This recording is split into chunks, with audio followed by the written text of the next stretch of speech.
Okay, good morning, everyone. We are at 9:01, so we'll be starting our consultation group meeting number 3.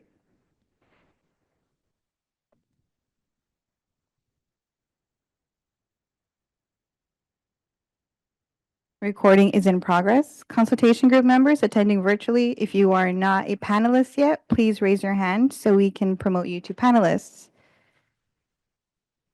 Thank you for joining today's meeting. I appreciate you taking the time to be here, whether in person or via Zoom. My name is Adriana Hernandez, and I am part of the Office of Community Air Protection team. Welcome once again to the Community Air Protection Program Consultation Group Meeting number 3. We'll begin the meeting by going over some safety and housekeeping announcements. To make sure you are comfortable today, the facilities or restrooms are located on this floor out the main doors to the left, straight down to the end of the hall, and turn left again. Feel free to step out as needed. The drinking water stations are available in the same direction, and we also have pitchers here in the room for your convenience. In case of an emergency or fire, exit via the main entrance or those located at the back of the room.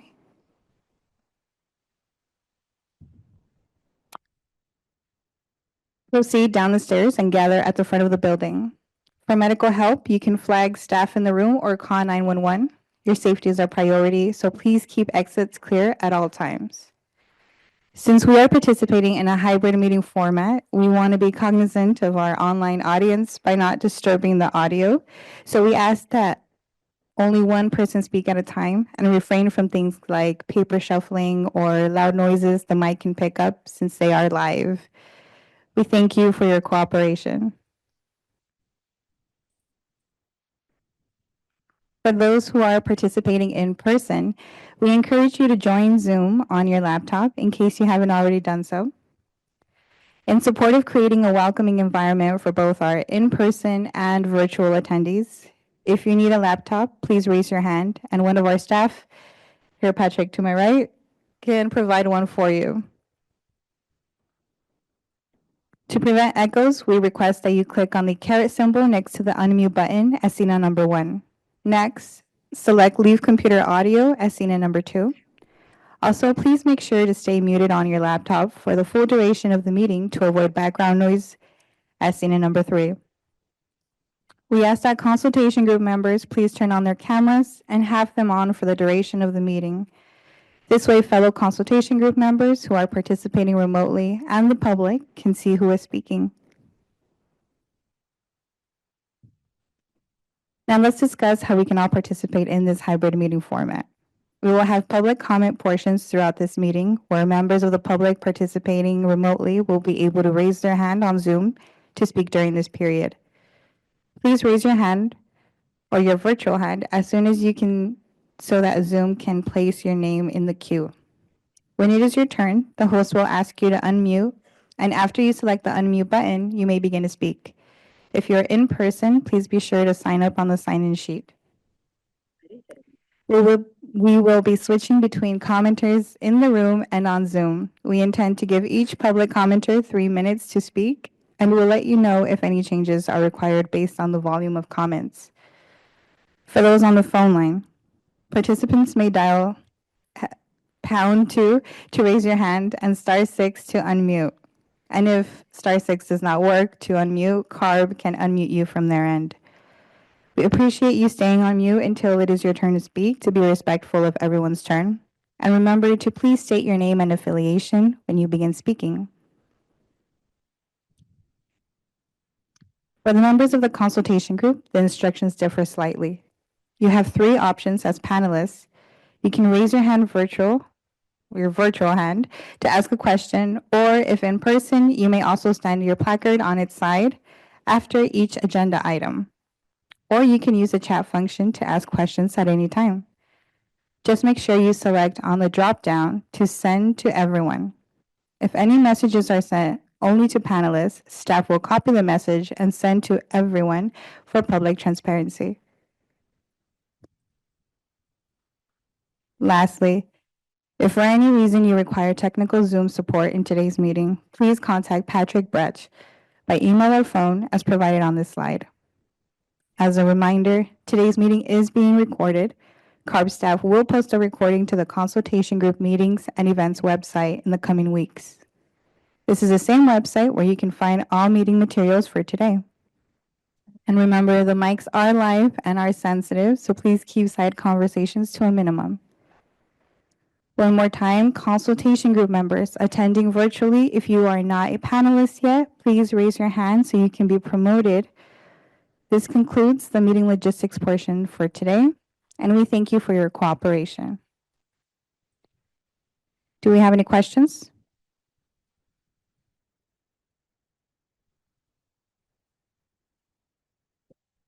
I see a few hands that are raised. Are our panelists?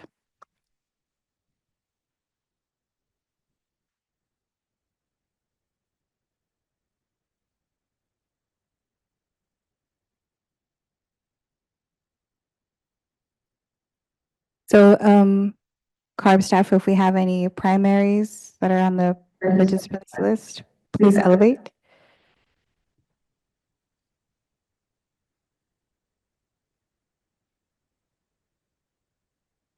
And as a reminder, alternates will only be promoted to panelist if the primary is absent today. Anna, I think we need to promote Stephanie Ng, Walter Shen, and Belen Lopez. Not Stephanie. Ryan is here. Oh, okay. But we do need to promote Walter Shen.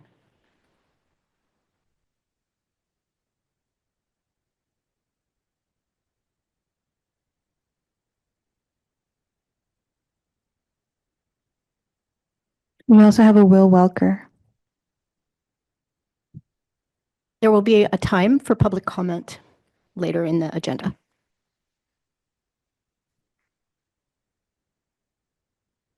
If we think we have all the consultation group members set, we can move on to roll call. Okay.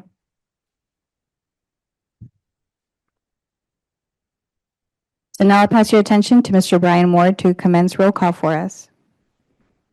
Before we start roll call, I did just want to take a moment. We have the consultation group members here on the slide, and we've had two members have to resign due to availability and some changes in job positions. And we also had two alternates that have elected to be removed from the consultation group for similar circumstances. So I just want to take a moment to thank them for the contributions, and we will miss them. So that was Israel Hernandez, Mary Nambos Ramirez, Antoinette Meyer, and Kevin McNernan. Go on to the next slide. Oh, sure. So this is Tim Carmichael. Good morning, everyone. We filled out the paperwork for my alternate. And I'm just pointing it out. It's not on the list. It's not critical for today because I'm here. But I just want to flag it as an update for next time. Yeah. Oh, for sure. And what we're going to do is all alternates and members have to be approved by the CARB board. Oh, thank you for that. We have them in the queue. So in our June meeting, to have that, the June meeting, we'll get that all taken care of. Thank you for the reminder. Okay. No problem. I'm going to share my screen right here as we take roll.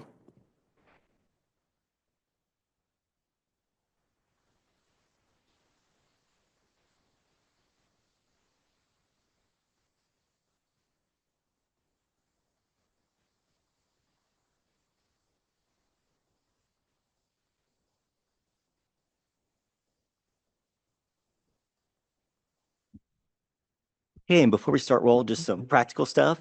This group does operate under Bagley-Keene, which requires enough members to reach a quorum. We need at least 15 members present, either remotely or in person, for the meeting to proceed.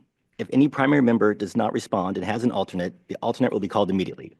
Alternates only participate and vote when they are filling in for an absent primary member. Only primary members and serving alternates will appear as panelists on Zoom. Alternates who attend but are not serving may join as members of the public and may comment during designated public comment periods. And so before we start this, we're going to try something a little new. In our lead member groups, when we were going over the charter, we found that it sometimes was helpful to take a moment to come together as people with many things and discuss how we're being affected and coming to this room together as a group. So with such a large group, that gets kind of difficult. So we're going to do this. So as you state your name as being present, please feel free to offer one or two words that gives a sense of how you are feeling coming to this meeting. As example, I'm Brian Moore. I am present, and I am, I guess, excited as well as exhausted, if that's a possible combination. So as we go through the roll, please feel free to let us know how you're feeling. So to start with roll call, first we'll go Rodney Andrews. I'm present, and like Brian, I'm excited and I'm exhausted at the same time. I There you think go. mental exhaustion. Thanks, Brian. Yeah, no problem. Have a good one. Yeah, you do. And so then we have Alberto Ayala, I think is known Janice. Janice, are you serving as the alternate? Yes, I'm serving as the alternate. I'm present and I'm just exhausted today. Not have started on that. Everything. Cool. And then we have Bishop Chris Baker. Present, excited to see what next steps are taking us. Dr. John Balms, is not here yet. Oh, yeah, sure. Emily. I'll put Rodney back in there. Yeah. Only meant to delete Alberto.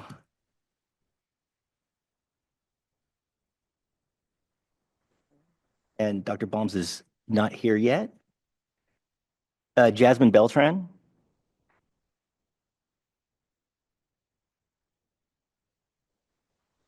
Inad Burrell.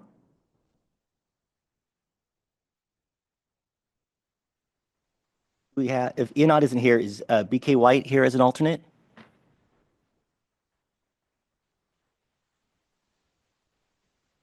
Oh, awesome. Got it.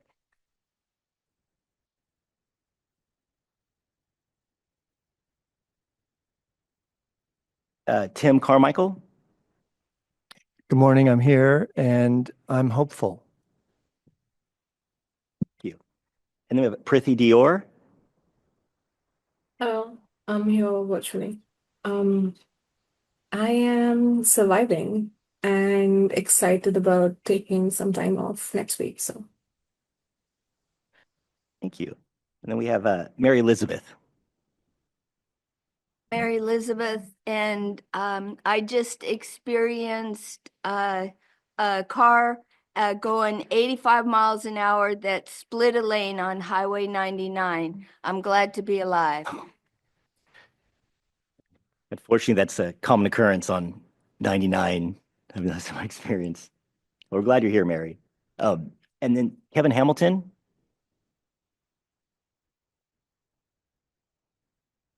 We have Ryan Hayashi. Yeah, here present. I'm both appreciative and concerned. Not necessarily with this process, but just things going on in the world. Understood. Next, we have Dr. Anissa Hurd Johnson. Well, hi, Brian. Dr. Sessaher Johnson is at a conference, so I will be serving as her alternate, and I'm here. I'm present, and how I'm feeling. I think despite what's going on in the world, I remain positive and optimistic, and I'm just happy to be here, sharing the space, and seeing all you good folks here. Great to have you, Walter. Next, we have Belen Leon Lopez. Hi, feeling disappointed for not being in person, but curious to know how the Zoom is going to work. This is my first time in Zoom. Next, we have Dr. David Lowe.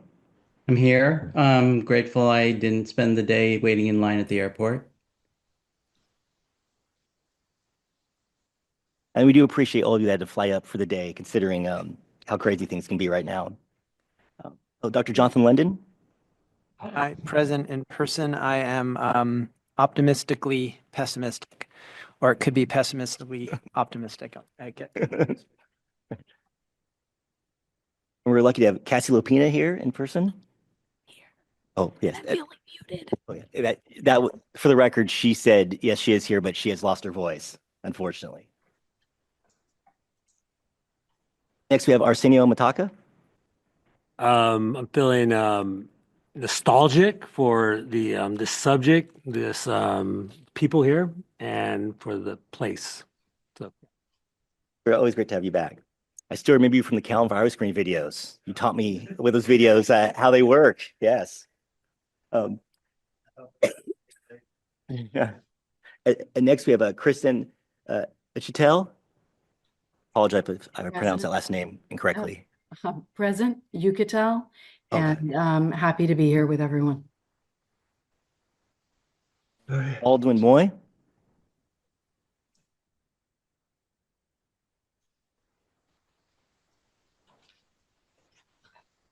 And then we have Dirk Piersma.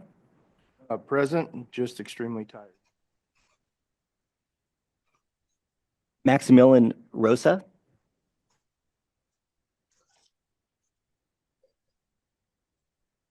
Dr. Rebecca Skinner.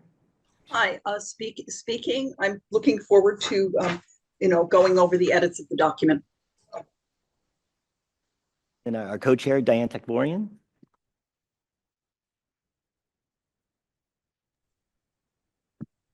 Okay, see, discriminate. Shorter people. No, I'm cheating. I'm feeling excited and inspired for today. Pretty worried about the world. So Paula Torado Plaza. Hi, good morning, everyone. Present virtually and feeling excited to share space with all of you. Good to have you, Paula.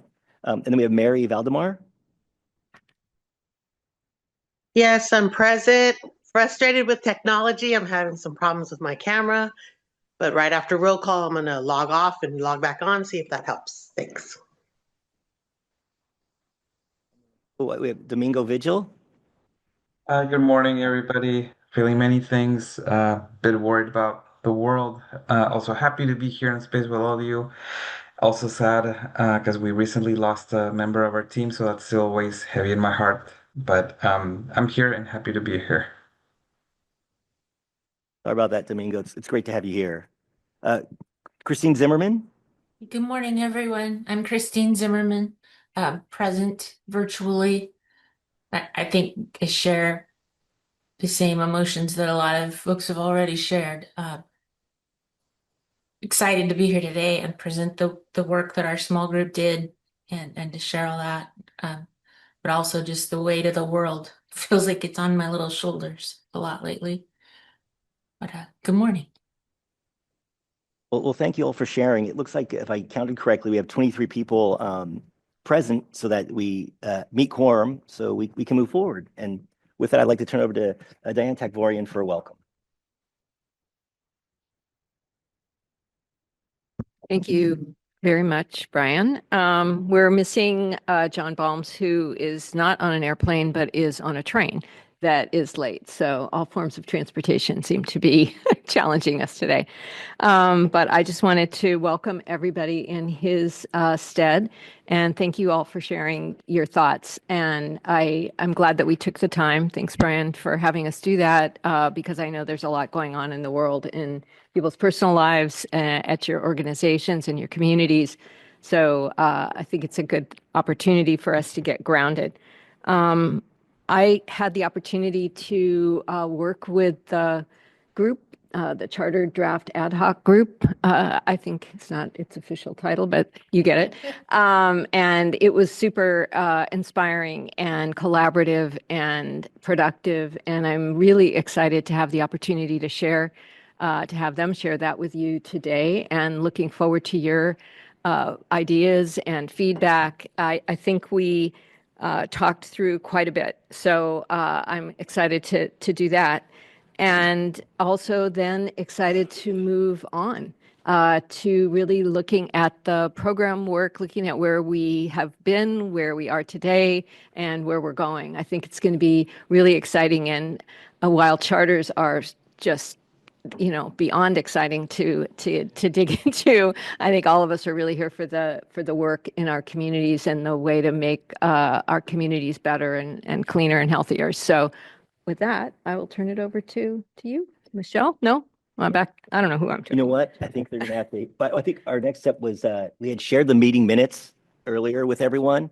So we just wanted to see if anyone had any amendments or questions about the amendments. And if not, then I'd take another quick vote to, oh, sorry, Naomi. Sorry. sorry, with the change of facilitation with John being gone, we're lacking a little bit here, but That was me. no, it's okay. Nobody expects you to understand all that. Should attend some of our meetings. This is totally organized. I think we want to start with the meeting agenda. Yeah. First. Right. Yeah, we're just we're just posting the meeting agenda here for your understanding, and just to let you know, we're doing a lunch break at 12:30 for an hour and 10 minutes. However, it is possible that we make it through the charter really quickly. And if it's somewhat quickly and just a little bit of extra time, we might just go to lunch early. If it's a lot of time left, we might pull up the update and bring that before lunch. So I just wanted to let everybody know that. Oh, great. John's here. Thank you. And now we can move on to the meeting minutes. So before we take a vote to approve the meeting minutes, I would just like to open it up to see if any members have any questions about the meeting minutes from last meeting. Sorry, I have a question. I don't remember receiving them. Were they emailed? Yeah, they were emailed with, and they were probably titled summary. Okay. And there's, I can send, let's post the, I have a different screen pull up, but somebody from CARB could post the link to the meeting. And it has all the documents for the meeting there virtually too. So you can all check those out. We also have hard copies, not of the meeting minutes from last time, but I have hard copies of all the other documents for today.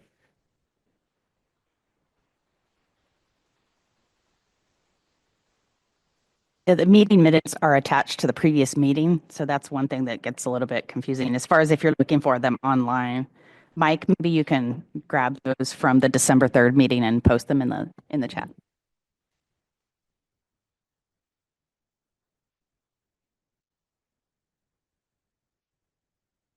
Did anybody else have any questions or concerns about our last meeting?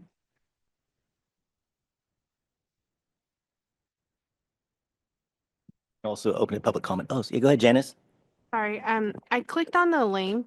I don't know if you hear me. I clicked on the link that was provided in the chat, and I don't see the meeting minutes. Is that was the link to the March 25th meeting? And we also need to include, or I can do it probably really quick. You know what? The meeting minutes are stored with the previous meeting. Let me find it right here. I will put it November 8th. Mike, there's a link at the very bottom of the facilitation agenda, or Brian, whoever gets to it faster.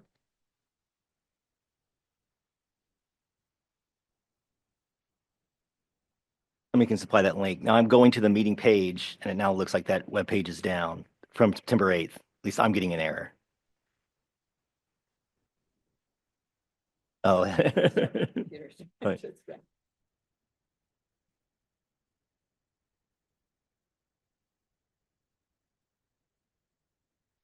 All right, everyone. Thank you for your patience with our technical difficulties. I will say, I think we sent them out right after the meeting, and so it would have been in January. And that's why everybody doesn't have it top of your email inbox. And so that's a mistake on our part that we will fix for the future. In the meantime, we are going to put those in the chat and give everybody a quick second to look at them and make sure if there's any feedback. So Michelle, just put them in the chat right now. That link should work, and put them in there too. So we're just going to wait a couple minutes, give people a second, and then we'll see if anybody has any feedback. Mary Elizabeth, just for the audience online, if you could speak into the microphone. Kevin. And announce your name. Sorry. Mary Elizabeth. Kevin, it would be good if, the agenda had that link there, to get it. Absolutely. That's an excellent point. And in the future, we'll put the hyperlink to the meeting minutes in the presentation for the public and for members for easy access. So thank you for that suggestion, Mary Elizabeth.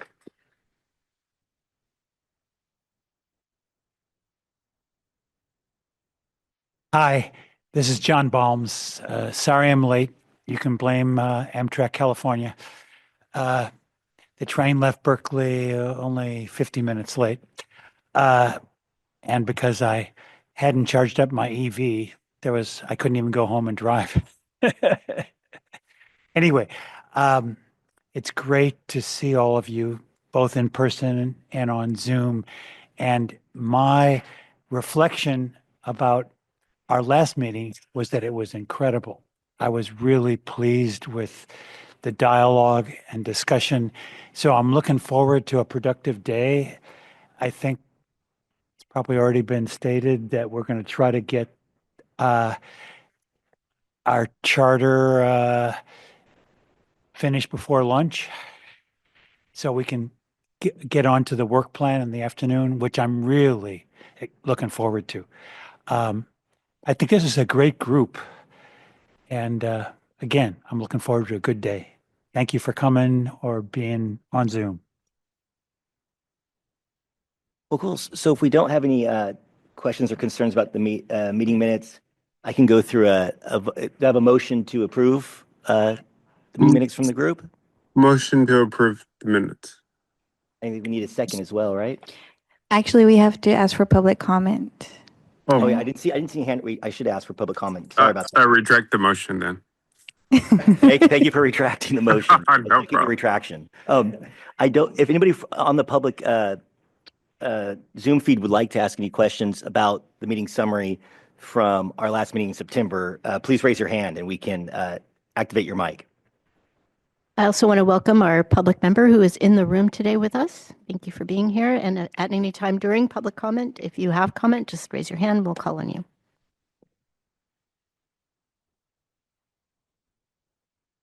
I'm not seeing any, so I think we can move ahead. We could try this again. So is there a motion to approve the minutes?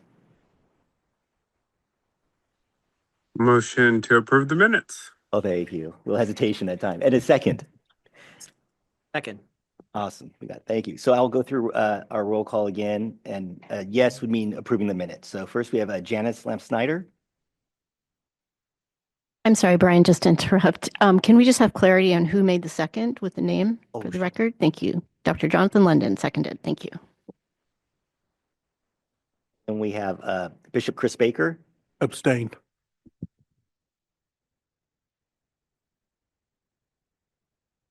We have BK White. Abstain. We have Prithi Dior. Yeah. Tim Carmichael.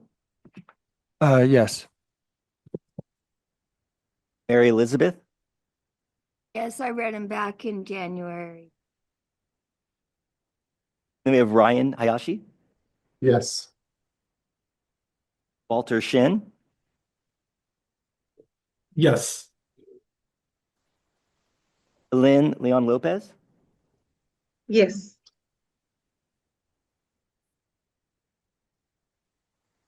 Dr. David Lowe. Yes. Dr. Jonathan London. Yes. Cassie Lopina. Yes, it's a yes from Cassie. Arsenio Mataka. While I was not I attended the whole meeting, I was there for a portion of the meeting, so I will vote yes. Yes, okay, great. Kristen Ugatel. Yes. Kirsten, sorry. Baldwin Moy. Yes. Dirk Piersma. Yes. Dr. Rebecca Skinner.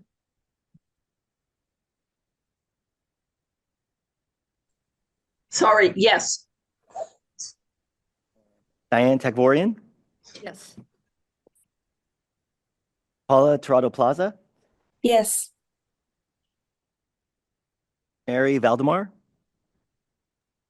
Yes. Domingo Vigil.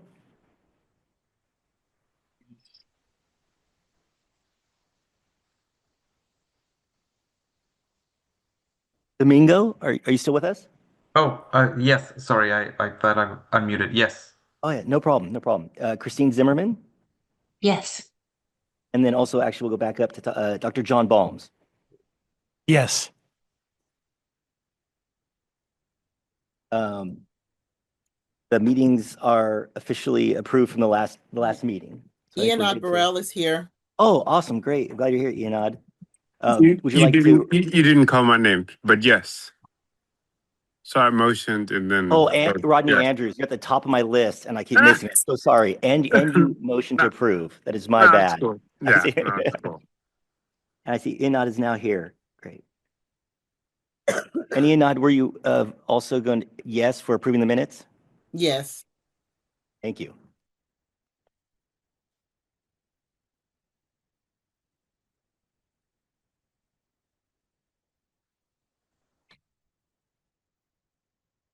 All right, I think we can go on to the next slide.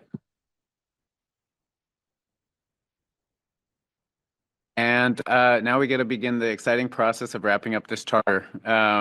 We have been through many meetings together. I think this is an exceptional document. If any of you have had a chance to read it, and the many, many comments we have on each section, I think have helped strengthen it as a framework for all of us to work together to pass the ambitious Blueprint 3.0. So we just first wanted to start by sincerely thanking each and every one of you for all of your hard work up to this point.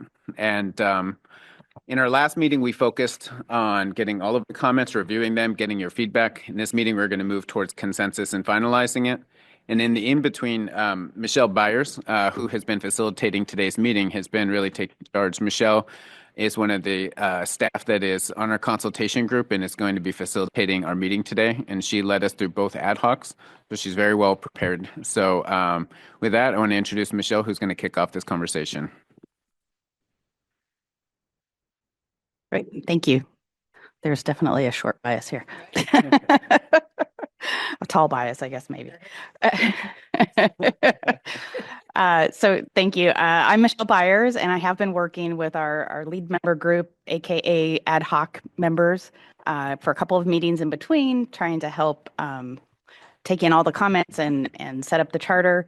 So, but for the rest of you, you may not have known that, so I'm just introducing myself. And I also just want to say that I'm excited today because I was a part of the first consultation group and spent quite a bit of time trying to help start a charter back then. And I think we only managed to make about 3 pages in. So the fact that we have a almost complete charter, hopefully a done charter at the end of this, is super exciting to me.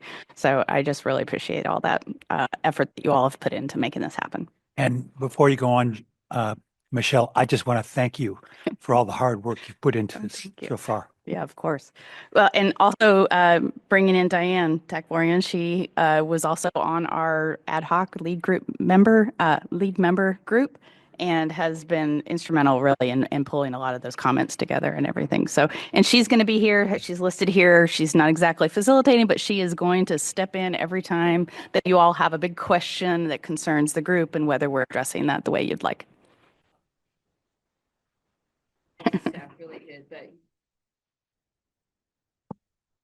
Thanks to Michelle.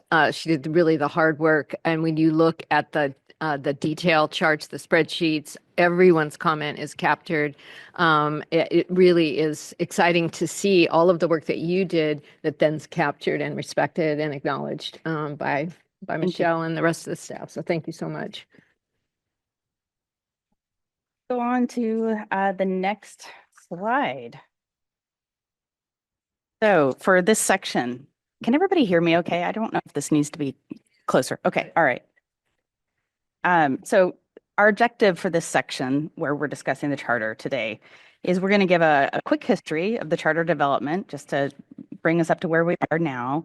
We're going to have lead members report out on their experience working in that ad hoc basis. And then we're going to review and discuss the draft charter. And we're going to do that section by section. And we're going to look to achieve consensus by the group as we go through each section. And then at the end, hopefully everybody is in agreement and we can vote to approve the draft charter language and recommend it to the board for approval. So here's a quick outline of our charter development timeline. So back in November 2024, we released the member application, and with that, we published the first draft charter. Then in June 2025, the consultation group was reformed. And then in September 2025, we had our first consultation group meeting where we posted and presented the charter. We didn't have a lot of discussion that day, but what we did decide is that we needed to do a survey so that everyone could submit written comments on it. So then in October, we did that. We surveyed the members and took in many, many comments written. And then in December 2025, we had another consultation group meeting. And in that, Kevin mentioned earlier, we took a lot of verbal comments on several parts of the charter and decided to send some of those parts to the lead member group was going to work on an ad hoc basis in between the meetings to complete a draft to bring to you all today.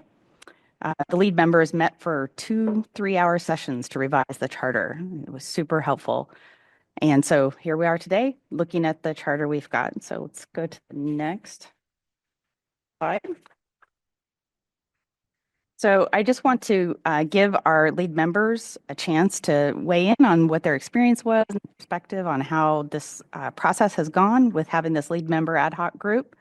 And so I think we're going to have Christine Zimmerman and Jasmine. Did Jasmine come in? She wasn't here at the roll call, I believe. Is she here now?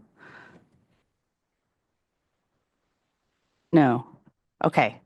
Well, if she comes in later, I'm sure she will step in with speaking to some of the changes that we've made. Christine, if you would like to take on giving a little report out, and then when we get to the section by section area and we get to the background, I'm going to have Jonathan London step in. Perfect. Good morning, everyone. I want to start by thanking all of my colleagues from the ad hoc.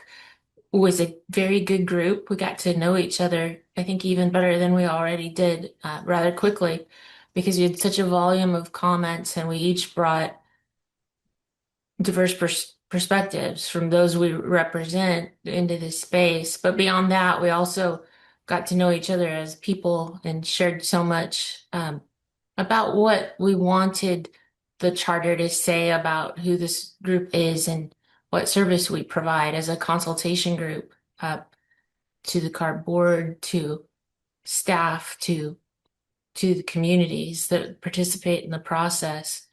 We had quite a list to go through.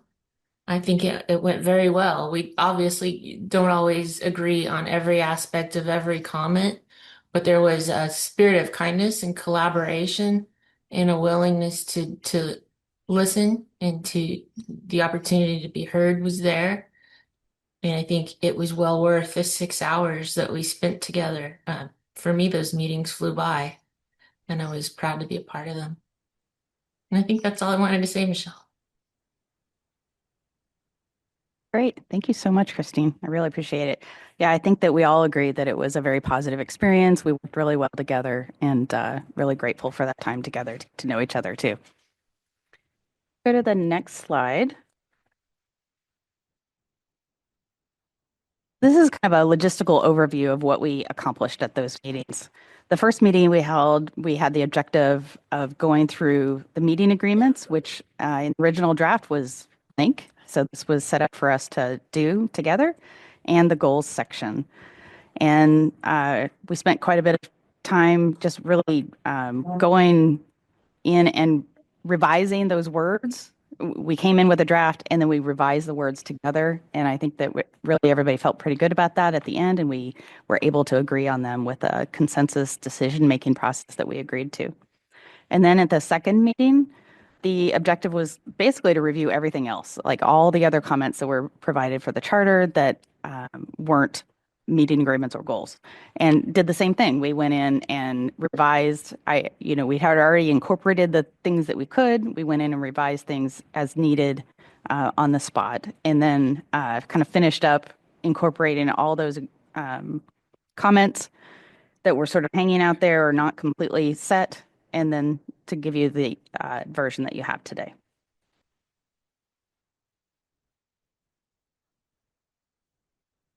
So going to the next slide. So today you would have been emailed at least 3 documents. So just overall, the documents are a clean draft charter, a spreadsheet of all the comments that we received, either verbal or written, and then a charter that compares the original draft you got in meeting 1 to where we're at now. And it shows you exactly what's been changed. So let's just take a quick look at each of those individually. This one is the clean draft charter. and this is what we're going to use today. So we're going to start from scratch. We'll make edits as we go through today using a live version of this. And I just want to point out that when you look at this in this kind of bright green text, you will see throughout the document, we have in parentheses comments and a number. So I've kind of given you a little sample here where I highlighted them. And each of these comment numbers will refer back to a comment that we have listed in the spreadsheet. So let's go to the next page, the next slide. Yeah, so here's the spreadsheet.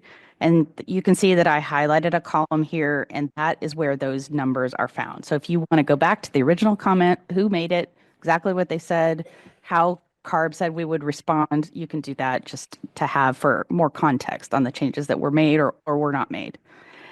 And just to kind of point out that we had a total of 98 comments received. And of those comments, we considered 64 of those green, meaning we felt like the entire consultation group was on board, agreed with, no contrasting opinions really. And so we have incorporated all of those comments. Yellow, we had 21 comments that were discussed and incorporated. Those meaning we discussed them during our ad hoc groups, our lead member groups, and we put some version of a response together that everyone in those meetings was agreeable to. And then there was only 13 comments that were read, and these were things that we could not incorporate. And you can look at the spreadsheet to kind of see what CARB's rationale about why we could not. And so with considering the green and the yellow, that's like 87% of the comments that were incorporated. And I'll just say that we didn't write down every comment that we received during the lead member group. So truly, there was a whole lot more comments that we went ahead and incorporated on the spot with them together. So really, there's even more than 87%, which I think is really a testament to allowing the community and the participants to lead this effort. Go to the next slide.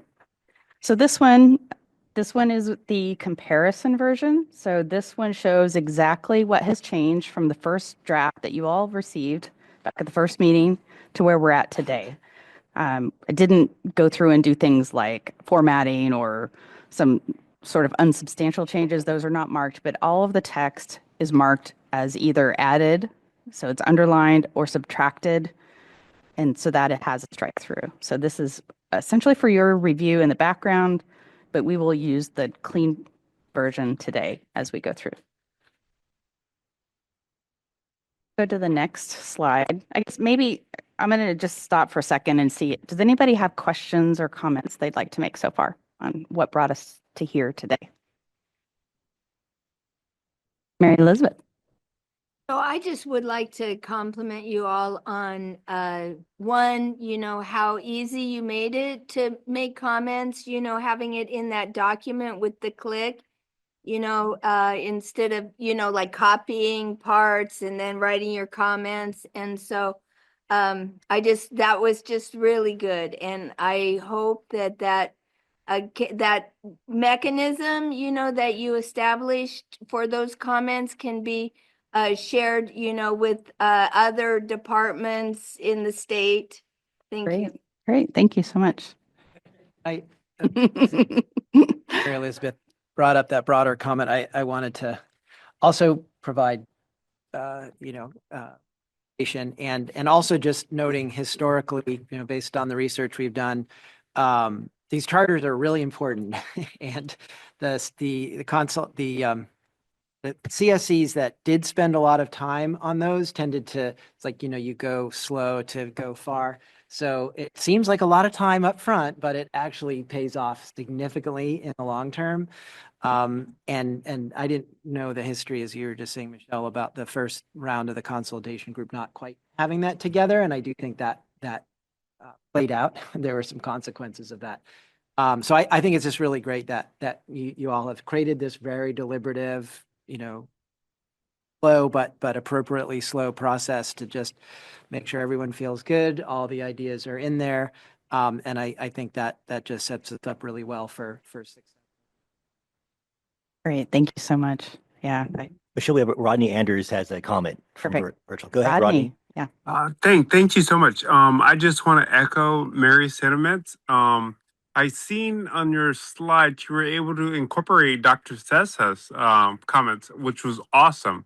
We talked about it in a meeting, so I just want to say thank you so much. You guys are awesome. Oh, thank you.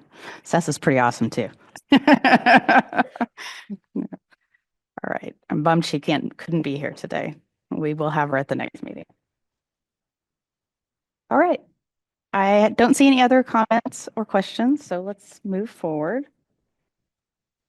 So today, just to give you an overview of where we're going. So we are trying to get to a final draft for board consideration. That's our ultimate goal today. So we're going to review the charter by sections. We're going to make live edits, assuming that we have consensus to make those live edits in the room, and that we feel comfortable as far as CARB's perspective to do that. So we'll move forward. So as we go through this, I want you to think in the sections about these three questions here. Do any of the comments need clarification from their author or from the lead member group? Or do we need any additional changes to address key ideas, values, or functions for the final draft? And does the group have any questions about CARB's response or recommendation on any comment? So let's think about those as we go through. And the idea will be to find consensus by section and take the draft to the board in June. Next slide, please. So similar to what we did in the lead member group, we decided on a decision-making process before we even really got started. And so this is kind of that for this charter section today. So what we'll do is we'll introduce each section and we'll kind of briefly describe what's in the section. And if anyone has an edit or a proposal or something, they are going to explain that. We'll ask for clarifying questions. We'll note any of those kinds of changes that need to happen. Amend live edits, like I said, if we are able to do that and have consensus with the group to do that, CARB is comfortable, that kind of thing. And then we will check for consensus and make sure by section that everyone is good with that section before we move to the next section. And just noting that we'll say, just keep in mind you could stand aside. Maybe you're not completely happy with the words that are in there. You would rather, some change that maybe everybody is not good with, but you can live with it and you won't block moving forward. However, you also would have the option of really strongly opposing where we're at and blocking moving forward. And then we will kind of go back again and see if we can find a language that everybody can live with. So then that would be the repeat. And then ultimately at the end, after we've done consensus by section, we will get to the very end and ask for a final vote to send the charter forward to the board in June.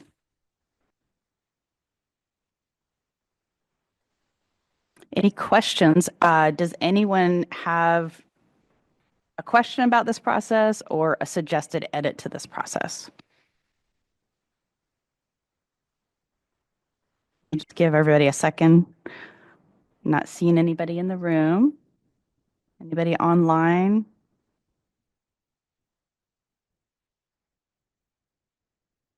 Okay, I'm not seeing anything, so I think we are ready to move forward to the charter discussion. And so for this, Brian is going to share his screen and we're going to see our live version of the charter and where we're at today. We need exciting music to kick this off. Yeah. A drum roll at least, right? All right. So I'm gonna just let you know a few changes that were made throughout the document that I'm not gonna point out as we go through. So someone suggested that we have URLs written out for every one of the links. Those have been incorporated into the footnotes. We have made footnotes more prominent, bolding them and given a little more space to them. Someone recommended that we use numbers throughout, so instead of bullet points, so that it's easier to have a discussion over. You can say, section A, bullet 1, or whatever it is. So we have done that. Someone asked that we specify anytime we say a certain number of days that applies to something, that we say whether that's business days or calendar days, and I believe we have caught all of those throughout the charter.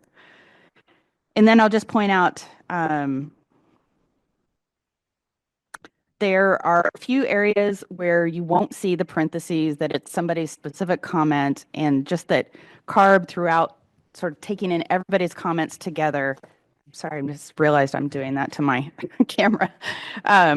We've taken in everybody's comments together and tried to make things more consistent and clarify things between sections. And so there are some sections that have quite a bit of text that CARB put in, and all that. It doesn't have a specific comment, but it's more like overall comments. So just pointing that out. Okay, so let's move to section A. Is the purpose as written today. Is there anyone that has any comment or question they would like to ask or give to us for the purpose section?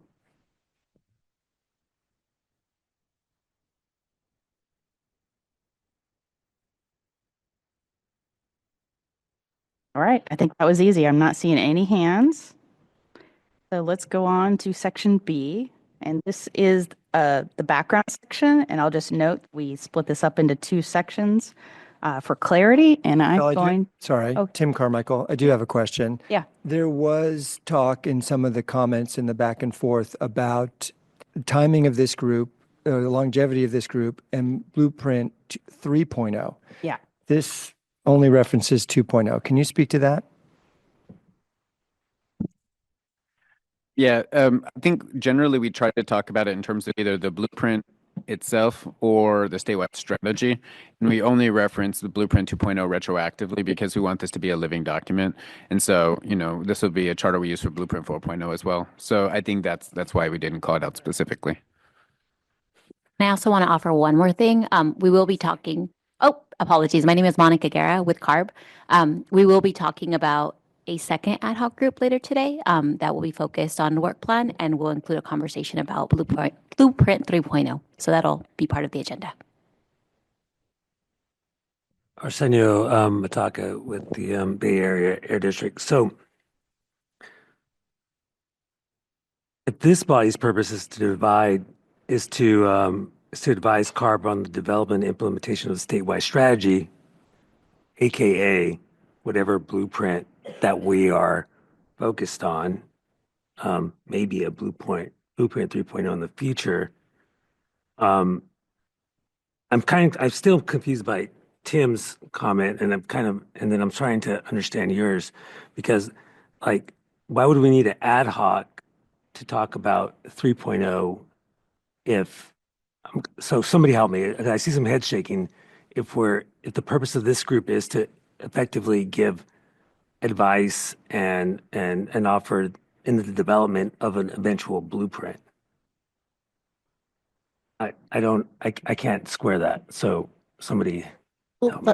Del D. Reyes, CARB. Really good point, Arsenio. It's a lot of layers here, but the primary purpose by law of the consultation group, as you just said, is to advise us on the statewide strategy.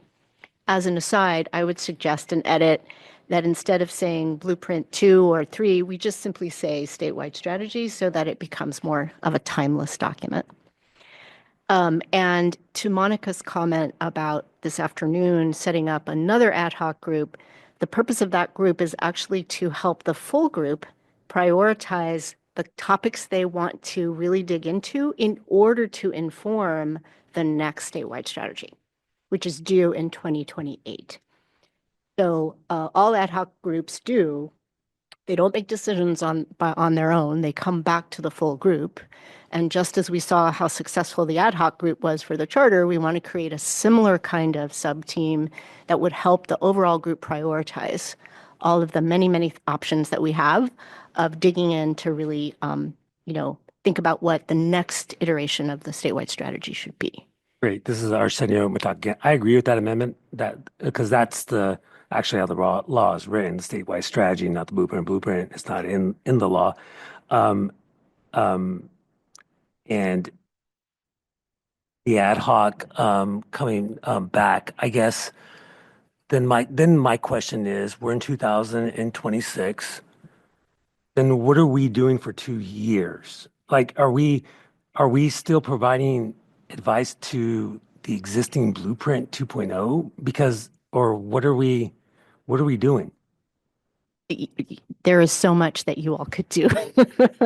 There are so many topics that you could start to dig into Okay. because it is 946 days until the next blueprint Right. is due. That may seem like a long time, but it really isn't. When you consider all of the emerging trends, the needs that have been identified by the communities, the needs that districts have identified, right, to streamline the program, we have a lot we can do. And I don't want to go too much time, but I guess what I'm asking is to what end are those recommendations or implementations going to actually make a change? Like we can make recommendations, but are there opportunities to make changes on the fly? If there are, then great. If there's not, then I have to wait for 3.0, then I'd rather wait for 3.0. That is a great point.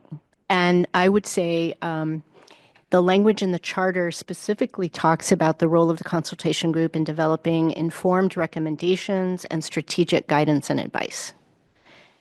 Those things that you all produce after deliberation, you can provide to us at any time. And then we will have to decide, is this the sort of change that we can make on the fly, right? And hopefully it will be, and if so, then we will make that change. There may be some things that are so far reaching, some of them might even require legislative changes, right? And some may be the kinds of things that we're going to say, that's a big change. That maybe belongs in the blueprint, but we will have dialogue about that. Thank you. I have Diane Takborian and then Jonathan London. Thanks. I don't disagree with the sentiment that Arsenio's raising, but and maybe I'm confused, but it seems to me that AB 617 put out the foundation and the framework. The blueprints have embodied the intention and the actual strategy. The law doesn't really do that. And there was a lot of work that went into developing the blueprints, and this one is the one that I think we're charged with implementing, and we're charged with developing the next version.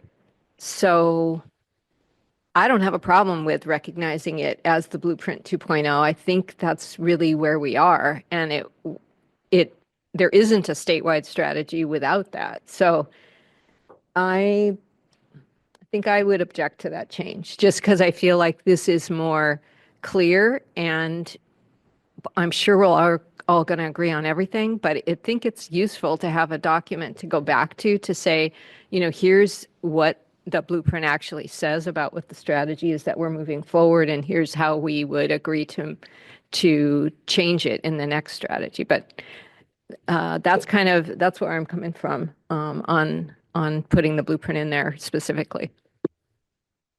Not to jump ahead, but this is Tim Carmichael. I just want to clarify where I was coming from, Diane. I was seeing it as an and. What I took away from the comments and the summary tables was an awareness that we're going to be working as a group for a while. And what I understood from those different excerpts were doing both the advising on successful implementation of 2.0, but we're also part of what we will also be doing is helping develop the next. Yeah, that's what I was going to say. That it seems like both of those are important, and I'm just looking at the line here on body purpose is to advise CARB on the development and implementation of the statewide strategy. So it's not just creating the new one but it is implementing this one, and that does speak to just the implications are like that we should have continued action steps. Whether that's, just looking at like the report, like if there were in the reports there were like questions that CARB has that they want feedback from the group on, or when the next rain, the round of the CAG goes out, or whatever those like particular points are, like that, for me, that would be really meaningful to be able to know that we're sort of like almost a real-time feedback and input function for OCAP, as opposed to just a long or medium range planning function to make the new plan. That would be a loss if it's not an and. We have Yeah, Mary Elizabeth. Yeah, we have Mary Elizabeth and then Cassie Lapina virtually.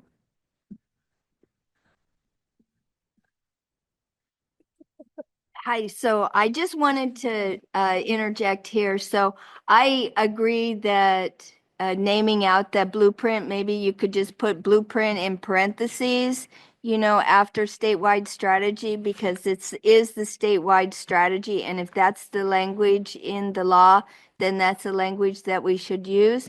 And on that next token, regarding the implementation, advising on the implementation, I just like to share that in Stockton, I started a general plan book study.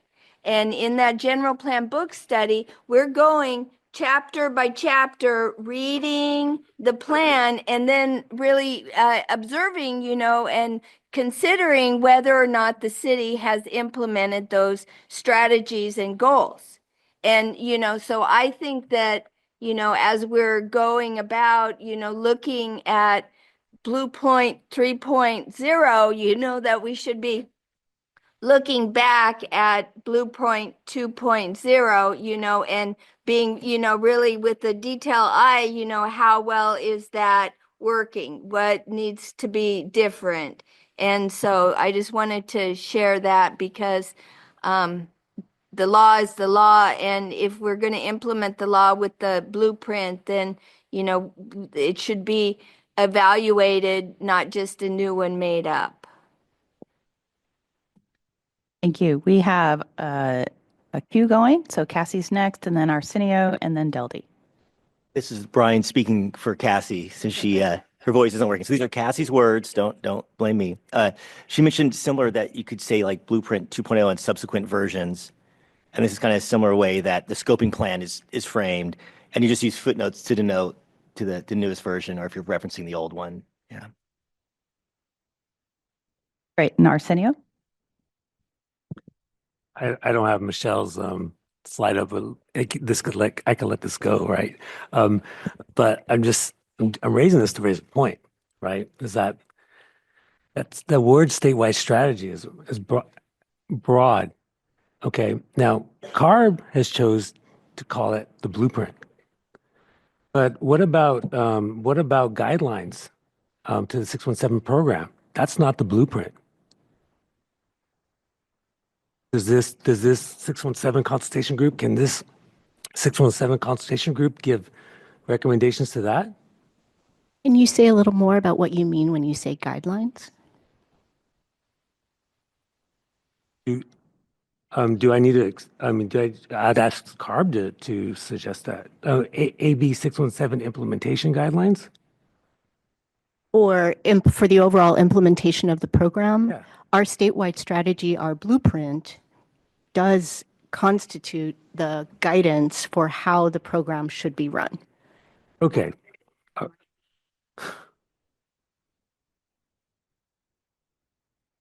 Okay. All right. Well, maybe I'll take that offline.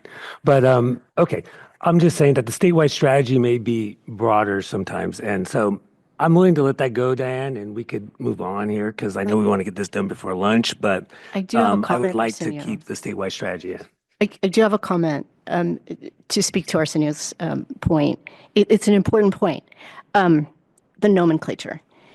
Actually, in 2022, when AB 1749 was passed, AB 1749 is part of the legislative framework of our program. It gave community steering committees and districts another year to write their SERPs if they all agreed that they needed it. Another thing that it did, it actually codified that phrase of blueprint in that law. So they are effectively interchangeable. Statewide strategy is the blueprint. The program blueprint is the statewide strategy. in that legislation. Yes. Okay, that's what happens when you leave the state in 2022.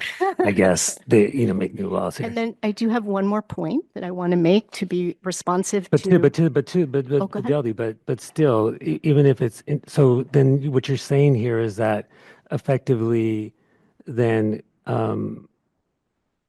still the question remains if there were some sort of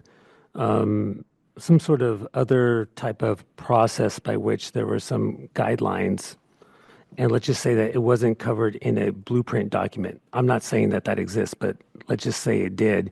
This group would cover that if it related to 617. If this group chose to take it on, and actually an example of an existing guideline that CARB has developed to guide this program is through our incentives guidelines that apply to air districts for how the incentives funding is used. So if this Absolutely. group chose to If this want to group dig in chose on to. that, we could. Okay. All right. Great.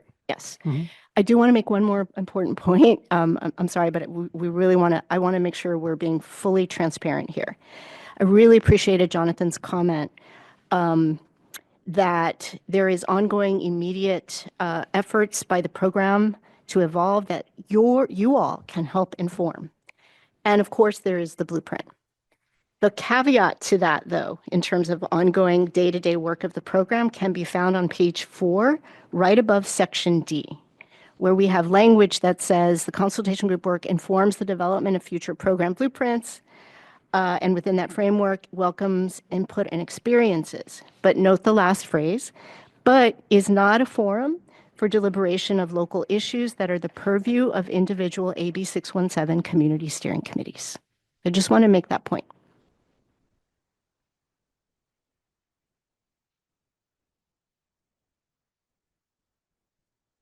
Okay, so we have some language that's been written into this. Oh, wait a minute. Sorry. I'm sorry. We have one more comment from Cassie. Sorry, can you hear me?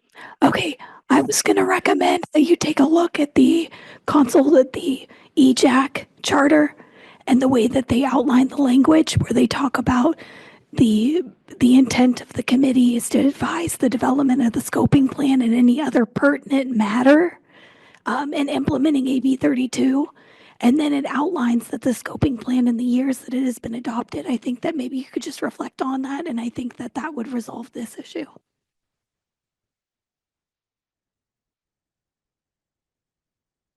And we have a comment from Diane. Yeah, I like that, some version of that.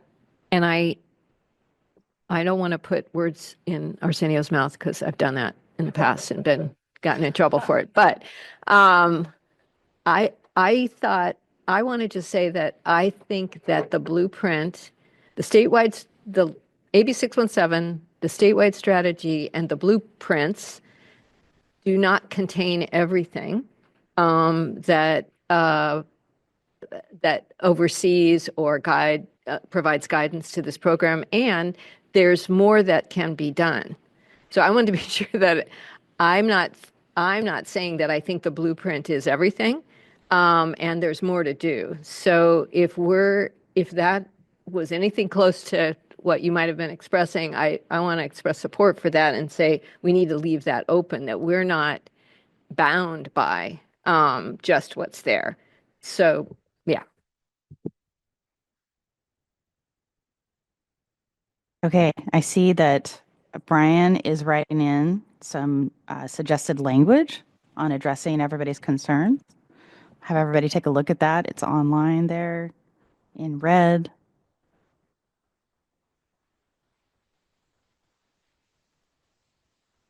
Okay, I'm going to ask if we have consensus on this language. Does this language he's written in here address the concerns? We have consensus to move forward to the next section. May I speak? Yeah, absolutely. Yeah. Okay, I would. This is not substantive. I would suggest any other pertinent matters in the implementation of AB 617. That's all.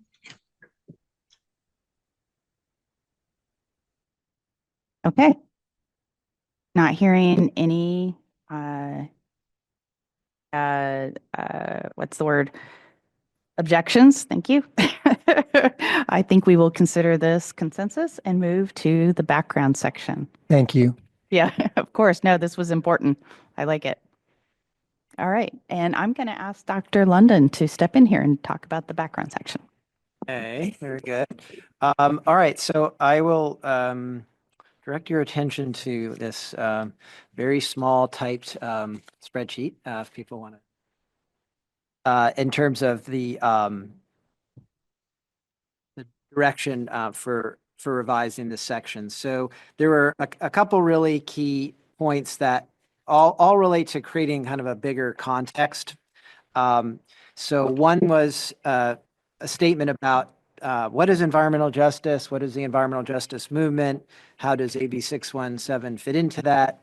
Another was about what was the consultation group process and how does the current version of that fit into this kind of larger history.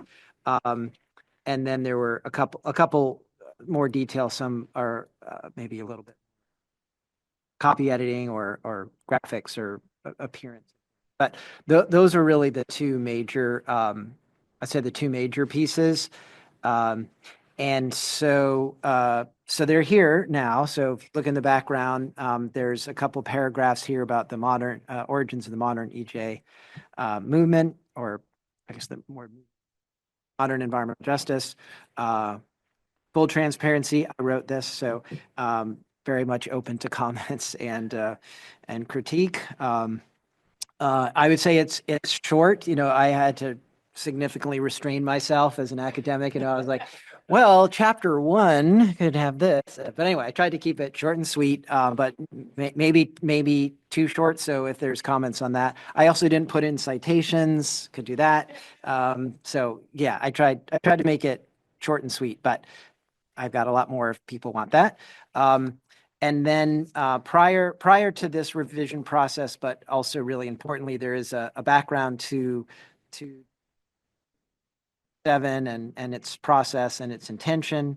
That's in there at the top of page 5. There's a couple references to integrating environmental justice and equity those values into the work of the consultation group.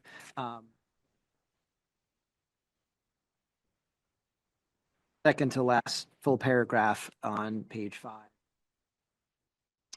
The work has evolved to reflect the importance of equity and environmental justice and so on. And then the second major addition is on the history of the consultation group. So that's on the top of page 6, first full paragraph. That gives a sense of what it was, how it worked, what its contributions were to Blueprint policy implementation forward. So that is the substance of what we did. So would love questions, comments, suggestions from anyone. And I'm going to step in here real quick because Jasmine Beltran has been able to join us. So everybody think about your comments, questions, input for section B, but let's give Jasmine a second to kind of give her perspective on being a part of the lead member group. Might take us a second. We were having some technical difficulties with her. And Jasmine, this is Kevin. We sent you a prompt to unmute. So if you can unmute, you should be able to speak. Hello? We got you. Perfect. Go ahead. Can you hear me? Yep, we got you. Okay, I'm sorry. I'm having problems signing into Zoom. I'm so sorry. I don't know what's going on. I really got to hear what you said right now. What happened? I'm sorry. Oh, that's okay. So Dr. London just got done kind of describing the changes that have happened to the background section. Okay, perfect. But we originally had you on so to talk just about your experience in working with the ad hoc group. And so I just want to invite you to step back a second and give that to everybody. Okay, perfect.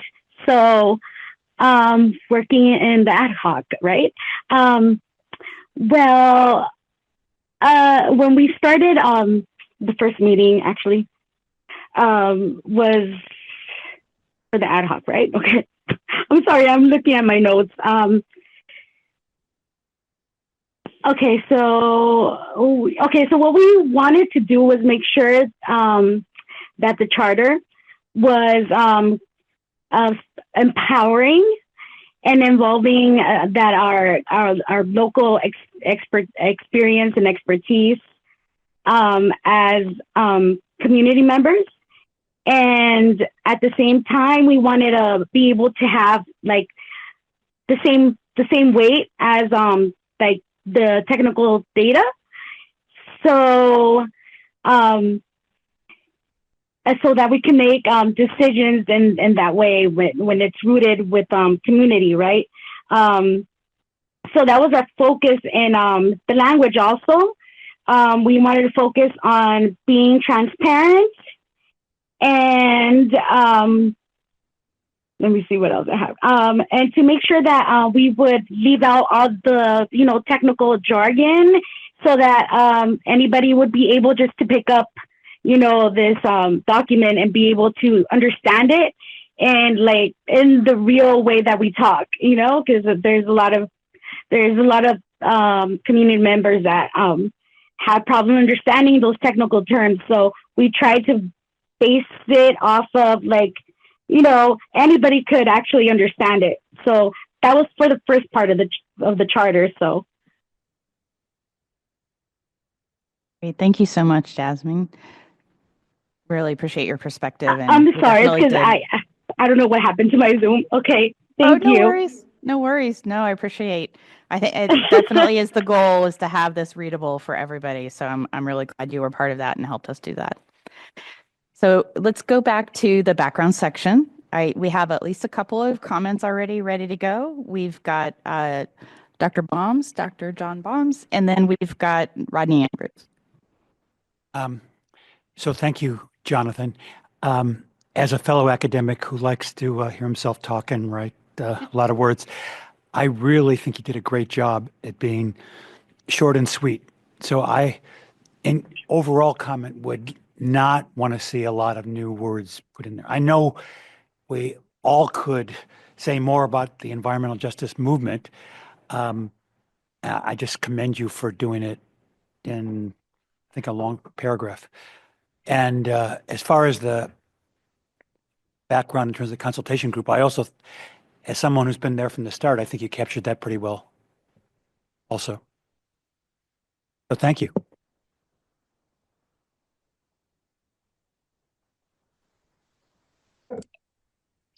Dr. Jonathan, only comment I have. Well, Go full ahead, I'm sorry. disclosure, Dr. London was one of my very first professors in grad school, so I held back too. Rodney.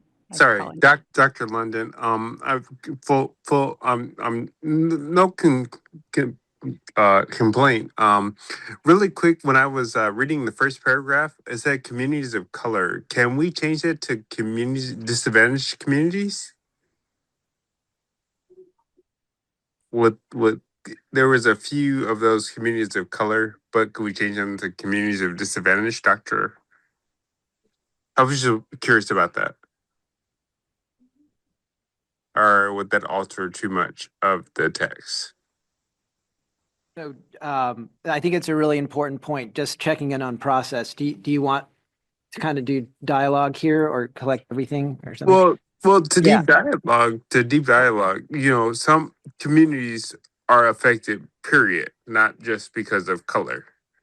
Yeah, no, I get it. I just was asking about No, it's cool. process that we could have a conversation. So no, I think it's a good point. In the so it's a really important point. Certainly there's issues of class, gender, sexuality, disability, age, and so on, beyond race and ethnicity. The reason I put communities of color in that first sentence is just like historically there just was this analysis of looking even particularly at Black communities in the South. Bob Bullard's dumping on Dixie or in Dixie was specifically looking at African-American communities and hazardous waste facilities. that may be too fine a historical point here. But certainly the EJ, as you know, well, probably better than I, the EJ movement is looking far beyond race. So I'd be fine if we turn that to have a broader term personally. Yeah, no, because some of the earlier work was in Northern California as well, and those areas were predominantly Caucasian. I forgot Cappuccino. There you go, Cappuccino County. Oh, not sure I know that one. It was like before the Apple Theater got there or something like that. So I was reading about that. It was crazy. In Cupertino. Yeah.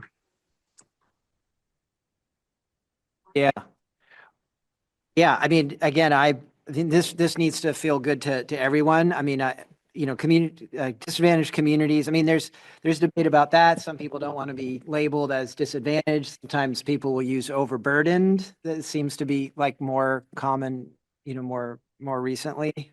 But I'm curious to hear the what people feel about the right words, because words do matter here.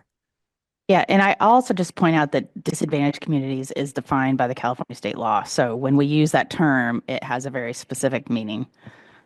So I don't know if we want to add that as an and or not. Yep. Okay. Yeah, it could be like communities of color and other disadvantaged. So, although I know Seth always doesn't like to say other. You don't want to say other. We just add it to the list. I don't know. I'm just suggesting. We do have, I'll just say we have, looks like 3 comments. We've got, I'm not sure the order. I'm sorry, Tim. I'm not sure when you raised it. Tim. Okay. We have Tim Carmichael, Mary Valdemar, and then Mary Elizabeth. Oh, and we have Arsenio in there. Sorry.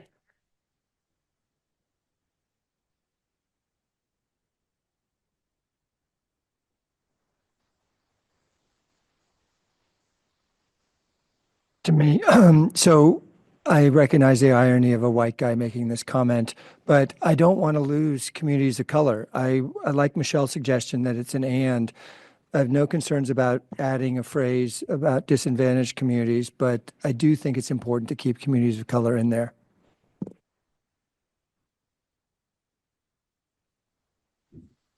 Okay. May I speak? Yes.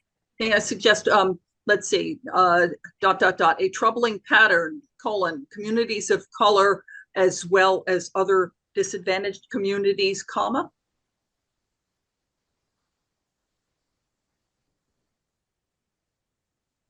Or potentially even dropping the other and just saying as well as disadvantaged. Communities more generally. Let's go ahead and hear from everybody. We have, I believe it's Mary Elizabeth and Arsenio, or you two probably know better which one said first. They're sharing a microphone in the room, so.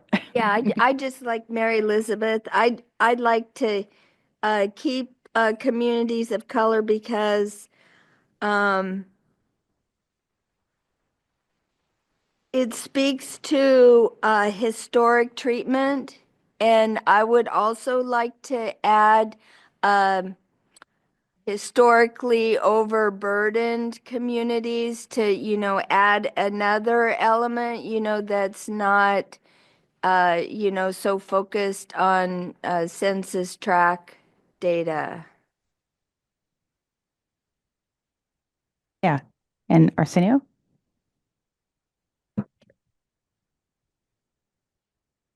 Trying to think if I could add anything to what was said. I think you have to think about this in one, definitely not from a historical standpoint, not removing communities of color from the history. I don't think you could talk about the modern environmental justice movement without talking about communities of color. That's for sure.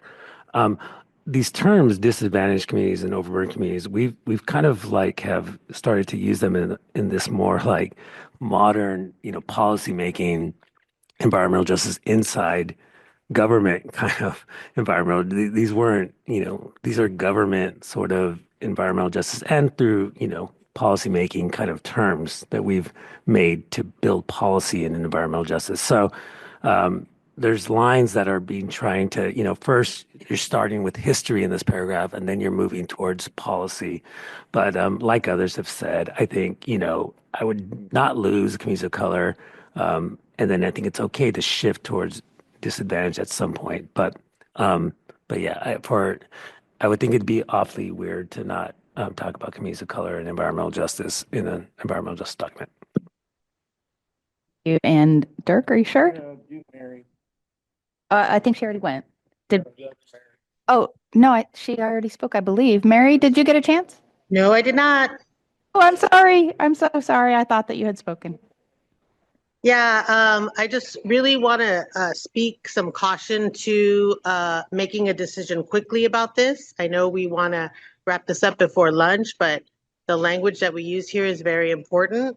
In many of the grassroots movements, we are moving away from words like disadvantaged because it implies like oops, we disadvantaged folks, like accidental.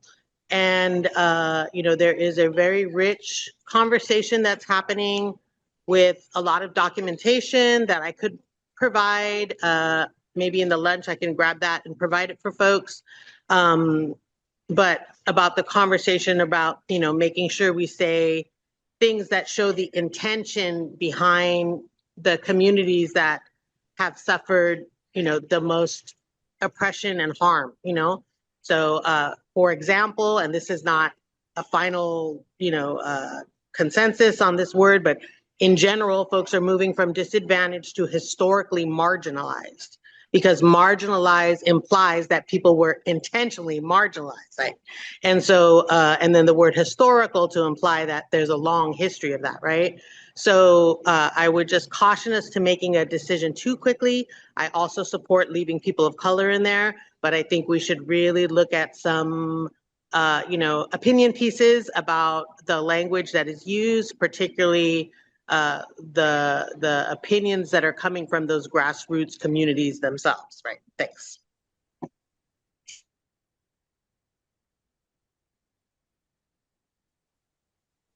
And I just want to give Dirk a second. I think he had something to add. Dirk with Kimberly Farms.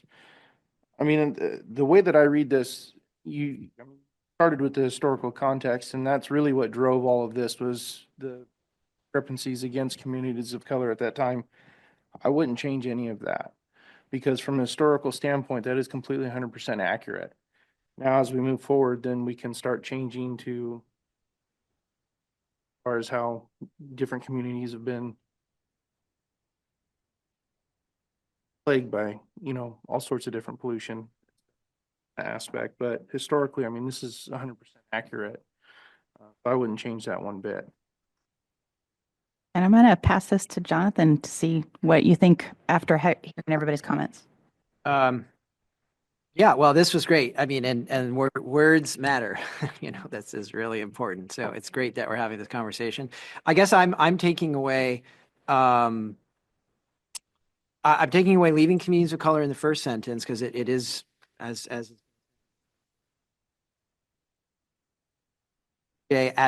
a movement really came out of people of color organizing. There was also anti-toxics that was more white folks, but this is what we're talking about here. So, and then to look at terms later on in the paragraph, terms like historically overburdened and marginalized, maybe put both of those together because overburdened is sort of like the pollution and the marginalization is like the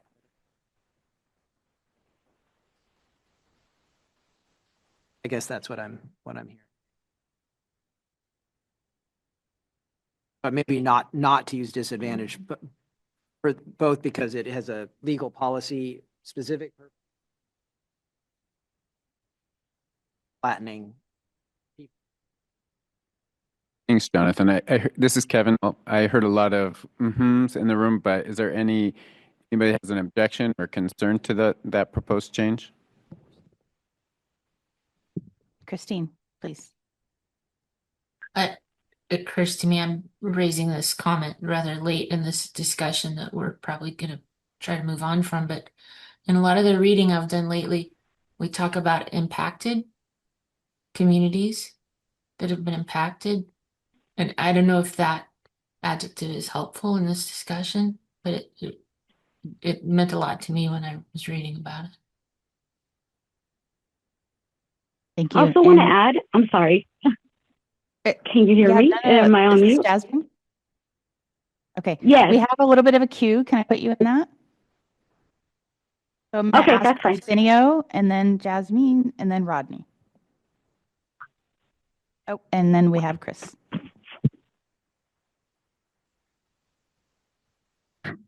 Hearing both sides just seems to be this balance um, of not wanting to lead with the government in terms of like this sort of targeting of communities with this tag of overburden and disadvantages, and then this wanting to really reflect the realities of historically marginalized and this balancing test of like, that and to what Dirk said, like as it's reflected now.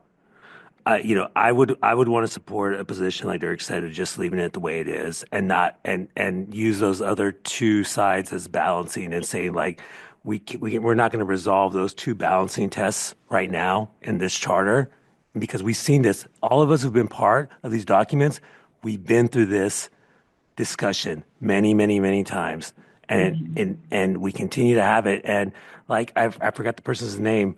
It's always that's wisdom right there. Exercise caution in this, because it's important what you say, and we're not going to resolve this because in this period of time. So I think here less is more, and I would support a position like Dirk said of just leaving it the way it is and not dipping into all these other things.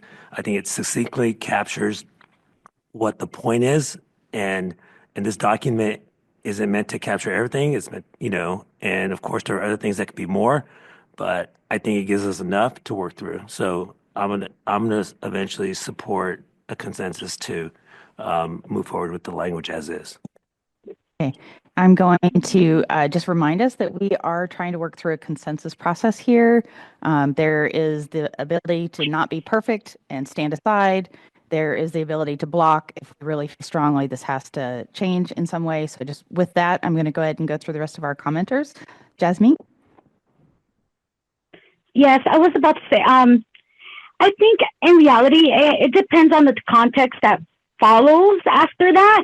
I mean, if it's something that it will make things better for, whoever we're talking about, or I think I don't see no harm in leaving that in for the fact that this is made people of color, meaning brown. I'm Mexican, so I mean I have no problem with that.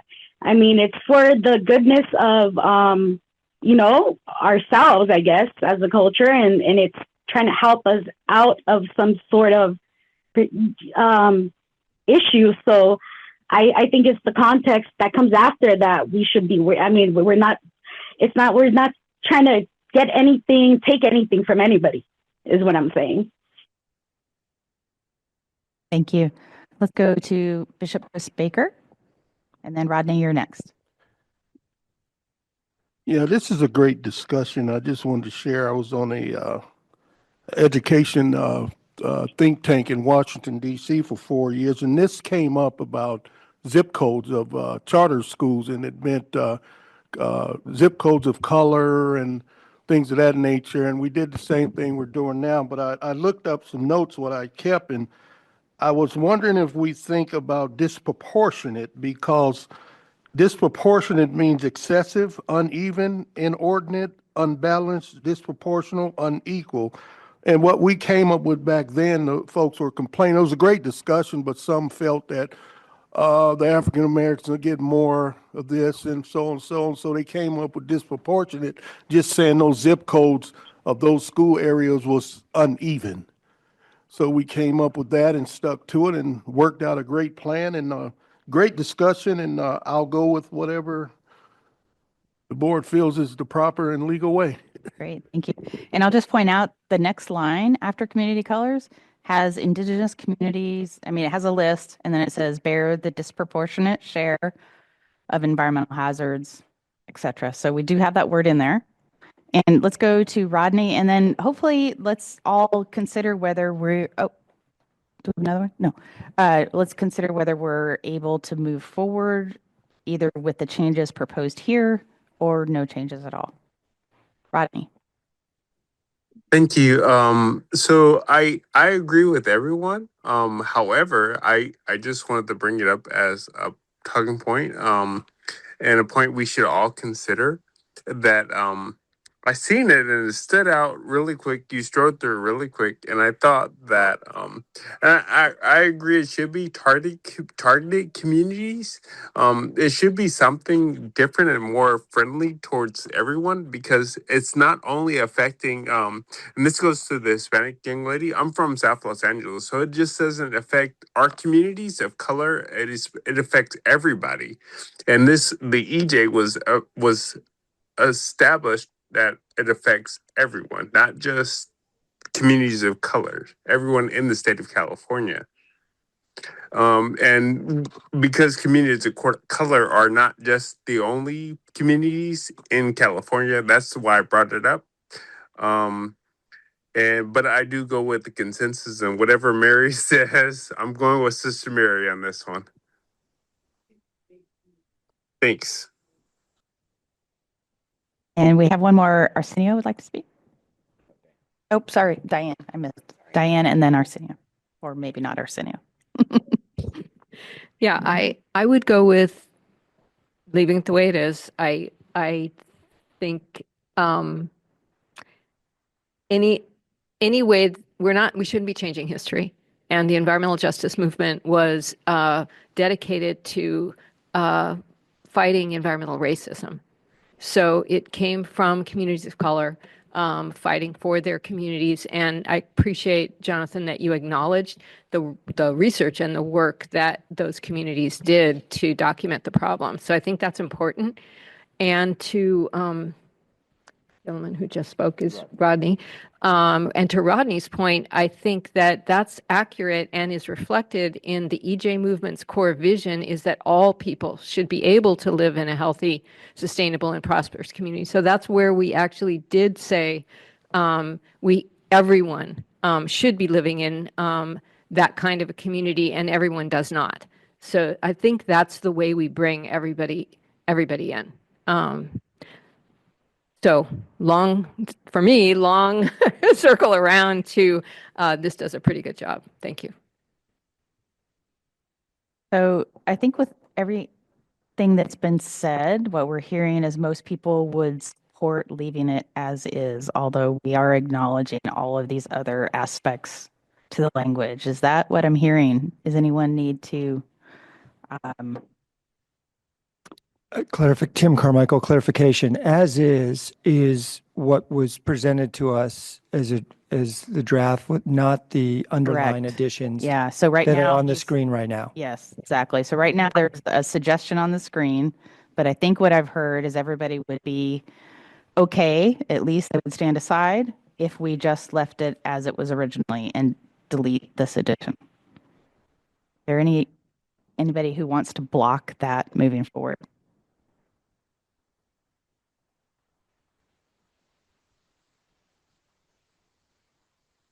Thank you all for the discussion. It's super important. These words are very important. Okay, with that, I think we're moving forward. Thanks, Jonathan. Appreciate it. Okay, let's go to section C. All right, this is the disclaimer section. Does anyone have any comment or input they would like to give to this section? Okay, we got Mary Elizabeth. Sorry, but on that last B, are there going to be some references for like the executive order and the California on the top of page 2 have in parentheses? Yeah, I hear you, Mary Elizabeth. We can, if everybody's okay with it, and I don't think we'll do it in track changes in real time, but adding in 2 footnotes in this section to reference both Executive Order 12898, the federal executive order, as well as the California corresponding executive order on environmental justice. So I don't think there's any objections to that. We can absolutely do that.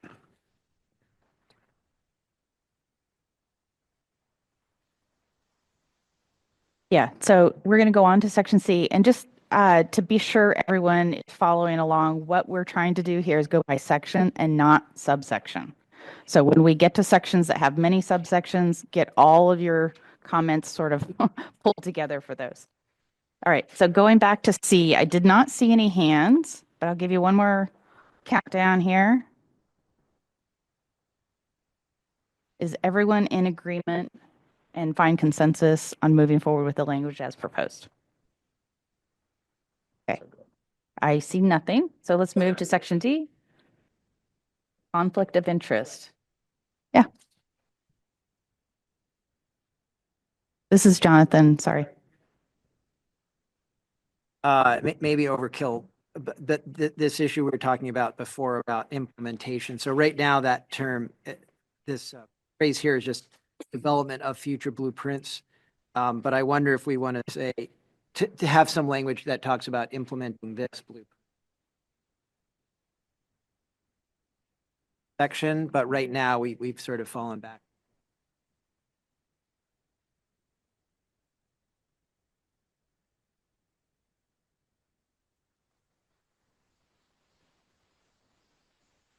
Yeah, that's right. Okay, so there's been a slight change proposed at the end of that section. We've written in any opposition to that change and moving forward to the next section.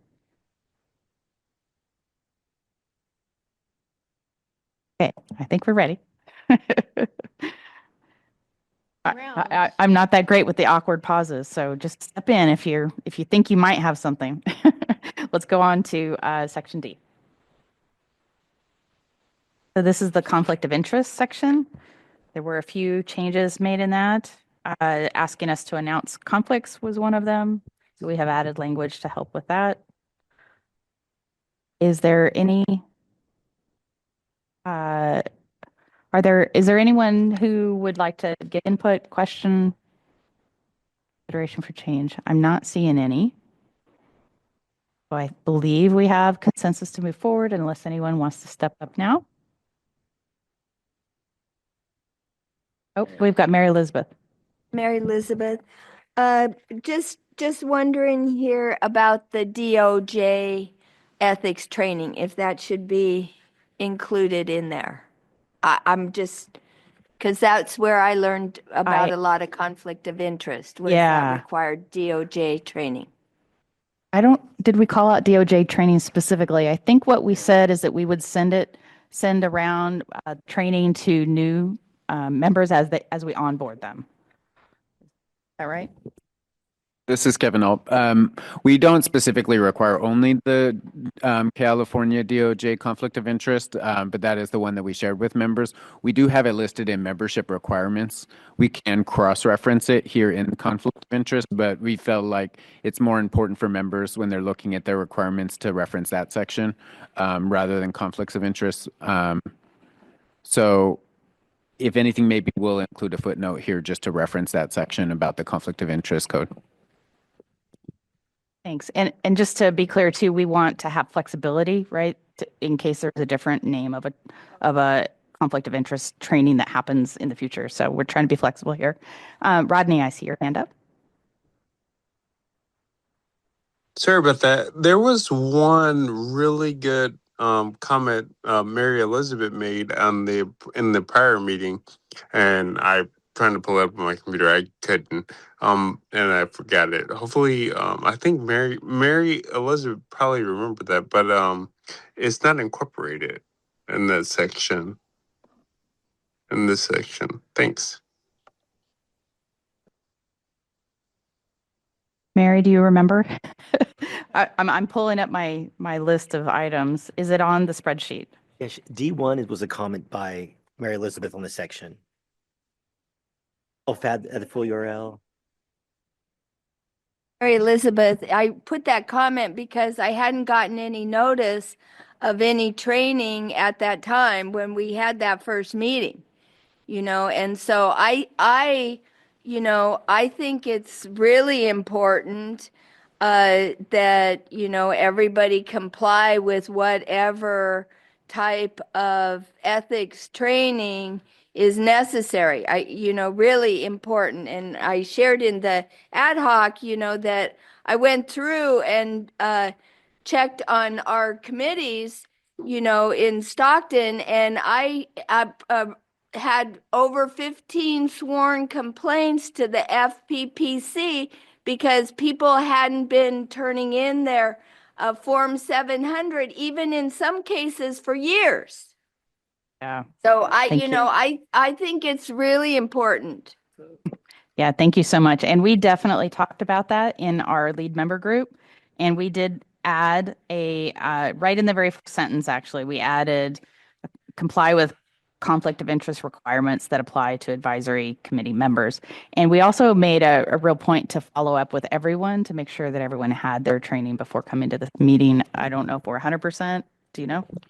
We're working, we've sent out many reminders. I think most members have taken it, but we will continue to make sure 100% of members complete the training before the June meeting. And also just friendly reminder, Mary Elizabeth pointed out, turn in your Form 700s before April 1st. So. Employees, sorry. Government employees. Just when Because that's our conflict of interest notice. Yeah, that's what we're talking about. Okay. Anyone want to block this from moving forward is the way I'm going to put it.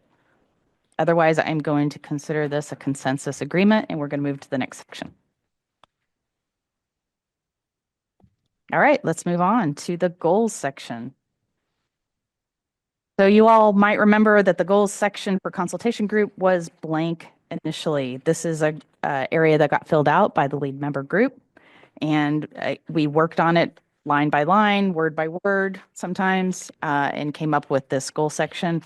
They have also helped us alter and add to the CARB, what we're now calling CARB's responsibilities to support the consultation group. It used to say CARB's goals and had only 2 or 3 things there. Does anyone have any comments or questions for the lead member group that helped develop all this? I see Bishop Chris Baker. You said this was blank at first. All this was blank, the goal section? The goal section for the consultation group. That's right. As I was reading it, I'm just going to say I think it's the goals are exceptional, and if this was all blank, that's a great job. Thank you. All right. Yeah, we did do the survey and asked for ideas for the goals. And so all that was pulled together and helped develop this. Excellent. And we've got Dr. London. I'm looking at goal 2, second item. This may be a place that we can, oh, it's green. I need to be closer. How about that? Yeah? All right. Okay. Goal 2, number 2. Right now it's the needs of disproportionately impacted communities. We could add the term historically marginalized and disproportionately. So picking up on the conversation in the background.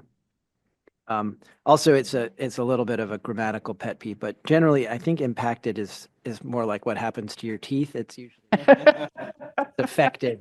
It should be affected, even though anyway you have disproportional impact, so it's confusing. But okay, did you have another question? Okay, all right, and I'm not seeing hands online. I'll give you all another moment. So we are, just to be clear, we are discussing both sections, the consultation group goals and CARB responsibilities. And if there is no one who oh, wait a minute, we've got Deldy. Deldy's going to give us a comment.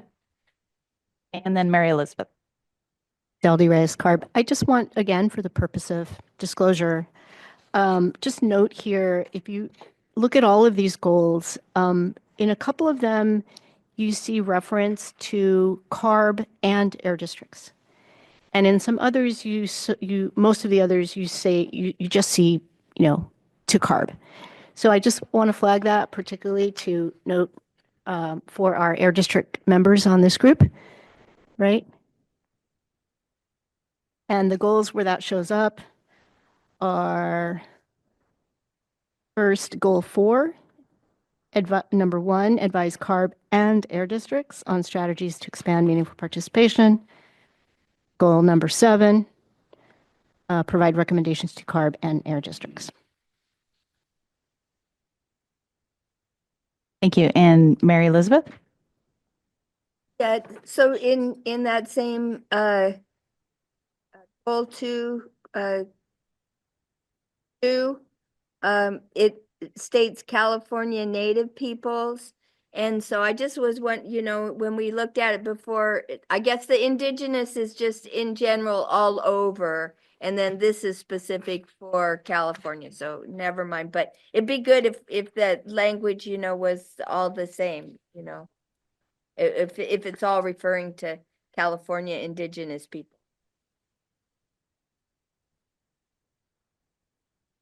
Would you like to suggest a change to that? I mean, do you want to say No, tribal? because in before, when we were talking about before, that was just in Right, big, right. the whole country, Uh-huh. right? And then here now we're just talking about California. So Yeah. just But as far as consistency, do you see another area I or? don't offhand, I have Okay. not flagged it Okay. before. All right. So, If you see one as we go through, maybe when you let go us and know. you're checking, Okay. just to double check the Okay. lingo. So I guess we'll just kind of caveat that as a possibility to just make consistent terminology as we go through the final version. And Dr. London? Top of page 10, CARB responsibility 3, number 2.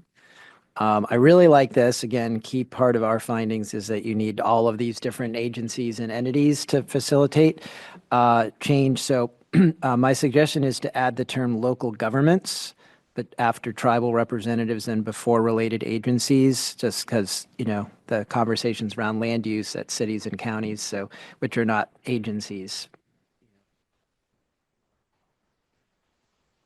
So that this would bring it closer to the ground around the land use issues. Great. Thank you for that.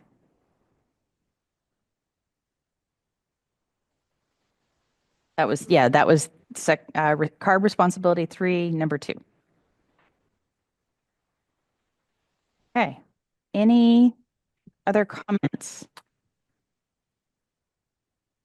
All right. Is there anyone who would like to block this, or shall we move forward and consider this consensus? Okay, I think we are moving forward. And I'll just note that we have it's about 7 minutes until 11. We did want to take a 10-minute break. Maybe we have time. Let's see. The next section actually has a lot of subsections. Maybe now is the time. What do you think? Does anybody have strong feelings about a break now, or do another section and then come back? Okay, I think we're doing it now. So let's take about a 10-minute break. We'll see you back here at about 3 minutes after 11. Comments. And we have Diane. Thank you. I like this section. I just would like to see if we could not require that the board approve the alternate members, because I'm worried about there being a delay. And when they go as a group, perhaps in June, I could see that group getting through quickly. But then if somebody needs to drop off and we need a new alternate member, I don't want to see a delay so that everybody's represented. Is there a way we can do that? That's a great question, Diane. We will keep taking other questions in the meantime, and we actually reached out to legal to suggest language to that effect, so that I think the purpose is, again, as Diane said, that we don't have to wait months or for the next meeting or once a year to have our board approve your alternate. So we're going to pause for legal to maybe draft some language to that effect and then come back to it and insert it in if people are okay with that. But if anybody has other suggestions or response to Diane's comment in the meantime, please feel free to raise your hand. And we have a comment from Deldy. Just to catch up, Dana Grubaugh from our legal office. I believe that we will have to look into this, but I believe this would be something, Diane, that our CARB board would actually have to delegate because it's their authority for primary and alternate members. Would they need to then make that change in the charter when it goes to them for approval? It would first require, I believe, an action from our board to delegate that authority to the EO. No, that's what I'm saying, though. Would that happen in June when the charter goes to the board? We'd have to look into whether we could do that. Yeah. So for the time being. For the time legally, it needs being, to stay the way it is. and for the time being, we do need to be able to go to the board for all members, primary and alternate. Thank you. Yeah. So I guess maybe a comment on that would be, does anyone have any objection to us pursuing that idea that the EO could approve alternates? Should the board be amenable to that? Anybody have an issue with that? Oh, we have Janice, or maybe that's a different comment. Okay. I'm not seeing any. So let's just go ahead and again go to the section as a whole on membership. Does anyone have any comments? Looks like we have Deldy again. I'm sorry. That's okay.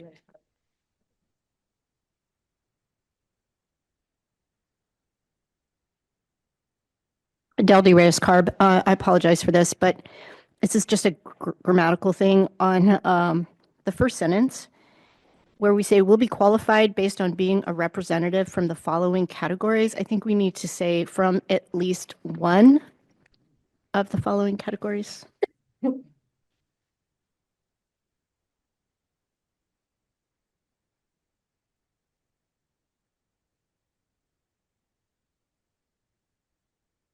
Okay, and Janice.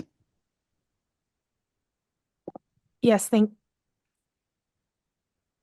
you. I'd like to have some clarification regarding the Bagley-Keene Act on requiring the 3 days versus like the 24 hours. So my understanding of reading CARB's recommendation and explanation, it is because if people will be attending remotely, that's required.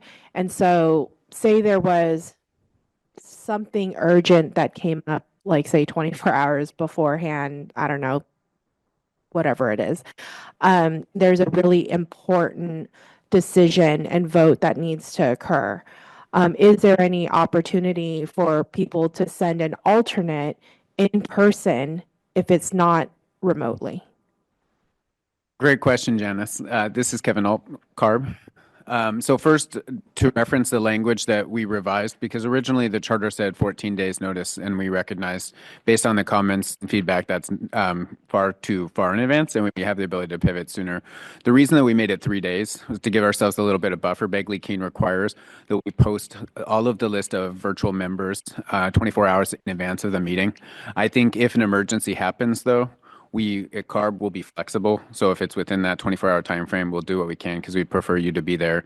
And if we need to strike any documents or make an announcement at the beginning of the meeting, we will for transparency's sake. So this is our aspirational goal, but it's not going to prevent anybody from being able to participate if an emergency happens within a 24-hour time period. Okay, thank you. Absolutely. Thanks for the question. And then I also wanted to just double back on the point that Diane brought up. I think Diane brought it up during the break and we got legal a chance to review it. And actually the charter does have language already for alternates that gives CARB the authority to have the board delegate to EO. So I think that we can do that with the existing language without any further changes.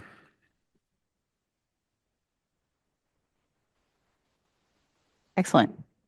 Janice, did you have another question? Okay. All right.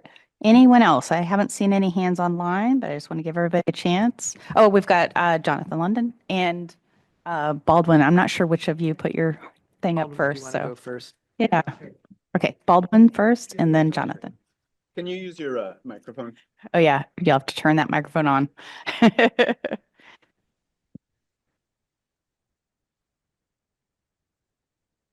Talking about doubling back, you know, in the section on goals, there's a reference to indigenous communities or whatever, and that's also referenced in the, I think, the purpose section. And I know that certainly where I work in the Central Valley, that when you refer to the indigenous community, will often refer to indigenous Mexicans, Guatemalans, whatever. We're not really, we kind of separate that from Native Americans, for example. And I'm wondering where, whether we need to be more consistent in terms of what we're referring to. Because the indigenous communities that I'm referring to often are kind of like, they're almost like insular communities within the community. So they're almost kind of like even more marginalized within a disadvantaged community, for example. And I think that we should probably make that distinction. Okay. To be clear, we have stepped back a little bit to the goals section and also in the purpose no, that's totally fine. That's totally fine. Are you proposing that we, instead of whatever we have there, I'm not sure if both of them are consistent or not, but to write indigenous communities and California Native tribes? Is that's one suggestion. And then let's discuss. Okay. Okay. Okay. So we have several people in line to speak. We've got Arsenio and Jonathan London. And this may be on section F, or it may be to what Baldwin has brought up, and I leave it to you all. Arsenio? I'm on F2, qualification of members. I'm looking at number 2, community science practitioner member. And I was looking at the comment. I think this was by Dr. Skinner. Yes, F2 for Dr. Skinner. Looks like community science wanted to be added. I guess I'm looking for like some clarification. One, and forgive me because it's been a long time, but are these membership qualifications required by statute? And are we just clarifying them, or are we adding? And secondly, maybe for Dr. Skinner, if she's on, the word practitioner, I mean, were you thinking something broader, like a community science person who is working in the field? Like we have a lot of people right now that are working doing community science, that maybe not be a practitioner. That word practitioner indicates like to me like a license or some sort of like formal kind of technical requirement. And so that's my question. If the intent is to be a practitioner and have like an actual formal degree in community science, then I'd just like some clarification on that. Yeah, I'm going to pass it to Diane. She's got an answer. We discussed this heavily in our ad hoc group. Yeah, it came up in the ad hoc group. My memory is that it came up because we wanted there to be a distinction between an academic scientific practitioner and a community practitioner who was bringing community-based science to the group. So there may be better suggestions for how to define that, but I believe that was the genesis of that distinction, and that's why. And it was different than an environmental justice organization or an environmental justice advocate, right? So there were these layers of distinction. Okay, thanks. I'm fine with that. Could I just jump in though? Because you have the mic. Why don't we just say community science? It says academia and scientific research. It doesn't say academic and scientific research practitioner. I'm open. I guess I'm open to discussion on that because I do understand what Diane is saying, the layers of the cake here, and that middle layer, we all understand the need for those community, as described by Diane, the need for those community science practitioners. Those folks are important too. For their perspective, that the people that work more closely with communities, those people are important. And then there's the environmental justice advocates that incorporate or are doing some community science themselves. I just wanted clarification whether or not that person, needs to straddle both or needs just to be that community scientist who's also an EJ person. I'm indifferent too. I recognize the importance of both. So I'm just wanted clarification on. Yeah, maybe I'll just say briefly. I mean, it's pretty much what you just said, Diane. but maybe just a couple other points. So actually, first on just one, this actually responds to a bit to Dr. Skinner's point, having academia. So there are some people who are like literally in an academic institution, like myself. Dr. Skinner is also academically trained scientist, but is just not in not in a university. So that category is inclusive. So that's one. And then, and then just what was saying, the community science was like someone who, and we know many of these people who are like excellent at building and deploying air monitors.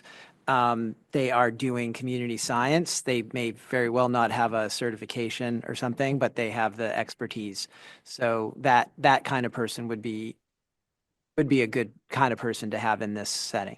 Okay, well, in that case, I would agree with Dr. Bonds, maybe to drop the practitioner. Yeah, just take it out. Yeah, because I mean, we don't have what's the word? Kind of the descriptors. We just have the category. So community science sounds good.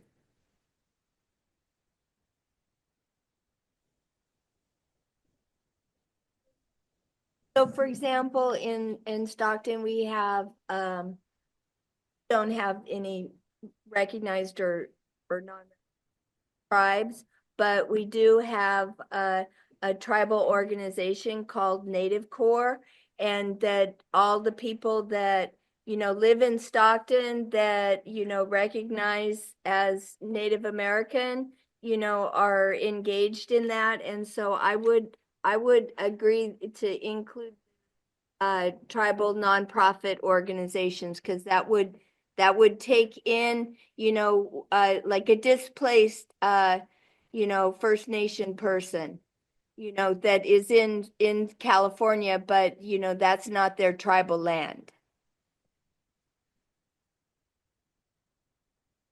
Opportunity. Yeah. Okay. Sorry, I've got multitasking going on here. Are you proposing a specific change, or you're good with the change that we're recording here? Yeah, that's fine. Yeah, Okay. I just was pointing to what Paula said. Okay. Okay, great. I think we have that. And I'm sorry, Mary Valdemar. I didn't see your hand, but I would invite you to speak.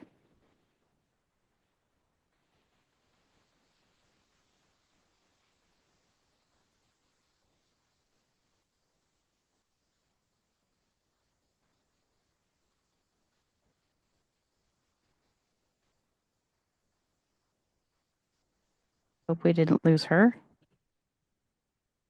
Okay, we're not hearing you, Mary. I don't know. Want to put that in the chat for us? Yeah, I think just chat us or raise your hand when you're ready. Maybe there's a technical difficulty happening here. Meanwhile, Arsenio, is that a new hand? An old hand. Okay. Okay, and we have Cassie. All right, Cassie Lopina. Looking at the beginning, when you had reviewed the changes in membership for the consultation group members, I'm kind of looking at section F collectively. The removal of the tribal government representative. I don't see any explicit language. I see that at the beginning of, or at the end of F2, you say that you'll strive to maintain balance of representation from the categories, but I don't see what will actually happen when you go below the threshold and you no longer have representation from one of the categories. Thank you, Cassie. I'm just going to say, this is Deldy. It hurts my heart when I hear you speak in such pain. Thank you so much for being here and participating. What she's not telling anyone is she rocked and rolled all weekend long. Right. She went to a big, I don't know, Def Leppard concert or something. So just by way of background, to go back to Arsenio's question earlier, if you look at the list under F2, the language of 617 specifically calls out number 3, 4, 6, 9, and 11. Specifically calls out those entities as ones that CARB is obligated to consult with in the development of the strategy. But it also says, and other interested stakeholders. And that is what gives us the discretion to really try to widen the reach of this group. And so therefore, just as we do, for example, in our community air grant program, eligible entities include not only community-based organizations, but also California Native American tribes. And we would continue our practice of if we lose a member, and by the way, Kevin McTurnan was not removed, he voluntarily resigned. When we lose a member from a certain category, we want to try to recruit within that same category to fill that position. And I believe the charter actually has some language committing us to do that.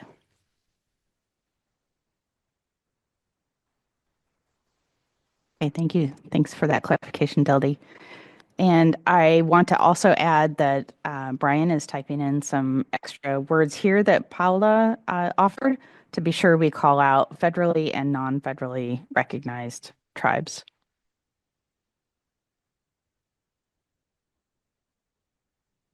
Yes, Have we? the only addition I made. Oh, perfect. Sorry, go ahead. No, that's the only addition I made. Okay. Referencing back, I'm part of the Tribal Advisory Committee in CalEPA, and this is an important issue. They've named the distinction in opening spaces for both federally and non-federally recognized. And for non-federally recognized, they do have nonprofits, as someone else mentioned. So I think we can make space for both. Perfect. Thank you so much. Okay. I am trying to remember, did we address everybody's questions? I believe Brian has put in some language that we will review our language around all of the use of Indigenous and California Native throughout the document, and we will make it all consistent. But does anyone have anything else to add? Any other questions, comments on section F as a whole?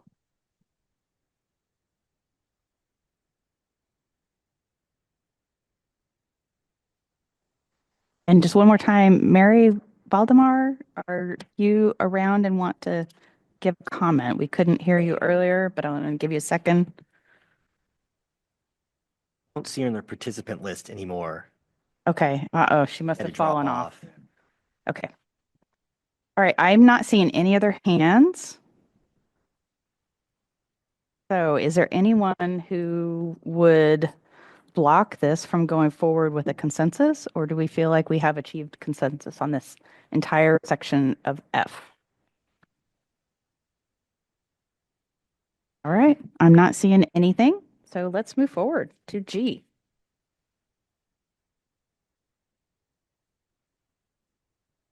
All right, so G is roles and responsibilities. Again, we're not going to go into the subsection level. So any comments or questions, clarifications you would like on section G as a whole? I'm gonna taking hands.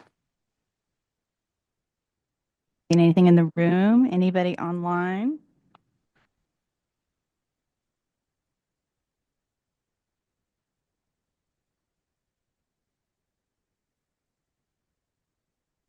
I think this is another section where we did some consistency notes throughout.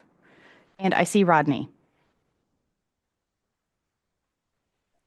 I just have one quick question. Did you guys rewrite the per diem section and separate it? Because it looks really good. It looks different. Oh, we'll take that. Take that compliment. Let's see, that's G. I'm trying to remember which section that was at. Where are you at? I'm sorry, I've been. Oh, it's back in F. Yeah. Or I. Now we're confused. Where are you seeing it? Oh, It's great. an I. It's Oh, we I. haven't gotten It's to I I. yet. I'm sorry. Oh, I'm sorry. I'm ahead of you. I'm sorry. Okay. Okay. Yeah. All right. I haven't seen any other hands on section G, which is all about the member requirements, expectations, staff support, etc.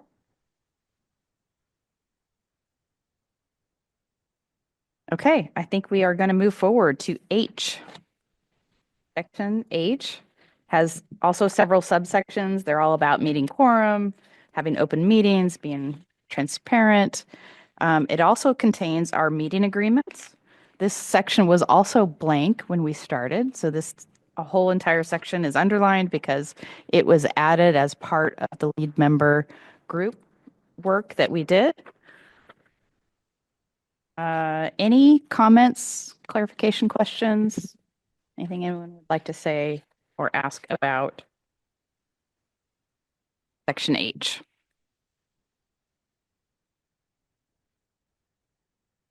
Mary Elizabeth. So I just wanted to speak to H3 4 meeting facilitation. And I can't remember who it was in the ad hoc committee that said, how important it is that CARB staff do the facilitation. That it was like I remember like a muscle, and that people are, able and capable to do that instead of taking the step back and letting somebody else all handle it and not really get involved. And so I've thought about that quite a bit.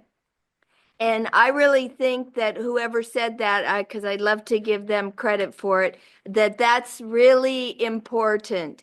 And I see often, then now agency staff that don't take responsibility for, like what goes on, and that if they were in the position of having to do, that they would see things differently. And so I appreciate that comment, and I wanted to, share it with the group because it's something,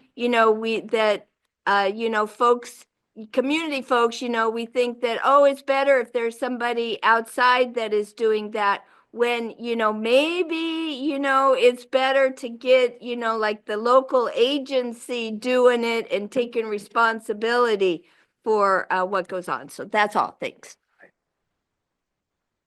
This is Kevin Alp. Thank you, Mary Elizabeth. And I will say, I think our staff do an exceptional job at facilitating, and what helps is they're doing, as Michelle has all the hard work, so she has this charter memorized in her head, so it makes this process a lot more efficient too. And so, in the future, if there is a need for facilitation, we can always talk about that. But for now, I think we want to try this way, and it seems to be working so far. And if I could just jump in. Oh, yes, John Baums from CARB. Thank you, Mary Elizabeth, because that was my experience some of the time with the first consultation group, is the facilitator, tried to do their best, but was sort of removed from, there wasn't the investment always in the process that you're calling out. So I really appreciate your comment, Mary Elizabeth. Yeah, I fully agree. As a community liaison, I definitely see when people are invested in actually doing the work, they own it a little differently and really learn from it and learn from community, vice versa. Yeah. All right. Any other comments or questions or clarifications needed? Section H, we're still on, right? I'm starting to lose track of myself. Okay. All right. I haven't seen anything. I do want to give one more chance. Mary Valdemar, are you able to unmute? I know that you had a comment you would like to share. Okay. Okay. It looks like we have still lost her. We have asked her to reach out via text or to our staff to see if we can gather her comment at least and find out if we can help her with her technical issues.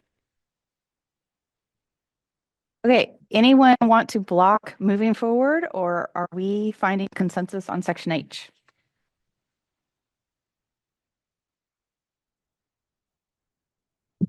If you think we're getting early lunch if we finish before time, you're absolutely right.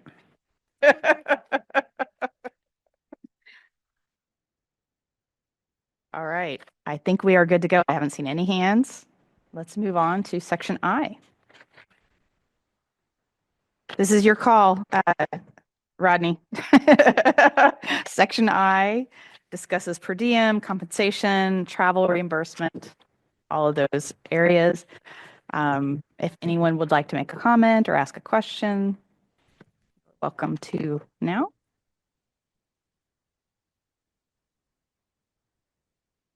I see Mary Elizabeth. So after we had met Mary Elizabeth, after we had met that first time, and the comment came up about it that that's what it said and that was all it was. I attended a environmental justice, was DTSC or CalEPA, where they were working on a similar type group, and they had $140. And, they said that that's what they have decided. And I couldn't stay, I could only be at that meeting for just a short period of time for my schedule. So I don't, like have a full thing. But then I got to thinking, and, it's okay for me, but if somebody's got to take off work and not be paid to be here, $100, is not a living wage. And I don't know, like the ins and outs on that, how that other state agency could have 140, but that number stuck in my head because of like the comments that we had at that meeting. And so I just wanted to bring that up, and if that could be investigated and consider increasing that to 140, and you could have like some sliding scale or something along those lines, where if people are, that's their job and their job is giving them their regular salary too, then, that's a whole different situation than somebody that's got to take off work. And I have taken off work, before to attend meetings, and I've even had to pay for my own substitute to take off work. And so, I'm just saying that, if there's any possibility to increase that $100, I think that that should be something that is fully investigated. Mary Elizabeth, thank you. This is Deldy from CARB. If you can help us out, if you can try to remember that other agency, I am certainly willing to go back to our legal office and ask if they can research that to see if it's anything that we could tap. Absent that, we have been informed that the law that's in place, which is a pretty old law, does set the maximum of compensation at $100. And so any change to that would actually require a legislative change. Okay, so I will go and look. Yes, and I dig in, and it'll come to you, and then me, and when I'm looking at my schedule, let me or Kevin know, and then we I will will. follow up. Okay. A long time ago, you could buy a lot of stuff with $100.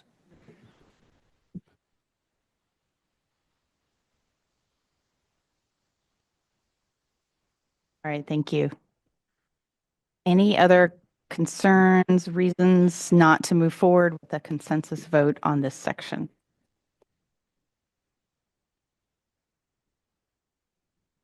Arsenio, maybe? No. Okay. But another awkward moment. What? I just noticed I got an email from Jasmine. She had a comment. Okay. Yeah, she can't raise her hand. She says, I have a comment for H8. Feedback loop to have CARB give responses on denying recommendations 30 to 40 days. So that may mean she's wanting to expand the time. Let me go back to H8.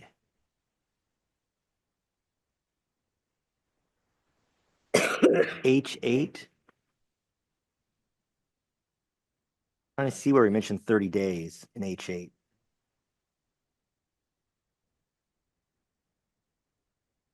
Maybe she has the wrong. I think probably the more appropriate place would be under CARB's responsibilities, which I think is in section E.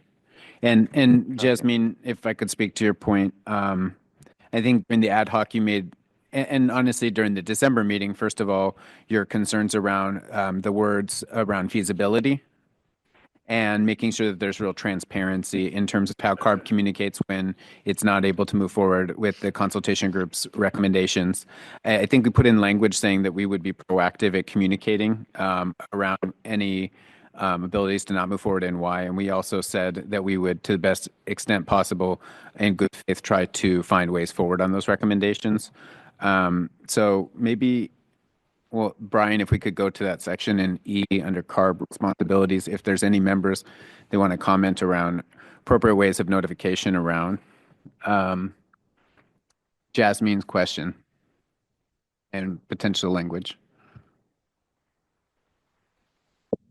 The relevant section, this is Deli, the relevant section is CARB responsibility 2, items number 5 and 6.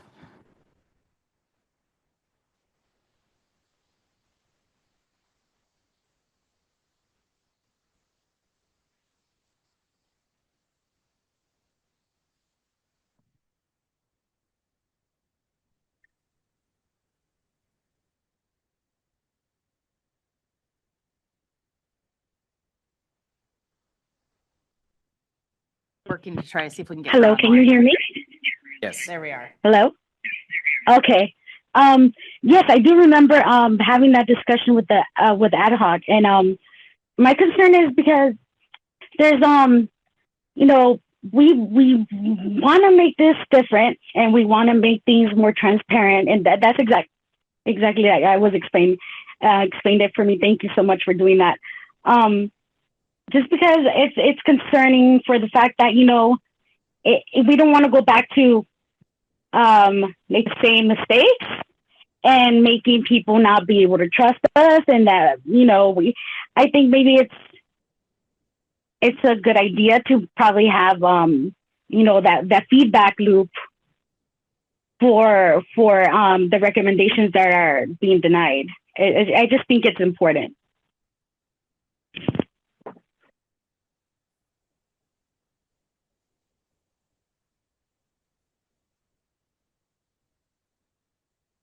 Before we respond, I just want to see if there's any other member comments about this.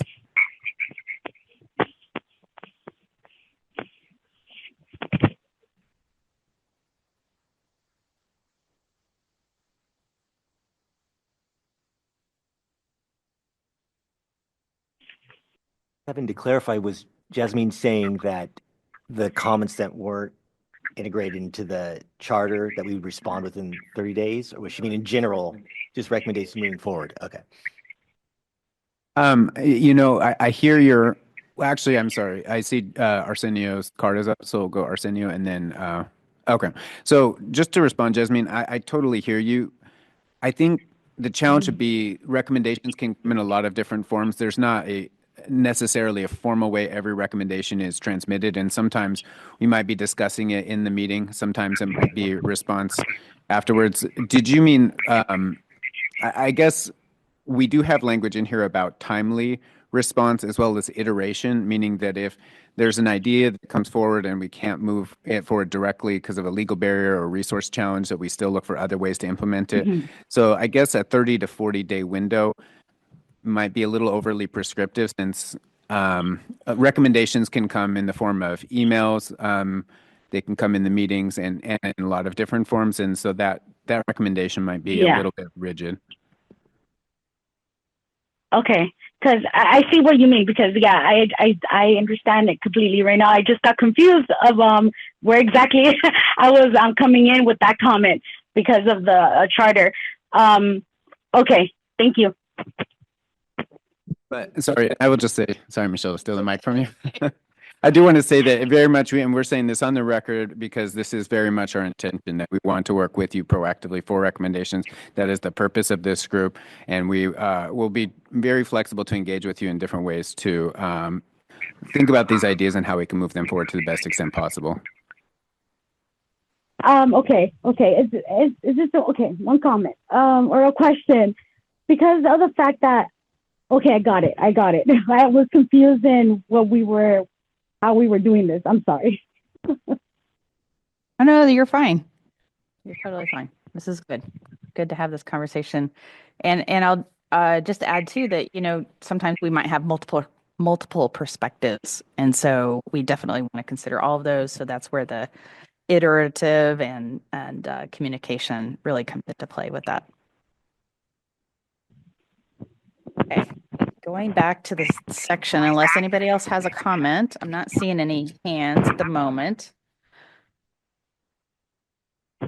Yasmin, for now, we have you unmuted, but we definitely are getting some background noise coming from you. I don't know if, there you go. Or no, I did. Yeah, you did it. Okay. We'll be cognizant up to unmute you though, if you have a comment. Okay, so section I is where we were.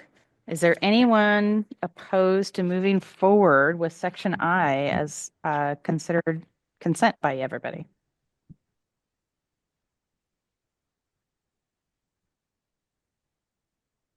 Not seeing any hands. Ann?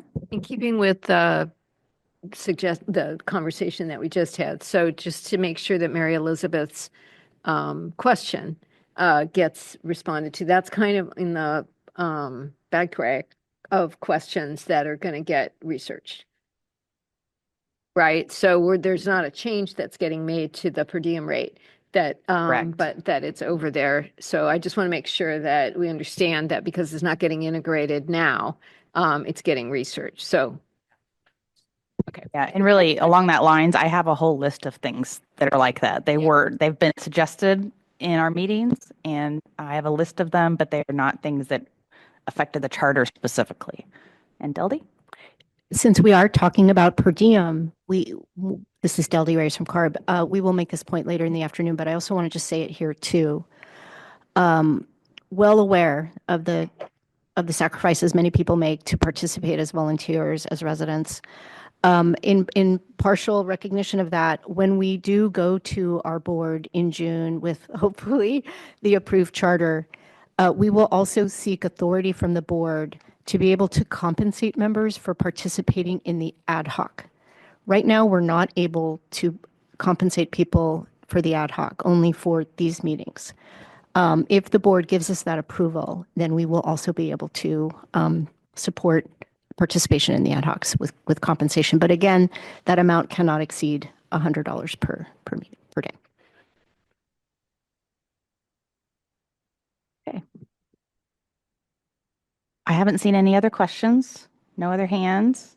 So I think we will consider that consensus on section I, and we will go to section J. Effective date. Did make like change there, nothing big. Comment. Does anyone want to block moving forward, or are we in consensus to move forward with this language on J?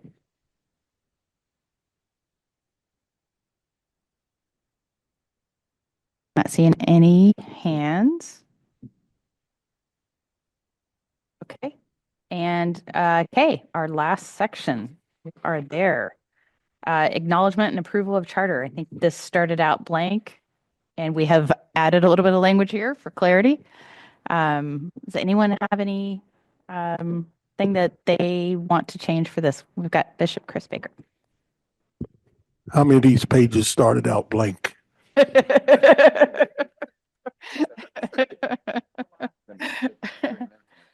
Yeah, membership agreements, goals, and this section. And that was intentional. It was so that you all could give your input and that we weren't defining that. So, yeah.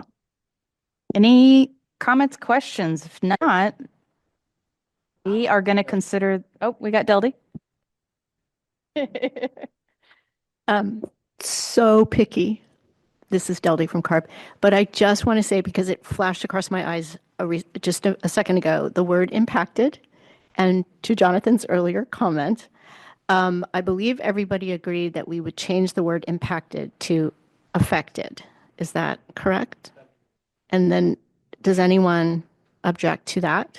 Otherwise, we will do a find replace. Negatively affected. Negatively affected. Affected in a good way too. True. Okay. Okay. It was suggested, I'm not sure if everybody online could hear, it was suggested to say negatively affected by Mary Elizabeth. And we'll do a find and replace throughout. Just making a sure, of friendly course, it's- amendment. This is John Balms again. Friendly amendment to Mary Elizabeth point. Maybe adversely affected is better than negatively. Just Perfect. I'm an academic like Jonathan, you know. Okay, so we are at the end. Oh, we've got Mary Elizabeth. Yeah, so in this last one here, you know, in the acknowledgements, I know there was some discussion about listing people by name or by organization, or in some ways, you know, have some more personal acknowledgement, you know, and I just can't imagine, you know, like how proud, you know, some grandmother would be, you know, right? They can go back and, you know, like, look at here, you know, to their little ones and what have you. And so I don't know how that what happened with that, but I know that there was a discussion about, you know, the important people that came before, you know, and how to acknowledge that in addition to, you know, this general term. That's all.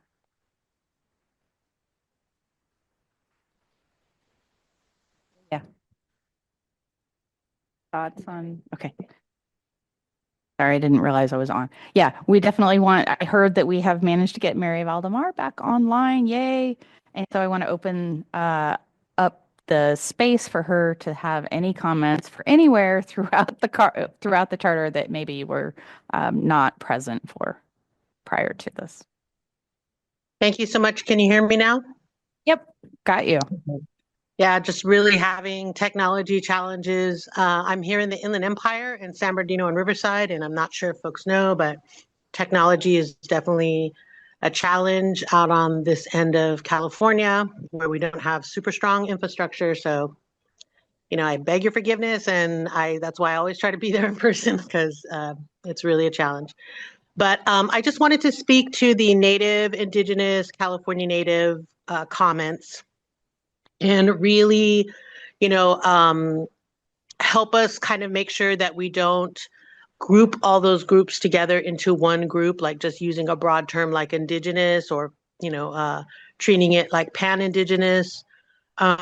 It's really important, I think, for the legislation and in the conversations I was in when the legislation was developed, you know, we specifically talked about California Native people, you know, as the original caretakers of the land that we're on, and making sure that the California tribal communities had a seat in the table because many of the decisions that were made over, you know, decades and generations did not include any California Native representation. So I really want to lift up the idea that, you know, in some areas it is appropriate to specify the California Native American, California Native people, First Peoples, you know, that type of language. In regards to like the broader Native community, Native American community, Indigenous communities, you know, there is of course a desire to be inclusive, especially for folks who came here later as guests or were displaced here. We have one of the largest Native communities of any other state because Natives were specifically displaced here to California. And so particularly in the LA area, we have a lot of Native folks from other territories, you know, who some are here by choice and some not, you know. So it's very important to, you know, have those distinctions about, you know, Native American folks and other Indigenous folks who are here as guests. And of course, I agree with Sessa. I don't like to use the word other, but there's just so many Indigenous tribes to name that it becomes, you know, challenging. So I just would want to make sure that when we're talking about, you know, specifically the land here, we're referencing to California natives and making sure that that is a specific community that we are looking for representation from here in decision-making bodies about the land, the air, the water, all of it. And then where we get community feedback and we talk about inclusive communities or communities where we're looking at the impact. Of course, the impact is on everyone, but some communities have this intersectioned, multiple impacts over generations and intergenerational trauma. And so when we're talking about the larger Native and Indigenous communities, of course, that's what we're talking about. And we want to make sure that the document reflects that when we're talking about health impacts, when we're talking about, those other types of impacts. It's not just the land and water, it's also the long-term intergenerational health impacts on all types of Indigenous peoples. So that might look different in different places of the document. So I don't want to say that we should use the same term everywhere.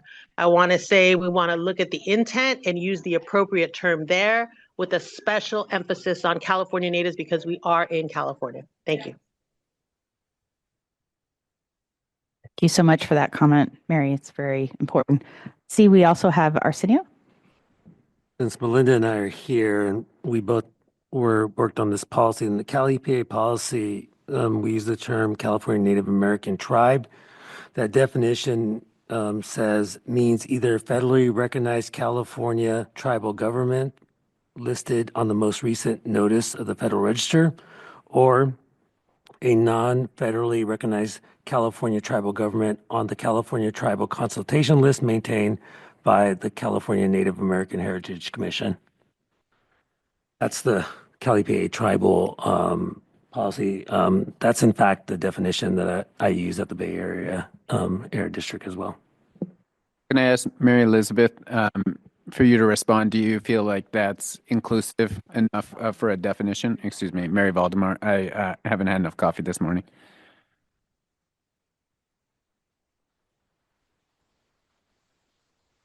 Mary, are you there?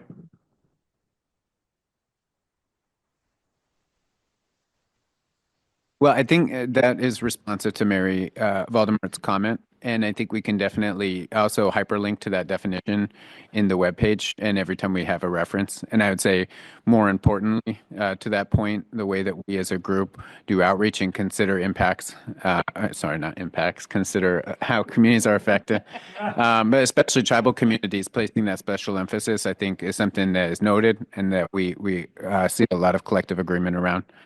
Mary Elizabeth? The only thing that definition doesn't include would be these informal nonprofits that are tribal organizations that are not necessarily a tribal government, recognized or not recognized. So just to be more inclusive, then if you could add the official definition, if that's the intent. Absolutely. We'll make sure that Paulo's comments on that are also reflected in terms of tribal nonprofits and tribal communities. We do have. Mary, can you hear me? I'm sorry. Yeah, go ahead, Mary. I'm so sorry. I'm having trouble unmuting. It's working and it's not working. Totally understand. Everybody here has been in your. Yeah, go doing ahead. double duty with students here. I just wanted to say although I'm super supportive of including other groups and their feedback, especially in Indigenous and tribal and Native nonprofits, I want to make sure that we're not supplanting that with tribal governments, right? The tribal governments and the sovereignty around tribal governments is very specific and needs to be protected and is the piece that's kind of been missing.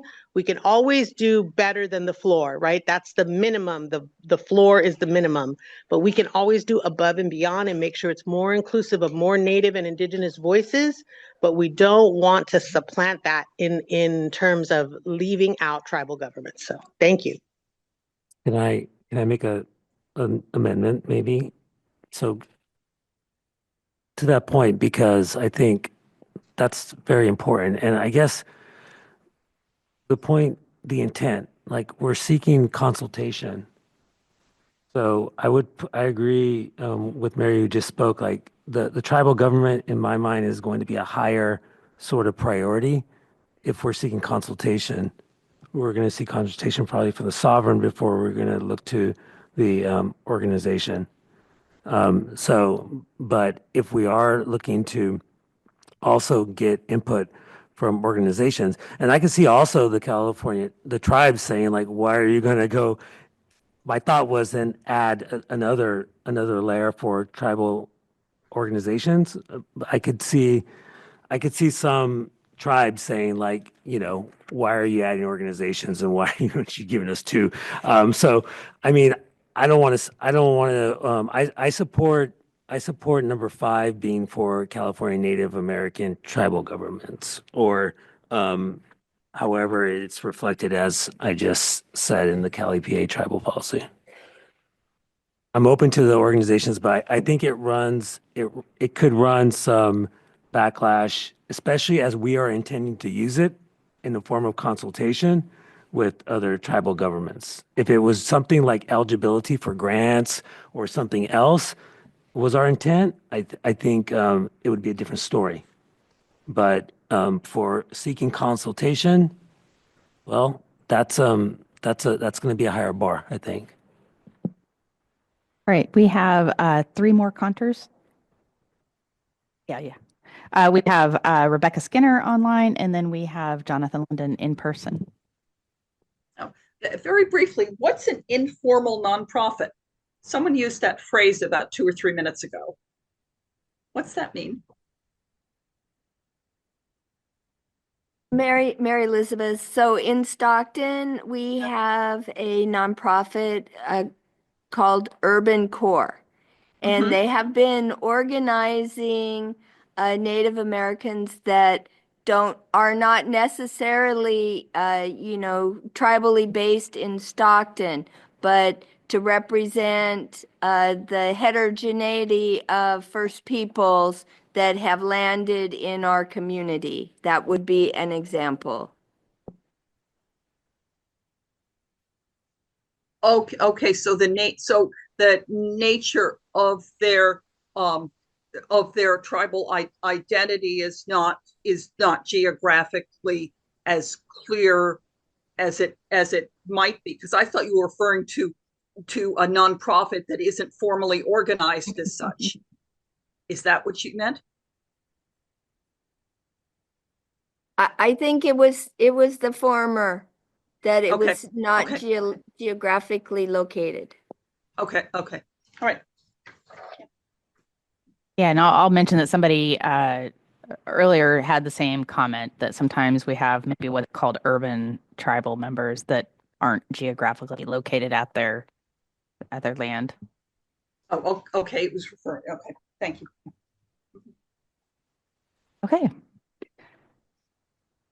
Mary, I just want to give you one last moment. I know that was one of the main comments you had, but did you have any other comments? Because I believe we are at the end of. I'm so sorry, Jonathan. Okay, I just want to ask Mary, do you have any other comments on anywhere else in the entire charter? Because we are at the end of it, and we're about to go to public comment and vote. Go back to. No, I don't have any other comments. I just really appreciate y'all's patience with the technology and getting those comments, a little bit of that discussion in there. I really appreciate the work that everyone is doing to center and lift up the right folks. So I'm sure, it's never going to be perfect, and it's a living document, so we'll just keep working at it. Thank you. Absolutely, 100%. And we've got one more with Dr. London. Oh, and then we've got a couple more, actually. Thank you. I'm just this number 5 just seems really important and challenging. And I definitely get that sort of not having like a nonprofit be at the same level as tribal government, clearly really different. But I do wonder about unrecognized Native Californian groups, which, the history, a lot of people know the history. I mean, it's a genocidal policy that made, the vast majority of Native people not in recognized tribal governments. So how do we deal with that, I guess? So one idea is that number 5 is tribal governments and non-recognized California Native groups. Another is like two, like adding, which maybe is going to be hard, but it just seems like that, that it's brought up so much that we need to address the non-recognized tribes. And so if it's just tribal governments, it just categorically takes them out. And I wonder, having been in those seats before, Arsenio and others, like for tribal, like undersecretaries for tribal affairs, like are those literally tribal governments, or does that also include unrecognized tribes? Like, is that part of the, framework when the state of California is dealing with Native Californians? Looking at Melinda, because Melinda can answer these questions. She's been with me, and this is Arsenio. You're right. You're right. For those familiar, like with the Winnemem Wintu tribe up in Shasta, in the Shasta Dam, that's a good example. They're not recognized.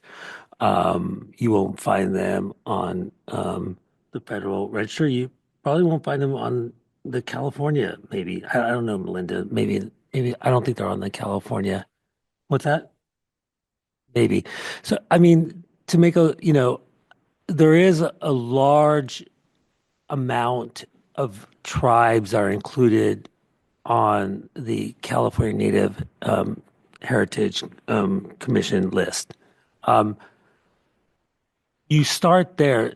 Mary, who commented earlier, there has been a big fight to get recognition just for that subset of tribes and just for consultation, because even for that subset, consultation is perfect. Even CalEPA and all of our agencies who represent government agencies, we do very little consultation. We don't even do it properly. And so we're not even, living up to our existing obligations, let alone like expanding the box. And so I wouldn't group them for sure. If you want to add another layer and add tribal organizations or non-recognized tribes, I want to think that I think on some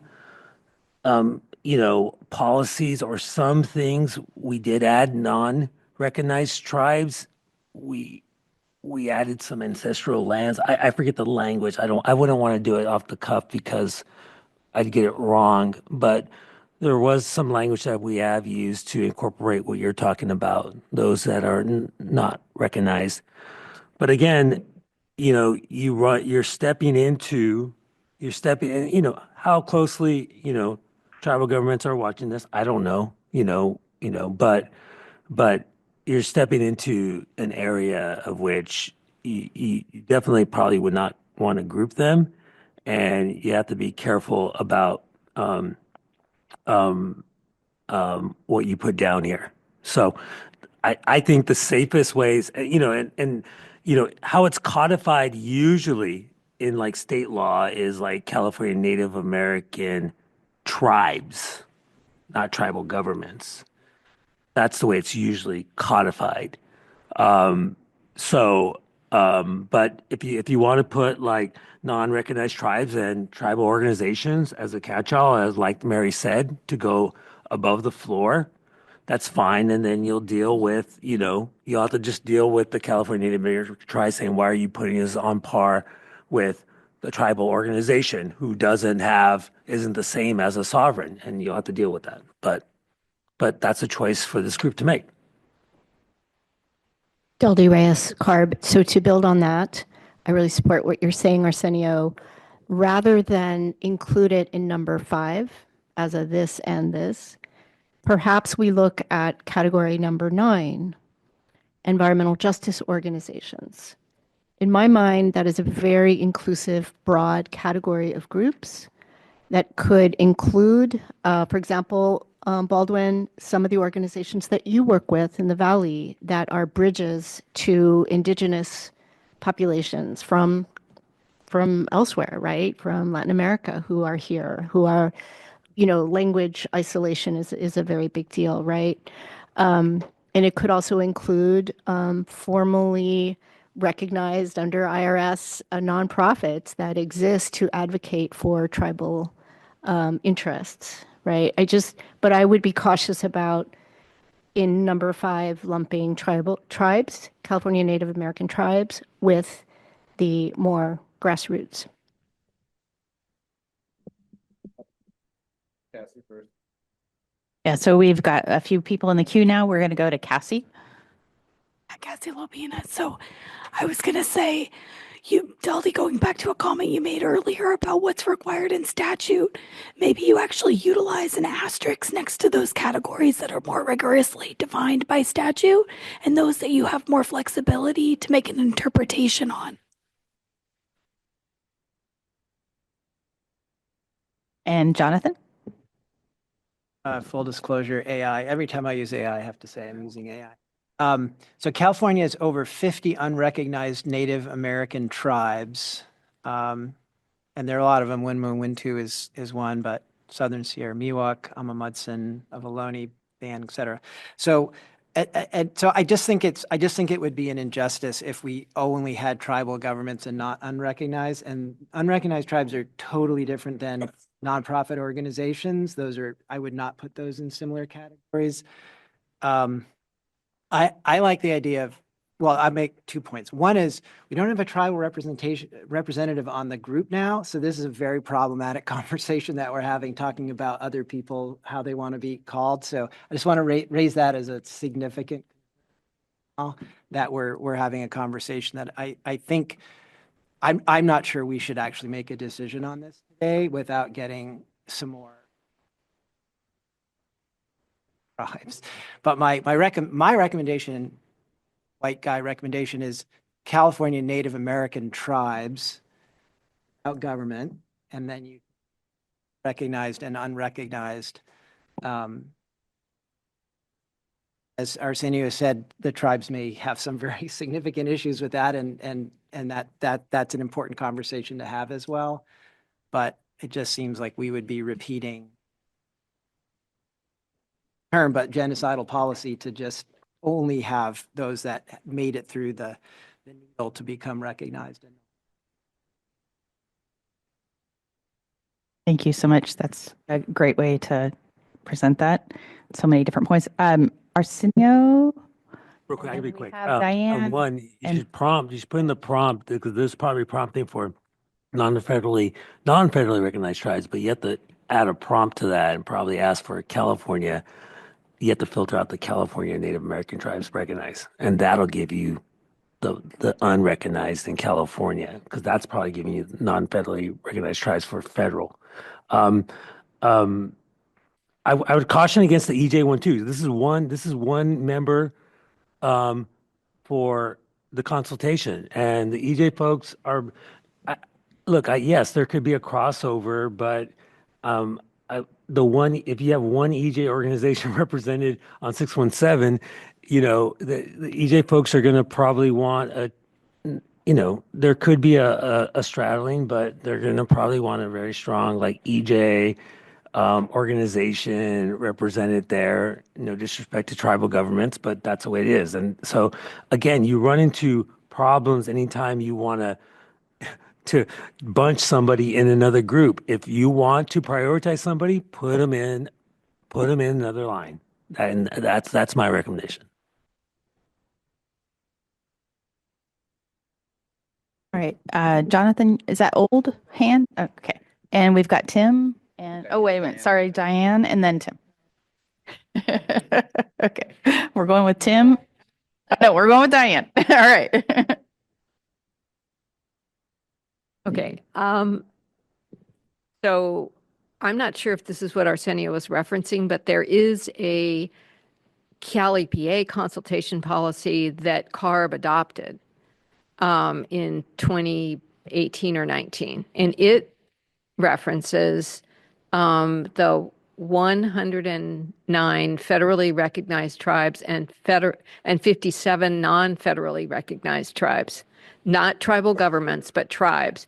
So that's 100 and whatever that is, for somebody who can do the math. I would say that's what we should go with, since that's the policy that CARB has adopted. It's both recognized and non-recognized, and it isn't government. But so that would be my recommendation on that specific item. I would agree with Arsenio's point. I would not want to lump anybody else in with the environmental justice organizations, to have only one representative. Yeah. Okay. So there could be multiple. It's not, there are in fact multiple in this group even. Yeah. Yes. So, I think there's 9 right now, I think, in our current composition. And just to be real clear too, even under the section that we're talking about right now, we had one who has stepped down, but we could have more than one. So it's not limited to just one seat. We are limited by practicality in terms of the total number of members. We are the biggest we have ever been. There are cost implications as well. So that is a consideration. so I think if it's important to have tribal organizations, then we should consider, I don't know that we do it today, that as a separate category.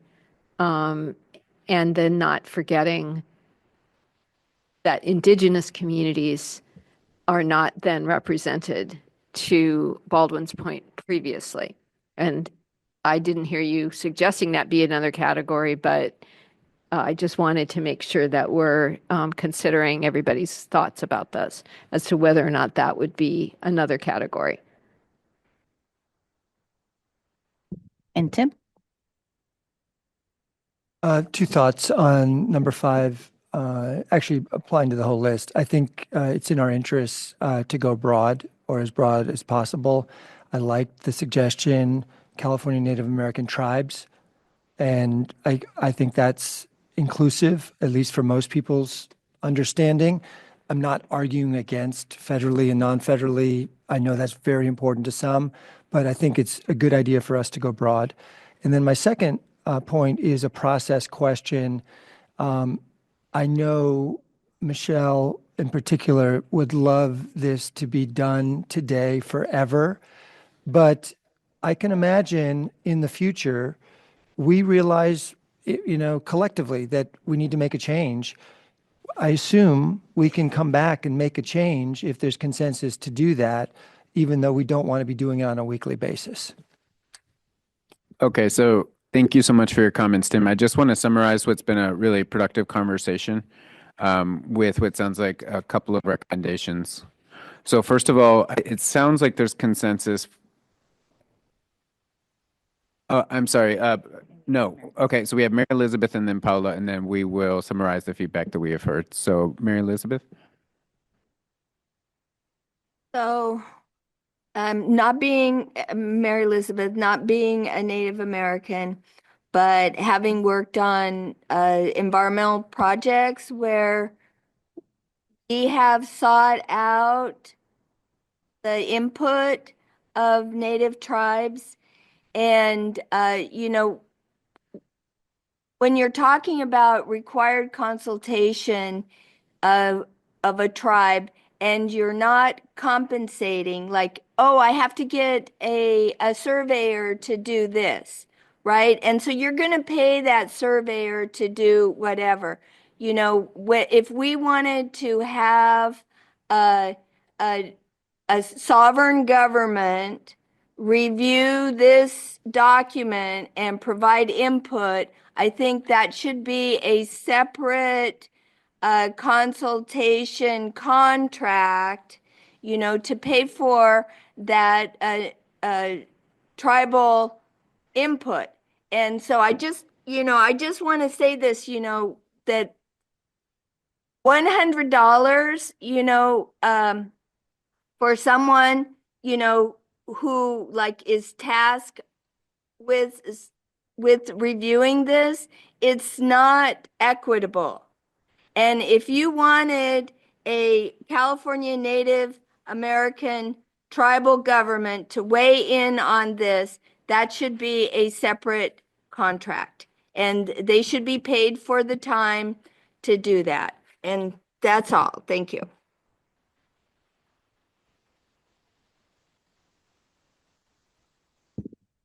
Okay, and we have one more commenter. Paula, that's right. Hi, thank you. This is a great conversation. And also, yes, agree on the problematic because there are no tribal representatives here, I don't think. But also, yes, agree with the California Native American tribes. And maybe there's another way to include the language of federally and non-federally recognized tribes somewhere else in the charter. But I do think that we need to expand it. And the reason why I say that is because like two tribes representatives or tribal nonprofits, tribal EPA, the reason why I say that is because they are very much at capacity, as much as environmental justice organizations are, and they are everywhere, and they're being asked to be everywhere at the same time, and it's very hard, and this is to make space for them. So if chairs are, or the chiefs are being asked to be in different EJ caps, EJ advisory groups, tribal advisory consultation groups, then it doesn't make space for other staff to be here. So I'm just mentioning that, and maybe the opportunity for the AB 617 consultation group charter to be consulted with the tribal advisory group in CalEPA, just facilitating forms or platforms for tribal members to look at this. And then the other thing I was gonna mention is a few of the tribes that are part of the CalEPA consultation group have mentioned this joint effort of conflict of interest. They have to be, or they're being asked to be in EJ advisory groups and DTSC, DPR, and other spaces, but then they will have conflict of interest for being in AB 617. So maybe there's something to name there. And again, problematic because there are no tribal representatives here. But I think that is an important point to be made, and to make further clarification on, or just request consultation to ensure that that's included here too.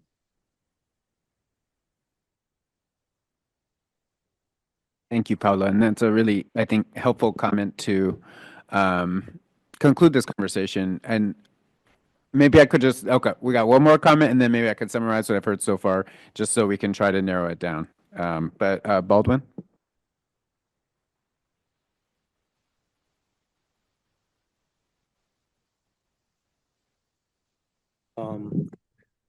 Indigenous as relates to indigenous from Mexico, Guatemala, whatever, should be a separate group and should be identified as a separate group as we go forward, because my experience in dealing with them, and for like 36 years, whatever, is that they tend not to work. You can't lump them in with EJ groups. They don't work with other groups. Just like my experience has been in the Central Valley, that often Native American groups don't work with other EJ groups. They do their own thing. And they kind of lump together, they kind of get lost. But they're important in terms of the issues that they face. They may be smaller in numbers, much like Native Americans. And I just think that something is lost if you kind of don't create a separate group as we go forward, thinking about projects and all that. Thank you. Okay, so I'm going to try to make recommendations that incorporate that. And please, anybody, raise your hands. Maybe you can put your card down and put it back up if I don't catch that correctly. So first, I think it sounds like there's consensus for number 5. We will be saying California Native American tribes, and then we will have a footnote that references the definition in the CalEPA tribal policy that does clarify federally recognized and non-federally recognized tribes. Then I think Diane's comment that we add another category underneath environmental justice organizations for tribal organizations, and maybe we could also include other California indigenous organizations as well. No. I think that's what. You want to use your mic? Sorry.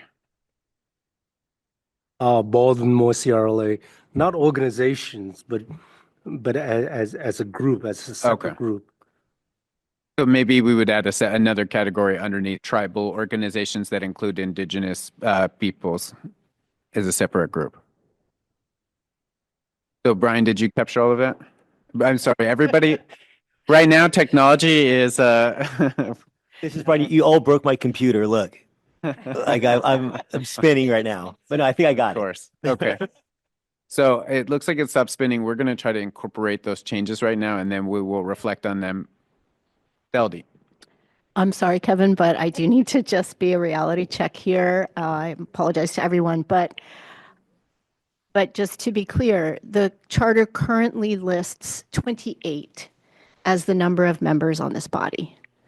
And we are now proposing to add an additional category, which would include additional members beyond the 28. And I'm assuming that we will be able to fill the vacancy created by Kevin McTurnan from the York Tribe's departure. So now we are talking about this motion would then require us to expand the number of members, which again, we could do this, for quite some time, and all kinds of other categories too. So I just want to note that, it is a challenge. We're already, as I said, at the largest we've ever been in this group. So that is a concern that I would just voice. Beldi? If I may, maybe it's not to add another category, but just to ensure representation in case you don't get anybody. And that's what goes back to what I was saying about capacity. Tribes are being asked to be in different EJ, other advisory groups being lumped in, as we talked about. And maybe it's not another category, but just to ensure representation in case you don't get anybody. And I'm just referencing here experience from the buildup of the DPR and DTSC EJ advisory groups. When they were reaching out to tribes, they were at capacity. So that's why they included tribal organizations, so that folks could be part here of the team.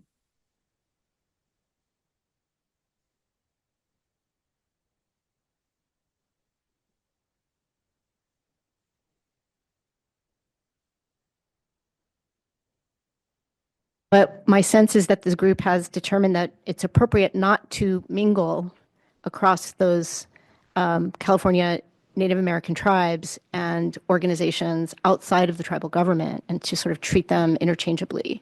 I will also pass on that as he departed, Kevin McTurnan did advise us that we should really be focusing our recruitment efforts on California Native American tribes that are really suffering from poor air quality. Right. And so we can also look to that advice, very key, good advice. Plus, we can look to our cohort of tribal, California Native American tribal government grant recipients who have done a lot of work in this program. So I just want to put that out there. Yeah. Thank you, Lily.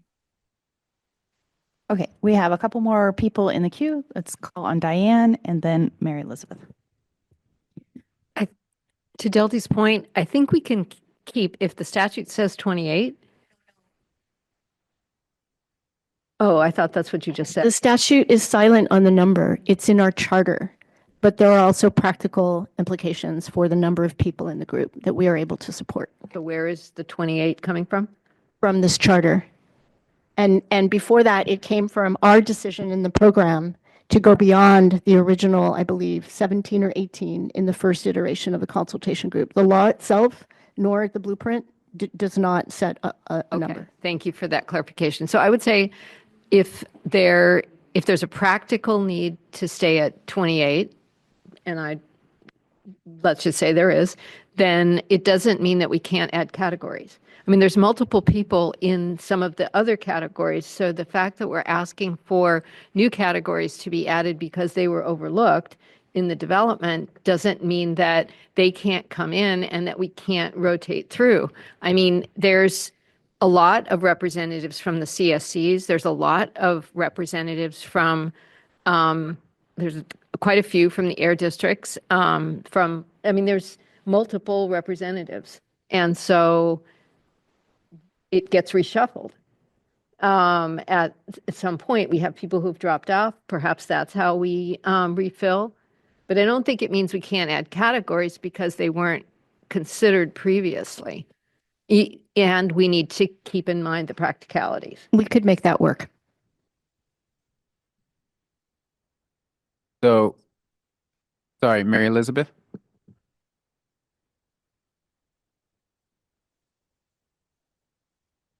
We put up on the presentation, if people want to see the current, how we're arranged as far as the categories, you can take a look at that. Yeah.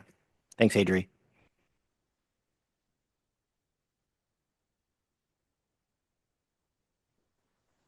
So it sounds like the final decision then, if we could go back to the charter, is to add the categories. and understand that as future vacancies are made available, then we will, as Mary Elizabeth said, quoting the charter, balance the categories with these new memberships. And so I think the two that we were going to be adding are tribal organizations underneath environmental justice organizations, and then indigenous peoples. And then I do want to just do a time check. We are at lunch, actually. If people feel like if there's additional conversation, then we might want to pause here and then continue after lunch. Or if there's no other conversation, we can Move approval. pause for lunch. And we didn't respond to Mary Elizabeth's comment about naming people from the previous consultation groups. And sorry. Can I? Yeah, go ahead. So just on that, my suggestion is that we take another of your suggestions and reference the website, and that we ensure that the previous members are there, that these members are there, and then as it changes, we don't have to worry about the charter having to be updated. Does that work? We'll make sure to capture that as an action item. Getting all nodding heads in the room. I'm assuming we don't have a comment to that online because I don't see any hands raised. And so I guess the question is public comment now and vote now and postpone lunch a bit, or do we take a break and come back? Any strong feelings? Okay, I'm getting everybody wants to do public comment. So let's move through that. And I think, trying to remember who's taking on that. I'll facilitate that That's portion. Adri. Yes. Thank you, Adri. Okay, everyone, I'm pulling up the slide now for public comment. So this is for attendees or participants. Now is the time to raise your hand. On the slide here, it shows you how you can participate. You can raise your virtual hand. If you're on the phone, you can dial #2 to raise your hand and *6 to mute and unmute. We also have a guest in the room, so if you want to participate or comment, just raise your hand, please. We do have one participant in the room that would like to comment. I have not seen any hands online yet. No, I haven't seen any comments now in the we room have either. one from Aiden Garcia. So maybe we take the person in the room first. There's no one in the room, Michelle, so let's go to Aiden.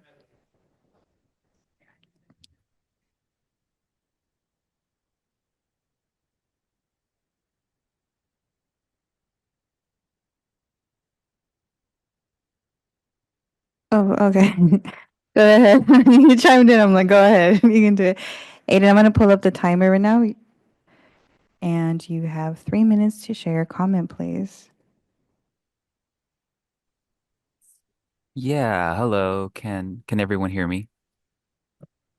Yes, sir. Okay. Good afternoon, everyone. My name is Alan Garcia, and I wanted to thank everyone for this opportunity to meet and discuss the charter. I just have a couple of requests. I was wondering if anyone at CARB could share the current draft of the charter as it stands, along with the proposed amendments. 1 and 2, will there be another opportunity for public comments aside from this one?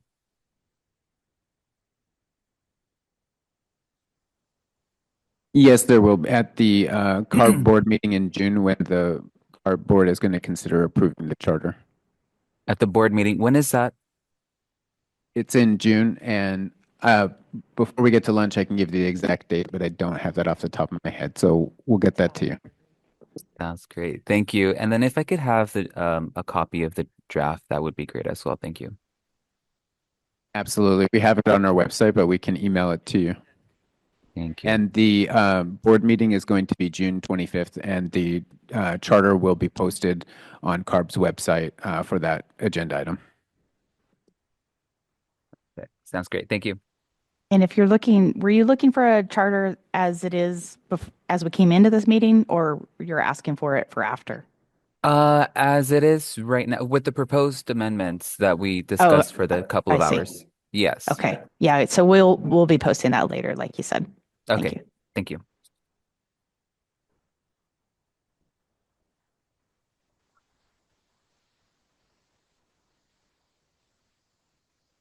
We don't have any other hands raised.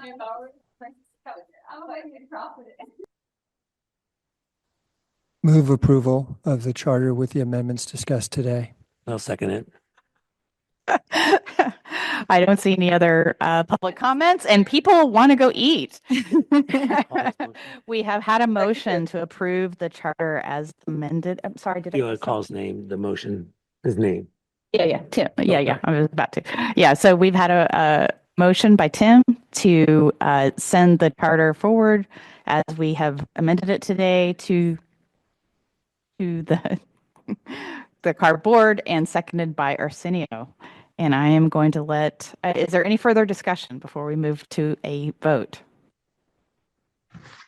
I'm seeing nothing. So I see Brian? I see Rebecca came off mute. Oh, no, I just came off mute for no particular reason. So no. Okay.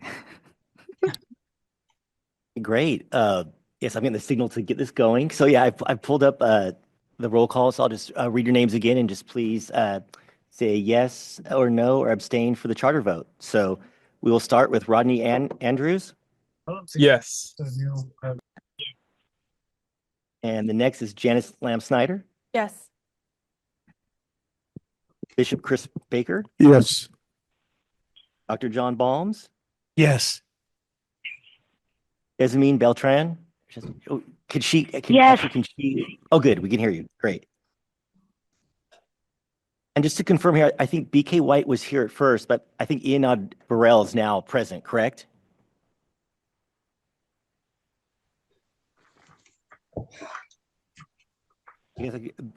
BK White, are you here? Are you Yes, still I am. present? And were Present. you okay? And you were Ianad's alternate, correct? Yes. I saw her get on, then I saw her, I think, get off. Okay. Okay. Well, then go ahead. Yeah, we can. You can let us know your vote. I vote yes. And Tim Carmichael. Yes. Prithvi Dior.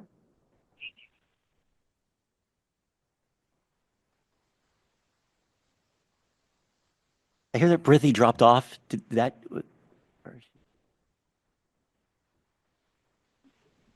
I'll go with Mary Elizabeth. Yes. Ryan Hayashi. Yes. Walter Shin. Yes. Lynn Leon Lopez. Yes. Dr. David Lowe. Yes. Dr. Jonathan London. Yes. Cassie Lopina. Yes. Was a yes. Arsenio Mataka. Yes. Kirsten Ukatel.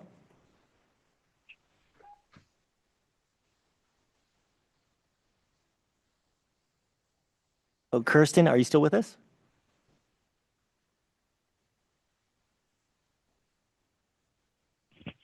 I'll move on to Baldwin Moy. Yes. Dirk Piersma. Yes. Maximilian Rosa. Oh, excuse me. I'm sorry. That person's not present. Dr. Rebecca Skinner. Yes. Diane Takvorian. Yes. Paula Torado Plazas. Yes. Mary Valdemar. Dude, she's been having technical issues. Maybe we can try to text her about her vote or something like that. But no, we're good. Okay. And we'll go with Domingo Vigil. Yes. Christine Zimmerman. Yes. And then all I just want to check to make sure Kirsten is still not available. Okay, well, will we have enough votes to pass? Yeah. Congratulations. Yay. All right. Congratulations to the entire group. All so much. I know we're hungry. Let's go to lunch and meet back here at 1:50 at 10 till 2. And when we come back, And when we come back, we're going to convene for a group photo with the charter in front of us, okay, to commemorate all of the hard work that all of you have done. Good afternoon. We're at 1:50. So we're going to go ahead and continue today's meeting. Yeah, and I think we're going to hand it over to Brian actually for this section.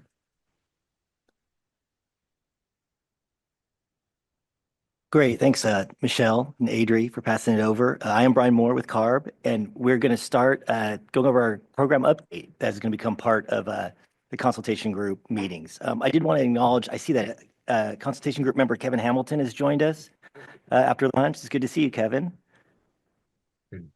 Good to see you as well, Brian. Yeah. And so with that, I guess we can go to the next slide, Adri.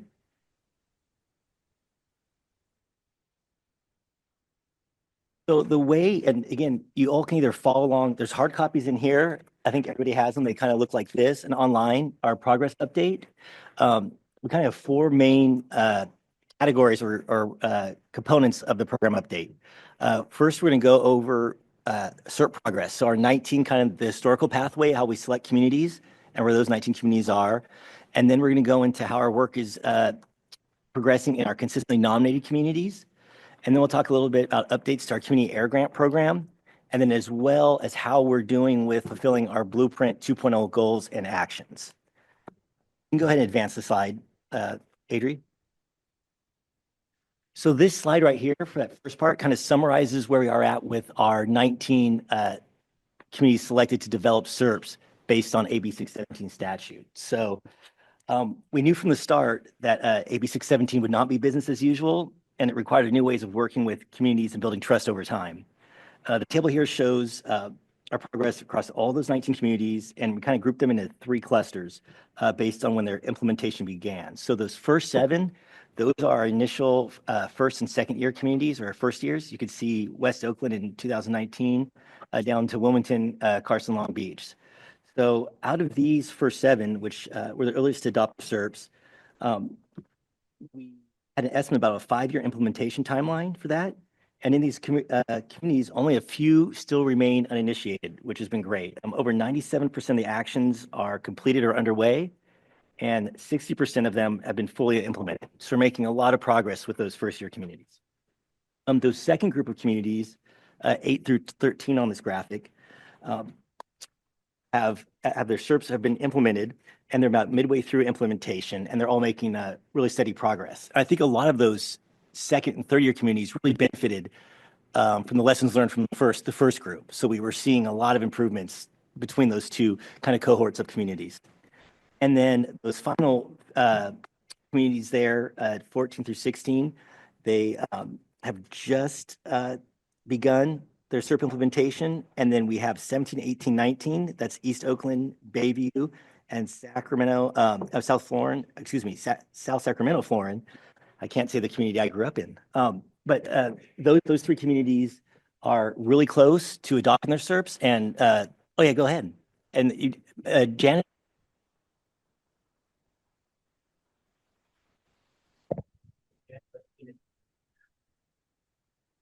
Yeah, I'm just glad to be here and excited that we moved ours. Our committee approved it to move towards the Air District Board. So we did a lot of work. I've been there 7.5 years, and it was rough at times, and it was good. And I want to invite the board member, Diane, and board member, Dr. John, to our June meeting, steering meeting, to come and see the good things that we've done. And Janice can give you the days. So, yeah, Janice Lamsnider with the Sacramento Air District. So as Bishop was just sharing, our steering committee adopted our the plan and passed it this past Monday. And so we're really looking for a way to celebrate with the community and also, have them be able to meet with members of CARB leadership to share all the work that they've done. And so we will have more of the details through Kevin. And so once we know that, we'll share that with you, and we'd be happy for you to help or come and attend. Well, congratulations, because this is John Balms from CARB. I know this has been long in coming, and Sacramento had some problems earlier on, but I'm glad you've now got a SERP passed. We had a majority yes vote with 1 abstain. I tell people when I was asked to be on this, I didn't know nothing about no molecules in the air and all these different things. And till I started using Dollar Tree carpet freshener, and I'd wonder why my nose would get all raw. And I went to my doctor, he sent me to an allergy specialist. He said, let me ask you something. Are you around dust? I'm like, no. What do you do on your carpet? I say, I use the carpet fresh. I get it from the Dollar Tree. Stop using it. Because what I found out, and I was reading this stuff when I first got started, those are molecules. When you squirt the stuff down and it hits the carpet and the dust rises, so when you're vacuuming, it's getting all in your nose, but it's supposed to make a carpet smell fresh. So ever since I stopped using that, that's been 6 years ago, I've not had a sinus infection all the way up to my eyelids, none of it. So now I know what molecules and all this stuff is. I do want to say that South Sacramento, Florence is a great example of adapting to things that have been learned in other communities through the process. And Janice, you were determined, and your leadership has been great, and your willingness to iterate and make changes on the fly, I think, really led to where you guys are today. So that was great work. Yeah. And this is Kevin Ulp. If I could also just say one more thing, because I was there on Monday. I just really love being in your meetings, the steering committee, the way everybody supports each other, the way people, bring their thoughts to the table, bring the community there, local government is there. It's an exceptional model you all have built, and I think it's a great plan, and we're really excited to celebrate with you all. So congratulations, and please take your congratulations from the whole consultation group back to the steering committee. I know our Arsenio isn't here, but so we talked about South Sacramento, that the CSC has approved their SERP. We also have East Oakland, one of our area communities. Their CSC has approved the SERP, and one of their board bodies have, and their whole board is going to review it very soon. And Baby Hunters Point is moving a lot forward in developing their strategies right now. So we're seeing good movement from our initial communities down through 19 that we're really excited about. I'm going to take a break from the slides, and I'm going to switch over and share our update document that you can follow along with as well, either virtually or with your hard copy.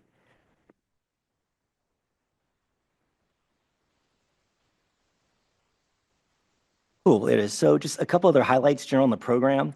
One thing that I thought is really important, and we have it actually bolded there, is that one of the kind of concerns from some stakeholders with this program was that we were doing a lot of emissions mitigation strategies, such as vegetative barriers, indoor air filtration, which are great, but the statute mentioned, achieving real emissions reductions. But if you look at our initial assessments of the plan, out of 86 California climate investment programs, the cap incentives that we use for this program were ranked third in NOx emission reductions, as well as fifth in PM. So we've shown that it is possible to implement those immediate mitigation, exposure mitigation, things like air filtration and green barriers without sacrificing emissions reduction. So that was something we were really happy to see, that we were so effective, dollars spent and the amount of emissions being reduced in this program. It's up there with the top ones in the state. And just some kind of highlights we mentioned with those first communities. We have listed here, West Oakland was actually able to achieve a 31% reduction in diesel particulate matter emissions through some really innovative tugboat replacements and repowering projects. So that's a highlight that we saw in those first year communities. As well as Shafter, community petitioned hard, and the Department of Pesticide Regulations now has a statewide notification system put in for pesticide notifications, which again was one of those stumbling blocks at first, but it became a huge success. It's benefiting people throughout the whole state. And again, Imperial Valley has done some great stuff with electric vehicle infrastructure. As we move down, if we look at some of those mid-phase, so these are kind of the implementation starting in 21, 22, we had some great things being done, specifically in San Joaquin Valley. We had some this is a great example of how the SERPs evolve in kind of living documents, where in Stockton, and Mary Elizabeth can maybe comment on this too, that they're able to reallocate some funds that were not being used to replace two Tier 0 locomotive engines right there at the Stockton port, which will result in a massive amount of DPM reductions, especially with those really old switcher locomotives, and that would have been just producing emissions right in that community. So that's another win.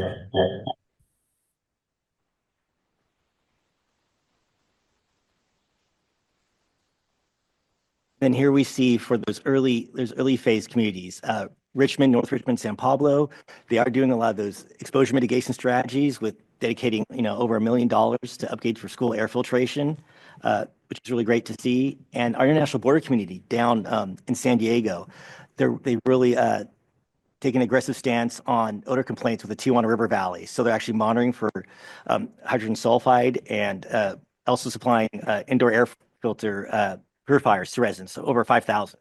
So that's also been a great success. And again, we mentioned with South Sacramento, Florida, moving forward, which is awesome, as well as East Oakland, and Baby Hunters Point is still working diligently to get all the strategies down. Well, and this is just that table that we showed on the slide, so I'll go through that. So that kind of covers that first phase, like where we are with our 19, SERP communities.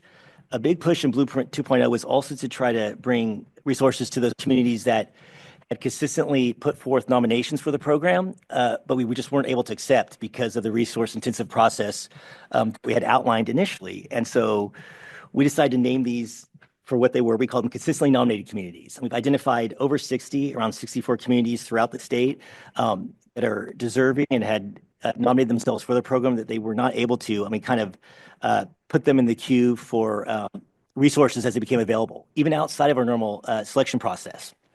And kind of two highlights where we try to work with these communities. One was the statewide mobile monitoring initiative, which you all may be familiar with. So it's around a $30 million initiative to do mobile monitoring throughout the state. And we really emphasized that all this monitoring was happening within those 64 consistently nominated communities. So that project is wrapping up monitoring through the end of this month. And we should see at this early to the end of summer, us being able to release data and analyze it, do some QA/QCing. It's been an amazing project, looking for particulate matter as well as having partner mobile labs that were more specialized to look at toxics in these communities. But what's changed since when I first started doing research, instead of it being expensive and timely to collect data, it's kind of the opposite now, where we've collected over like 5 billion or is it 8 billion data points. And so now it's going through that data and making sure to QA/QC it and all that. But it's a great, rich data set that we hopefully will have some results by the end of the summer. Anybody else want to add anything about SMMI? Or open up for questions, obviously, at the end as well. And another kind of highlight working with these consistently nominated communities that we were able to get a grant from the US EPA to do community-led monitoring in two consistently nominated communities in the state. One was in Maywood, looking at toxics, and another one was in Lavinia, which is like an unincorporated town kind of outside of Madera. And we were able to look for metals in Maywood as well as pesticides and PM in Lavinia. And the really big part of this was not only were we monitoring, but we actually built some community capacity where the community was able to purchase the equipment and they learned how to do the monitoring. So hopefully they'll be able to continue past the end of this project. They've developed some capacity for community monitoring and they'll have the equipment as well. And also neat thing in the Lavinia part, we were able to partner with UC Merced, so Central Valley University, to do a lot of the pesticides monitoring, make that connection. We have a tendency to work with a lot of the coastal UCs, that's just where they are. So representing the Central Valley and getting researchers that live and work in that area that are close to these communities was really important. So hopefully the benefits of both these projects will outlive, the 3-year course of the specific grant. That's been really, really impressive. And so that kind of third bucket we want to talk about were community air grants. And Melinda, feel free to add in if I miss anything. This is Melinda's baby right here. So with the community air grants, today,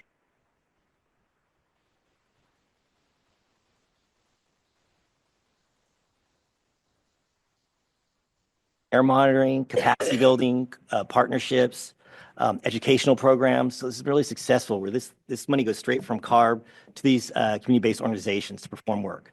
A big part of it as well is that 14 of these grants are funding the development of local community emissions reductions plans. So this is where the community kind of takes the lead and develops an emissions reduction plan for their community outside of working with the air districts and CARB. And we help out and we're there to help support where we can, but it really puts the community members in the driver's seat when analyzing community needs, concerns, and then developing possible strategies to address them. So that's been really great. And that's the last two cycles of our grants. That's 4 and 5. We're on 5 right now as our newest cycle of grants. And speaking of cycle 5, this is one of our largest rounds. We had over $20.7 million was used in this cycle 5 grants to support these community air grants. And it was really great. We actually increased the maximum funding for each project so people could do more with each project. As you can see, the increase in the maximum allowable amounts for the projects down there on those bullet points. And it's been really great. We've been working with communities throughout the state, making a lot of connections. And hopefully this is a way to more efficiently and speedily, get out resources for the program rather than going through kind of our resource intensive selection process that we had done in the past with those 19 communities. And table 2 here supplies a really good overview of our community area grants from the last 3 cycles. And Melinda, we listed the last 3.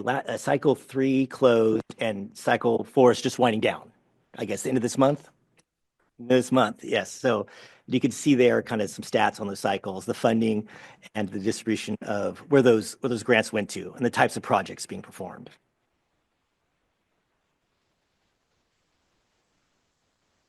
And just some highlights we have right here. We have some listed here about in the cycle 5 CAG. So to La Posta Band of Mission Indians, they're doing some monitoring, which is great, and training with that grant. Breeze Southern California is doing a lot of monitoring down in SoCal, and also actually going to do some pulmonary function, so lung function tests on community residents around there with that grant, which is really exciting. And then the Institutes for Local Government in their cycle 4 actually helps support regional convenings to bring together community members that are working on CSCs and community air grants, that are working on other projects all together to spread word about our program and to get feedback on what's been working and what we can improve on. And so the final section of our update, and again, we'll be supplying one of these every, quarterly or every 4 months for these consultation group meetings. We'll be updating this, was to go over the goals and actions that we committed to in the blueprint to kind of show where we are with those. So we have been progressing on these 45 actions that are nested under 8 major goals. And you see the majority of these actions are underway. 7 have been fully completed, and 3 we are getting ready to start. And just some highlights. You all are our biggest highlight, that we were able to reinvigorate the consultation group, and that's moving forward amazingly. We actually have a charter now and all that, so it's awesome. We've also been developing peer-to-peer learning series, and Kevin's group has been doing a lot with that, with connecting stakeholders throughout the state so they can talk, share ideas, brainstorm about ways to improve the program. So that's been going really well as well so far. And another thing, we're about, I guess, halfway through it. Do we have about another of the program evaluation? So that goal number 5, part of action number 4, we've contracted with some external evaluators to do a thorough program evaluation, to see how we're doing now. We figure, 7, 8 years into the program, it's a good time to take stock and really get a third party's view on what's working, what's not, and where we can make some changes. And the last priority goal that we put at the highlight, which was a huge one, our community air protection incentives guidelines we've updated. So historically, incentive guidelines can be pretty restrictive of what you're able to use that money on. And so what we did coming around last April 2024 is that we updated our guidelines to give air districts as much flexibility as possible to pursue projects that had been really successful in years past. So kind of streamlining a lot of these projects so we can get out these incentive funds and get emissions reductions and exposure reductions as quickly as possible. And there is a link in this to those new incentive guidelines. So a lot of it was taking some really innovative projects that air districts came up with and developed and putting them in our guidelines. So they're very easy, kind of more cookbook, so they can very easily be implemented by other air districts throughout the state, rather than each air district having to do a really long and kind of laborious project plan every time. We're trying to speed that process up. And so I think that's another success we've seen. Sorry if I talked fast. I've had 2 donuts and 2 coffees today. That's probably a bad move. But Yes, exactly. But so that's just a brief overview of the update. You have seen it. And if anybody on the consultation group would like to comment on the update or something was unclear, or would like to see something else in the updates going forward, please let us know. And then we'll also have a public comment period as well after. All right. So right now I see one hand in the room, Tim Carmichael. Good afternoon. Brian, as much as I appreciate the positivity and I want more of it, I really believe that one of the most valuable ways this group can support ARB and this program is helping with what's not going well. And you note in your second to last bullet that you've got some universities under contract, they're going to do evaluation, but they're not going to report until June of 27. And I want to encourage you and the team in the next update to us to share. I mean, I'm not wishing for things to not go well, but in a program this broad, statewide, there's got to be some stuff that isn't going well through the ARB team's lens.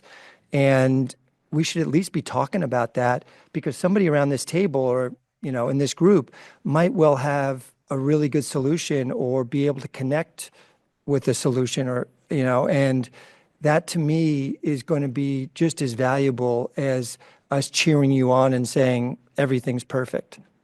That's a great point. And there have been some evaluations of the program in the past. Dr. London did some great ones. And one item that was on here that we're pushing is to develop an AB 617 research portal that can pull together all the stuff that we have done and like Dr. London and independent researchers have done on AB 617 in one place and add context to it. And they actually even have a way that researchers that are interested in evaluating our program can contact us and we can introduce them to the right people. So that is in the works too. But yeah, your point is well taken. There's definitely room for improvement. Yeah.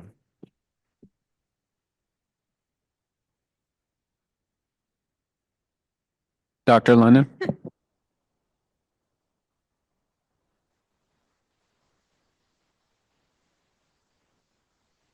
Yeah, I know. That says something. I was actually going to say something a little similar to Tim's, but in the form of a question, which is like, are there questions or concerns that you all have, given very impressive areas of work here, that you would like some feedback on? Things that things that you tried that didn't work out, or things that you're thinking of doing next, or whatever that is on your mind. That's a good use for this group.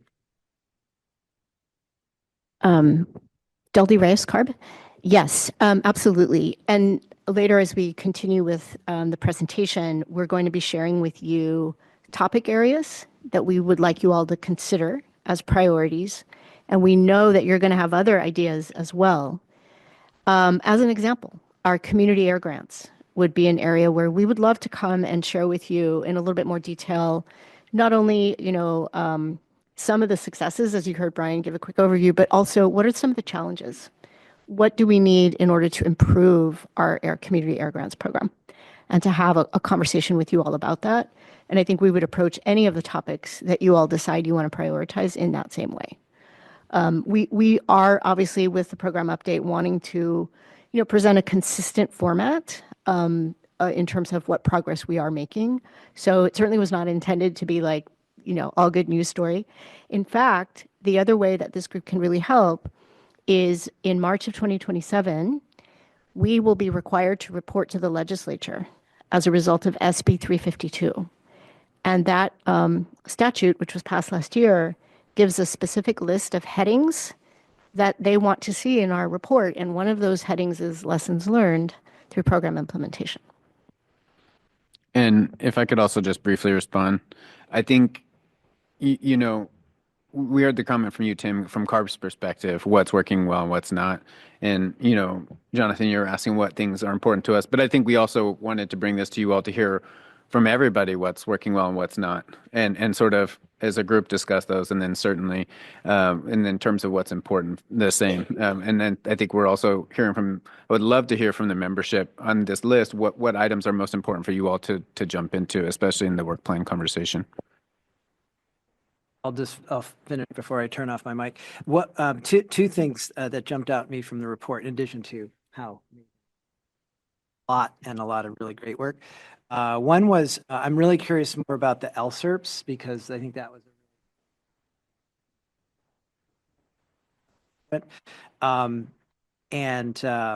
I could imagine, just because they're not intentionally not kind of the same cookie cutter, they're really like, place-based. So how do you feel like that's working?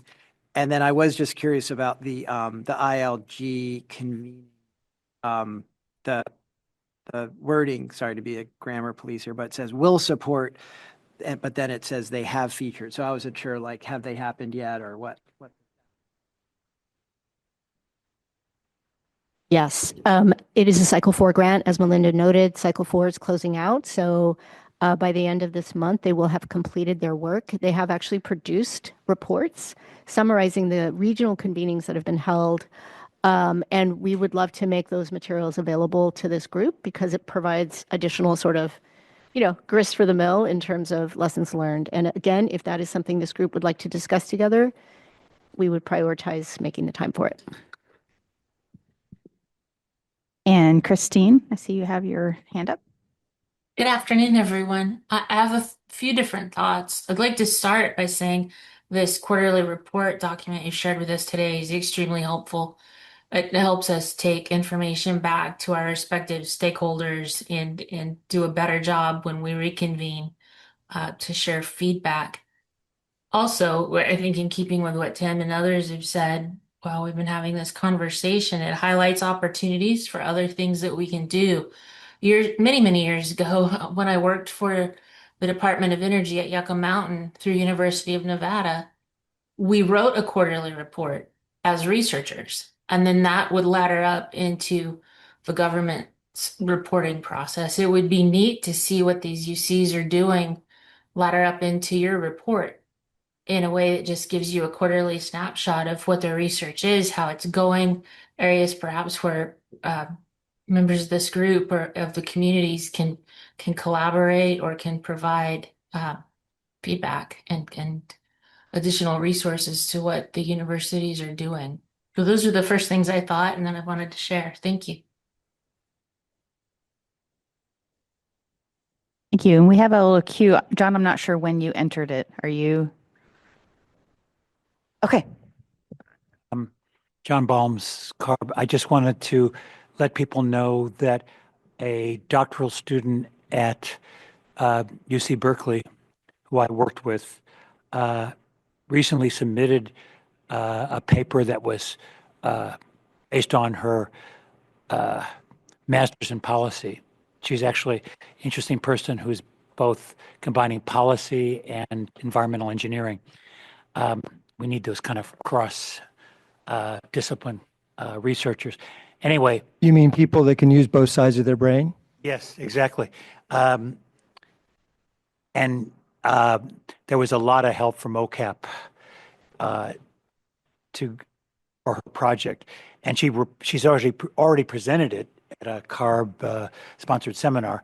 But it's entitled "Implementing Community-Centered Air Quality Policy: Success Stories from California AB 617." But there's a lot of what wasn't successful in here as well. But we thought we'd pitch it to the journal by being more positive. But anyway, she did a pretty in-depth dive with a lot of help from OCAP staff and Air District folks to try to say about what's working in terms of SERP strategies and what isn't. And no surprise to this group, it's often involving the governance structure with regard to the CSC or district, and also whether what the SERPs recommend, if it's in alignment for an incentive program, that also tends to work better. But anyway, stay tuned. Thanks, John. Arsenio? I just wanted to follow up on Jonathan's LSERP question. Deldy, was your response to the LSERPs or to the event, the LIG event? My response was about the ILG Okay, yeah. convening Cycle 4 grant. So on the updates, I saw somebody pull it up about the LSERPs. Were there any other updates on the LSERPs that maybe you guys know offhand to give us more than what's here? These are just numbers, but are there? I'm just curious. Like, there. Like, are there any updates on the LSERPs? Like Brian, you did a good job of describing like some of the SERPs and some of the highlights in the SERPs. I don't know, like if there is there any like early strategies, anything early that we saw? Yeah. I don't know, but it would have been good. I understand we're commenting. I know we're gonna have time to talk about the work plan. And like one of the things that, I wanted to talk about was consistently nominated communities and LSERPs. So I know we're gonna get to that later, but just as it relates to the updates, maybe just a little bit more on maybe LSERPs. That's all. All right. Thank you, Arsenio. Good feedback. Yeah. Okay, next we have Kevin Hamilton, and please throw in any wisdom from your LSERPs. So, Kevin Hamilton with Medical Advocates for Healthy Air. I had the privilege to work on 3 of them at once. So lessons learned, and thank you for that great presentation, Brian. I think the most difficult thing that I always think about is what we didn't do.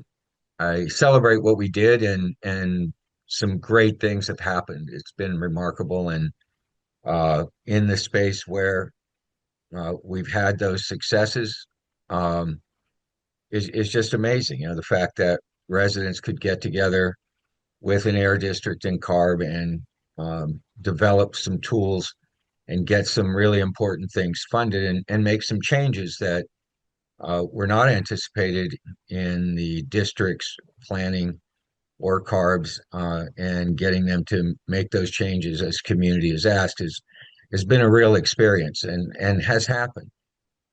Sadly, the list of changes needed and things needed is much larger than any one SERP can put their arms around, so to speak.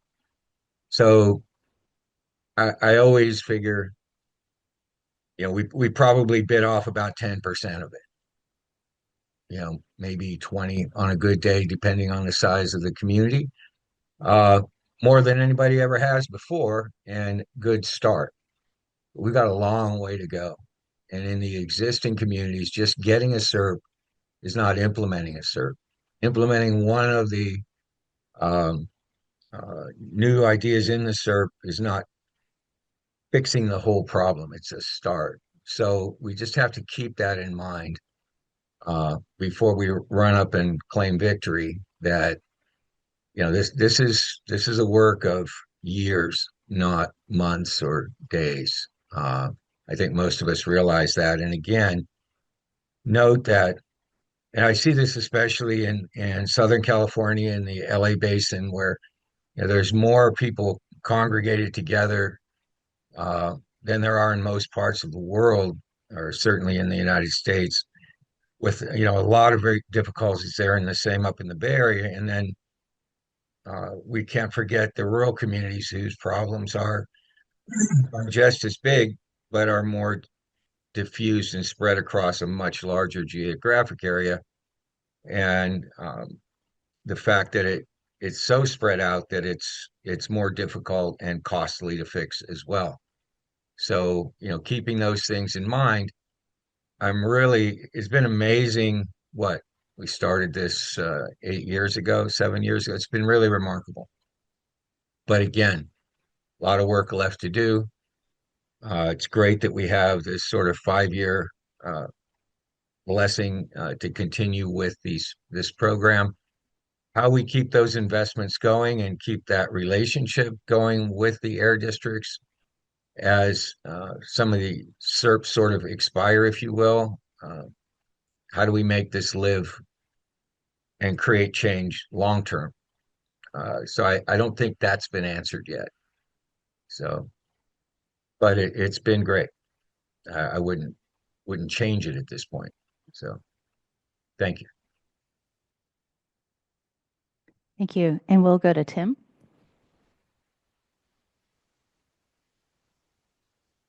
Two more thoughts. One, The LD has made sure that I no longer discount the value of community engagement and in the process and the process around that, which I have in the past discounted that and been much more focused on projects or programs that achieve emission reductions.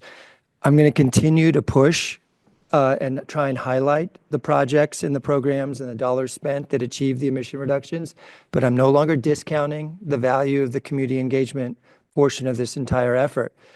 That's point one. Point two is we talked about this, I think it was in December in Riverside. We're a big state. There were hundreds of elements that you highlighted in that table.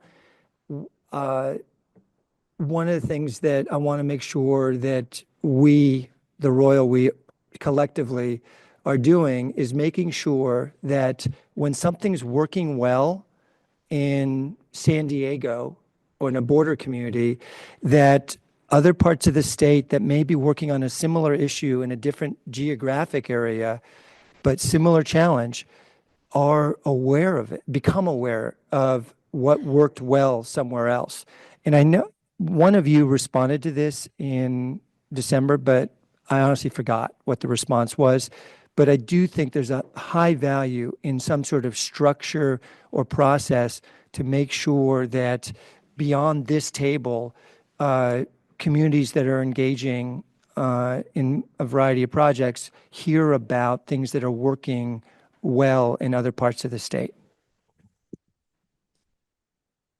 Thanks, Tim. And I do want to use this as an opportunity to broadcast our upcoming peer-to-peer series, which are going to be for the whole program on 19 steering committees, all of our community air grants. We had our initial kickoff in November, and to your point, this is a space for sowing those lessons learned and best practices. That's why our first meeting featured Dr. London, who actually shared his research and had a panel that included air districts and community steering committee members to really reflect on the results and lessons learned that were captured in that. And they were also design team members that informed the process for creating that study. And so moving forward, we created a design team made up of representatives from steering committees from across our different districts in the state. And we'll be working to put together topics specifically about what resonates more, where people want to share these lessons and learn more.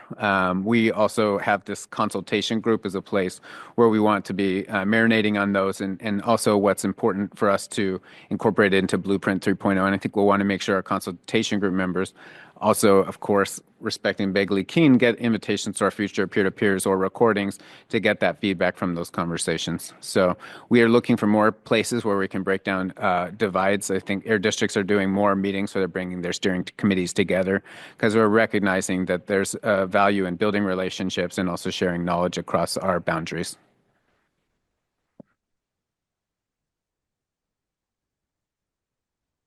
Don't have any more comments from, sorry. We have two. It's to Our Tim, CEO, then it Mary. goes to our Elizabeth. work plan. What you're describing, Tim, is almost like envisioning like a California SERP. Yeah, a California SERP that incorporates like all these best, things that all these SERPs have envisioned. Some of them may not be applicable, but a lot of them may be. And then it's the floor in a lot of these communities. And that's a recommendation. Like a lot of these things can, as you said, are replicable. And, and we bring that to, I've been thinking about how do we bring this to these other consistently nominated communities who are just waiting and they're waiting and they're waiting. And maybe, we need to bring something like a California SERP to them. So maybe that's what we talk about in our work plan, but thank you for bringing that up. Go ahead, Mary. I can't resist Deldy. This is Deldy. The California Community SIP.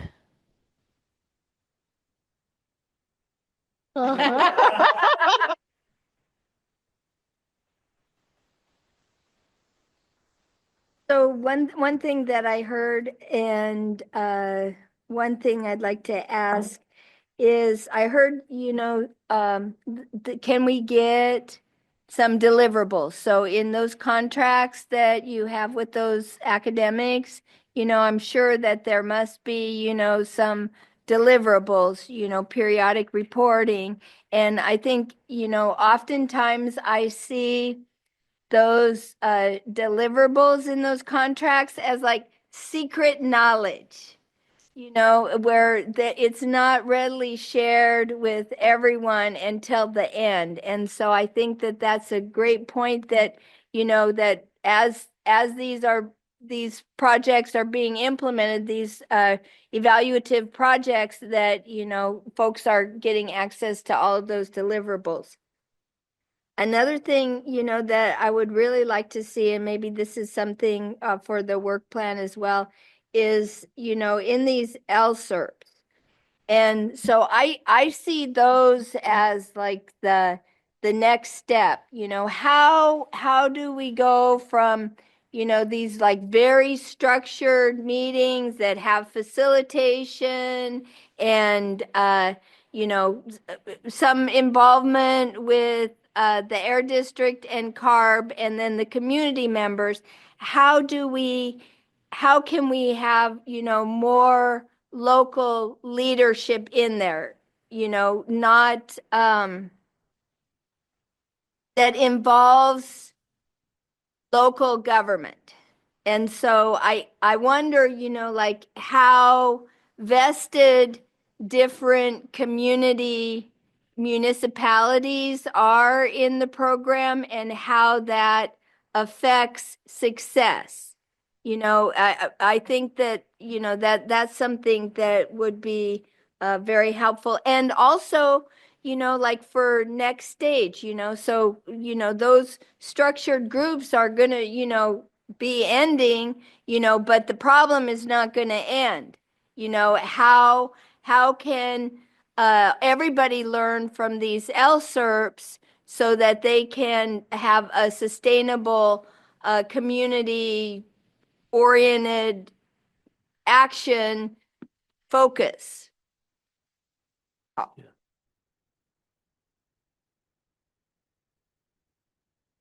I'll make sure I don't see any other hands on the queue or in person for the consultation group. With that, let's turn over. Are there any public comments? Okay. Oh, yep.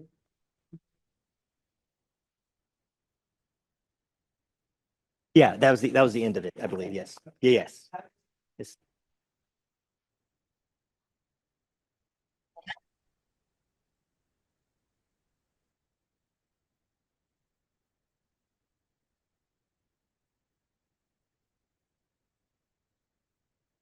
The person who's on mute on Zoom. Jonathan London, UC Davis. Okay, so I was just saying the tracker for the Blueprint 2.0 is really great.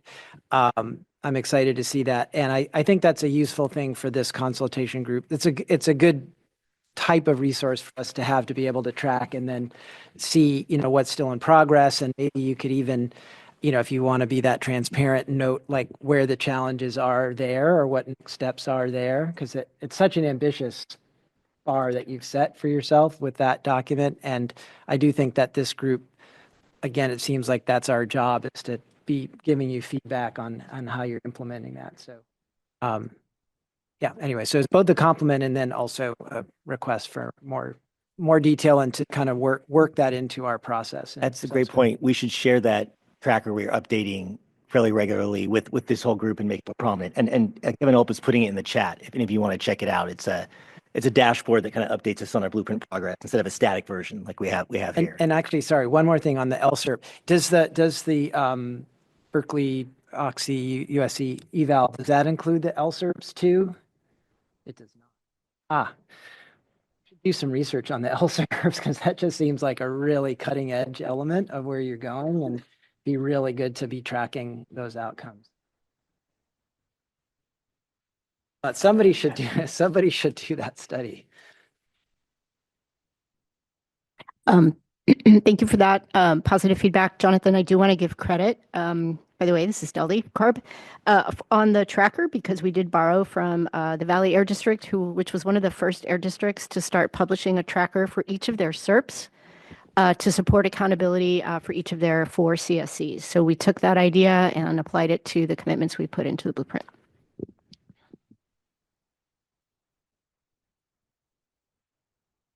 Great. Okay, now I guess we will turn it over to any public comment. We have one commenter online. We'll unmute her or however we go. Allow to talk. Rita. Thank you so much. Good afternoon. My name is Rita Loof. I am the Director of Environmental Affairs for RadTech International. We are a national nonprofit organization with over 800 members involved in ultraviolet, electron beam, and light emitting diode technology, UV, EB, LED for short. Our materials are not formulated with toxics, and they have negligible VOC emissions. Therefore, they do not require the use of afterburners and reduce greenhouse gas emissions as they are all electric. My comments are related to the community air protection incentives. Currently, the focus of the CAP incentives for air districts seem to be on projects that reduce toxic air contaminants, criteria air pollutants, and greenhouse gas reduction benefits. And that's great. But I would also urge CARB and the CAP consultation group to look at air district policies that can incentivize voluntary emission reductions. We have seen how some air district rules can act as barriers to the implementation of clean technology. And I'll point out the example of SCA QMD Rule 1136, which is being heard by the board at their April meeting. The rule currently has an exemption for low use of products that contain toxics and are high VOCs, but lacks an exemption for toxic-free materials that are low VOC, like ours. So air district rules have the potential of providing incentives through regulatory flexibility, which would be in line with the CAP incentives. Many businesses are reluctant to modernize their facilities because they will be subjected to new permitting requirements. But if a company that uses hexavalent chrome had some regulatory flexibility to phase out of their hex chrome and to convert to toxic-free materials, perhaps they would be more willing to invest in clean technologies. Thank you. Thank you so much, Rita. I do not see any other hands for public comment. Any comments in the room? It does not look like it. Any further discussion? Otherwise, oh, yep. I got one more. This is Tim Carmichael. Money is a key element for a lot of the things that we and communities are trying to do in this space. As hopeful as I am, I'm not looking at the budget this year with much hope. But going forward, I really believe in the potential of this group to collectively advocate for more funding. And I just want to flag that early and often, that is one of the ways that I think this group can be really supportive of this program's success. Okay. Thank you so much. We are going to move on to our next item on the agenda. Actually, we have one hand raised on Zoom. Sorry, I missed it. We have one more hand raised. Gustavo, I am going to allow you to talk. There you are. Hey, how's it going? Good afternoon, everyone. Can you guys hear me? Nice. My name is Gustavo Guida Jr. I'm with Central California Asthma Collaborative and a quote unquote practitioner of LSERPs in both of the organization and in collaboration with other organizations. And I know, although, I think Brian went over some very novel and thorough updates on kind of how it's worked out, the different organizations that have participated and the communities that have benefited. I think it was Mr. Carmichael who flagged, what are the things that, might be challenges or otherwise, not as positive. And I think, working with, half a dozen communities already with various organizations, I think one major takeaway from this LSER process, and I think it's, we're grateful to be be able to participate in this program. But I think one takeaway is once these LSERPs are developed and shared with the air district and the regulatory agencies, is how they will be implemented and if any money at all will be attached to these LSERPs in a sense of incentives from the various strategies that are developed. So I think that's something that keeps coming up and reoccurring with various community leaders and organizations participating in this process is once these LSERPs are completed, then how will we have the ability to actually implement some of those strategies that were, for the last 18 plus months, very, thoughtfully put together.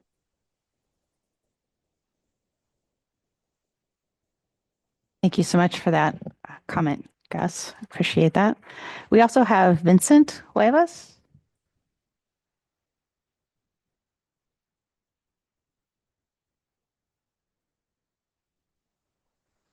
Vincent, are you ready to speak? Can you hear me? I got you. We hear you. I think we are overshooting many places because dust will always be with us, but the toxic molecules are important to manage in places like Calipatria, but the dust that due to the county's lax real estate policies of growth, you will always have dust. It's a conundrum.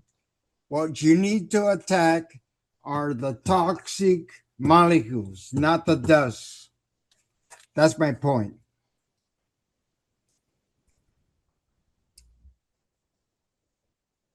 Thank you. Great, thank you. And I see we have, I don't see any more members of the public, just to say that. And Kevin Hamilton has his hand raised.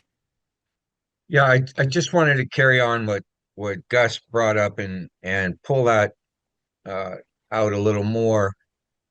We talk about LSERPs and that's the good start, but LSERPs become SERPs should become part of the emission reduction plan for the air districts. So that's the final step that has to happen. What's good, what we identify in one community as a problem, we've also identified in multiple other communities.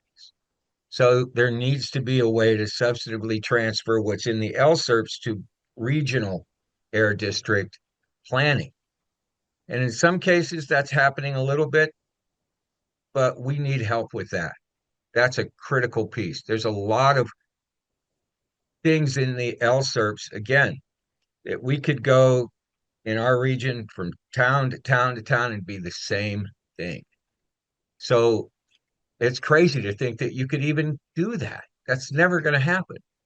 There's never going to be enough money to pull one town out at one city out at a time. So how do we take this learning and expand it into the final district plans around their criteria pollutants? That's what the LSERPs are focusing on anyway. So that piece is still missing. And in this plan, one of the things I'd like to see is language as to how that could happen and where that could happen, and hear from the air districts how they think that could happen as well. What needs to happen in order for those to link and become one? Otherwise, it's a bunch of islands in a sea of smog, basically. Sorry, alliterating a little there. Thank you. I think are there any other hands raised? Oh, sorry. No, I don't see any other hands raised. So I think we are going to move to Deldy. Okay, so I don't know why I feel so short. This is thing. God. Anyway, Deldy Reyes Carb. So this is such a rich conversation, and everything, Kevin, that you and Gus Jr. and all the questions that folks had about the LSERPs really deserves the kind of response that is really going to require that we sit down and work through all of these issues. But I'll try to give you the nutshell version. And I'll start with the good news. And Tim, yes, although the budget may not be as hopeful as we all would like, there are definitely some very positive takeaways from the last budget cycle. This program is now continuously funded through 2045. Raise your hands if you did not know that. Yeah, the program, the Community Air Protection Program, is funded through 2045. The caveat is that funding source is the Greenhouse Gas Reduction Fund. So there's some uncertainty there. Additionally, the way that that budget bill is written, there are several other very important statewide programs that need to be funded first by the GGRF, and then the Community Air Protection Program would be funded, up to $250 million annually. We cannot count on the $250 million annually because of the uncertainty around these other things and the fact that there are other programs ahead of us. But overall, that is much better situation to be in than where we were previously, which was every year wondering if we would get funded. If we go back to Blueprint 2.0, yes, applause, right? If we go back to Blueprint 2.0, what we were seeing happen in the run-up to the blueprint is that districts were at their capacity. They were getting the same amount of implementation dollars, and yet the number of communities kept going up. So we had to be creative with pathways to keep the program going and to keep mechanisms going that would build that community engagement capacity, right? That would help groups like Gus's and Kevin's even just sit down together and build partnership and come up with what their strategies were to have them be ready, more ready for participating in the program. And that and the fact that the coalition of San Joaquin Valley environmental justice groups, and we have Kevin on hand here who can provide more history at some later point, they actually envisioned this idea of the LSERP. It wasn't CARB's idea. It was put forth in a competitive grant application and was funded, I believe, in cycle 3 for the very first time. And then we adopted it into the future versions of the request for applications. However, there has not been even uptake. Most of those 14 LSERPs are in the valley. There's, I believe, only one in South Coast. That's an issue that needs to be addressed and better understood. We are also seeing a lot of innovation in some of the districts. We are seeing South Coast, for example, develop a plan around how to engage their consistently nominated communities around how they're going to deploy their incentives funding, looking at their recipients of air grants as well. So those are the kinds of things we need to start stitching together to get to this larger question of how do we evolve the program, right? With the plus side being we've got continuous funding, some stability. Communities now more ready because we've had the LSERP process, right? And how do we put all those things together? So I don't have the answer for you right now, but I would name that as one of the key challenges that we need you all to help us work through. Yes? Oh, I'm sorry. Kevin is giving me the eye. I don't know what that means. Kevin, what do you want me to do? Do you want me to stop talking? Okay, I'll stop it. Okay, all right. You're going to make an announcement. Oh, okay. Can we shift gears for just a moment? Okay, to take it back to a little more like personal stuff. You heard this great program update today from Brian Moore. And I just want to share with you that since I have been here at CARB, which was at early 2021, I walked into a very high functioning team that had all kinds of fire drills and board meetings, felt like every other month. And there was a core group of people that were running the Office of Community Air Protection. You might remember the names Vernon Hughes, Karen Buckley, Karen Maliano, Cassie Lapina, to name just a few. Well, I'm so excited and also sad to say that Brian Moore, who was one of those people who helped create this program, one of those early folks on the ground, is moving to another position in CARB that will be a really great fit for him. But as we like to say in OCAP, once in OCAP, always in OCAP.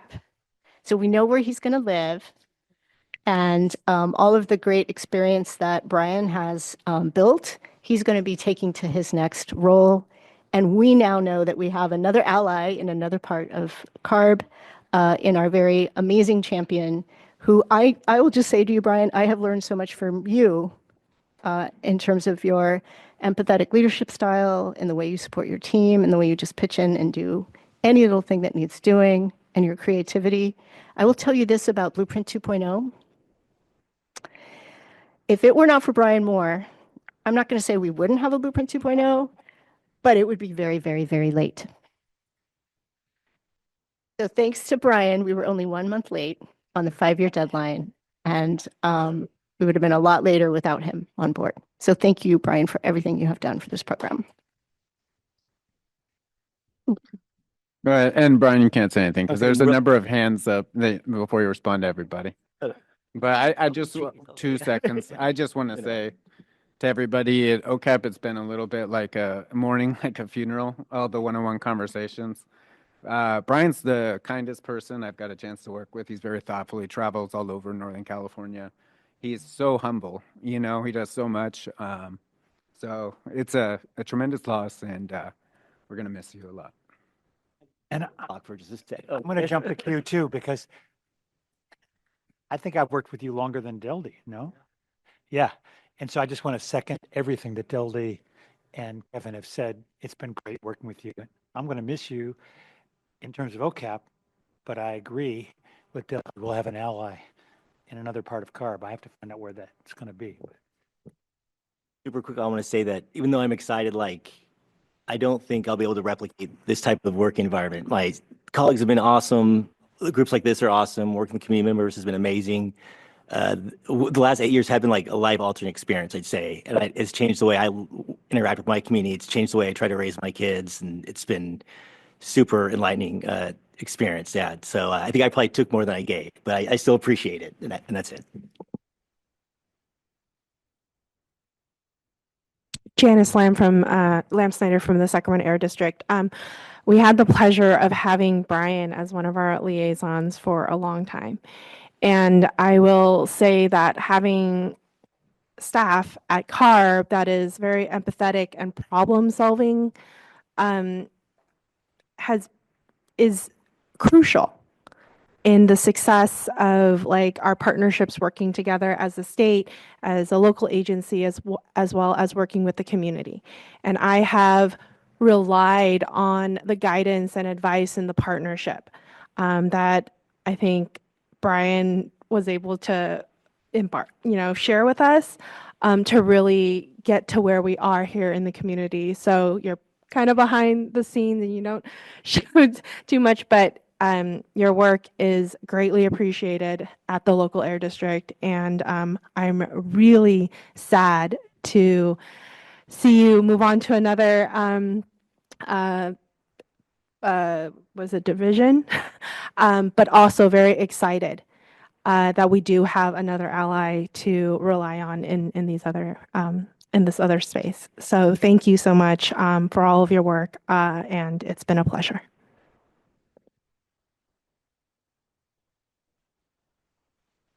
I'm really surprised that everyone's talking about this like it's a done deal. I think the charter that we approved earlier today says that any significant team changes need to be approved by the working group. Thank all, you. you all Thank could you. update the charter next month when I'm not here. You guys can go through this again then. And, so thanks, everyone. And we have Christine online. Brian, congratulations. I'm not sure where you're landing yet, but I look forward to finding out. And it's a funny thing because I just was appointed a primary role on the Citizens Advisory Committee down here in the San Joaquin Valley. And during our March meeting, Brian very kindly gave an update on what's going on in this space we all occupy. And as always, he's eloquent and he's kind, and people listen when he speaks. And I just look back at my notes from that day, and I had it in my notes that I should say something during our consultation group meeting about what a fine job Brian does when he's out in the air districts and when he's being like a brand ambassador for community air protection, and how much I appreciate him. And now I just want to go use all my powers and advocacy to make you stay here. But I suppose I can't do that. So I will just instead wish you well and say what a pleasure it's been to work with you all these years. And I'm excited to hear about what you're going to do next. And I thank you genuinely for all your hard work. Thanks, Christine. I do want to just say when he told me first, the very first thing I said to him is, we're going to make him cry at the consultation group meeting. So tears of joy. I'm Mary Elizabeth, and I can attest to Brian's willingness to come alongside, and he helped us organize there in Stockton that CEQA workshop, where more people could learn about, what the process is. And I would say even to this day, the book study, right, comes from, that coming together, getting people together to learn. And I type BR in my Outlook, right? And Brian Moore comes up. And so I'm glad, that you shared with us where you're going to be at. And always keep an eye out, when things come up, that we need to know about. And I trust that you'll do that, and all the blessings. And I know that you're going to do just the best, because you are the best. I think we need to move on. I think we're running out of time. I think we'll on to the next item.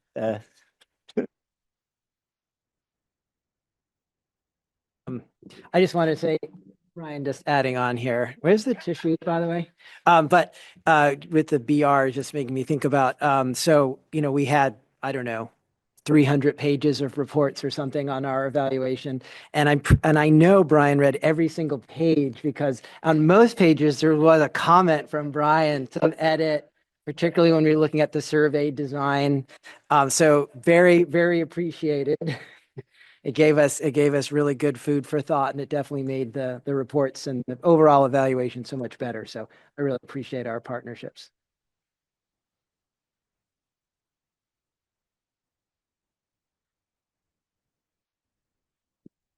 I just want to say, reflecting on Brian's past at CARP, when you first came over to OCAP, you joked that no one would let you use your phone.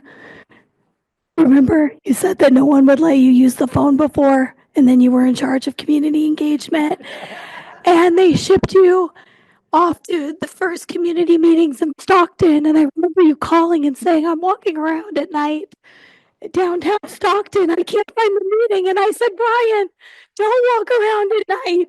Get in your car. And I think that over time, I'm from Valley myself, so I know that rule.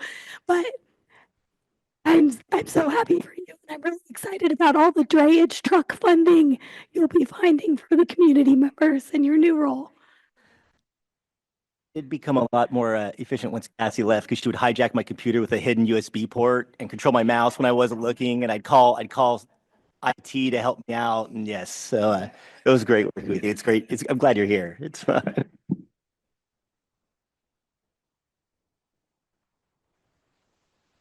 All right, I'm not seeing any other hands.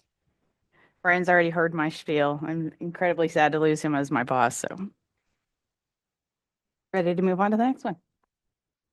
Thank you, everyone, for indulging us and honoring our colleague and helping to honor him. Thank you all. So we're going to shift gears. Again, this is Deldy Reyes from CARB, and we're going to take on the last substantive element of our agenda today. It's a great time to reflect on the successes we've had, the ad hoc on the charter. Now we need to think about how do we work together to shape and plan our work as the consultation group. And in the next slide, this slide up here, you will see a 3-year timeline. There's no months associated here.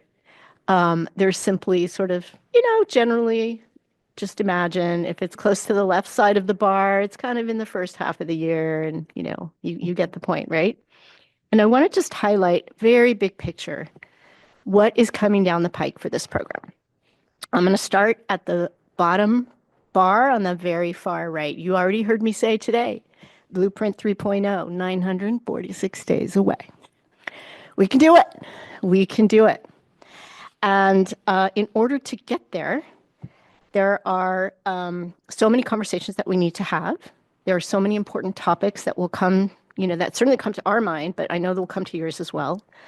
This timeline was simply an attempt to share with you how, for example, the meetings that are coming up in the rest of this year fall out. We have italicized every meeting of the consultation group, right? 3 meetings a year. You can see that later this summer, we'll be going in June to our board to bring them the charter, to bring them new members, to bring them new alternates. That's also when we'll have the second peer-to-peer. Then you'll see on 2026 the annual progress update. You all know every summer, every July, we report to our board on progress in the program. That's coming up pretty soon here too, where we will be providing a progress update. There will be an annual report. There will be lots of visuals. We're also anticipating SERP submissions. You heard Brian cover that. We're doing a third peer-to-peer. Next year brings some changes. As a result of SB 352, in addition to the annual progress report that we do in July to the board, in March of 2027, we will be required to develop the report to the legislature. And you heard me say earlier, one of those items is lessons learned, right? So your deliberations will help inform that. So look at the beginning of 2027. You all asked for, and we've heard this asked loud and clear, bring people together to share information and trade what's working and learn from what's not. Our hope and intent is to do that with an all in-person convening in early 2027, where we bring practitioners from all the 19 communities, including many of our grantees, together. That will be here in Sacramento.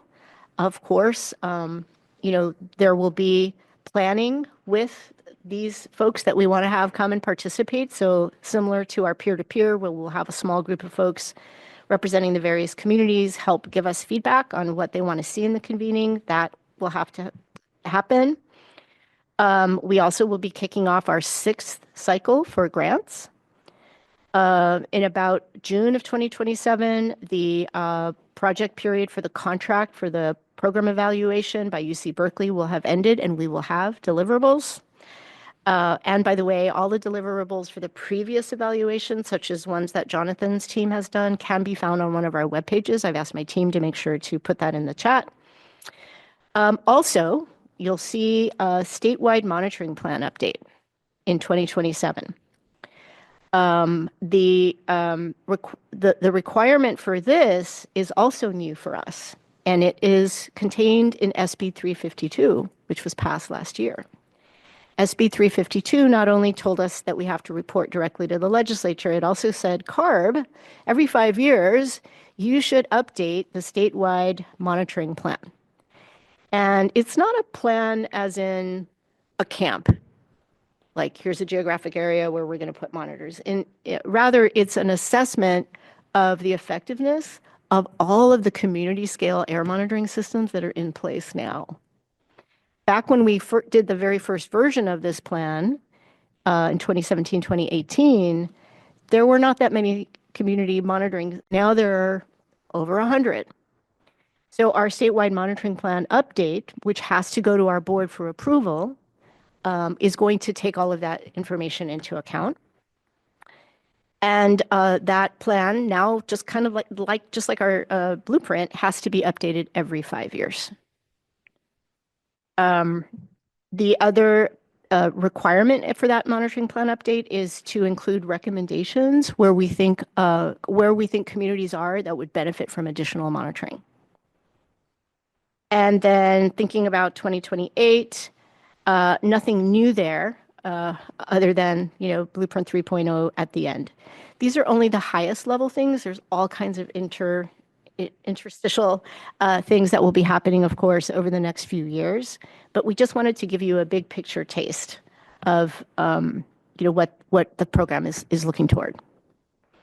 Comments or questions about any of what I've shared?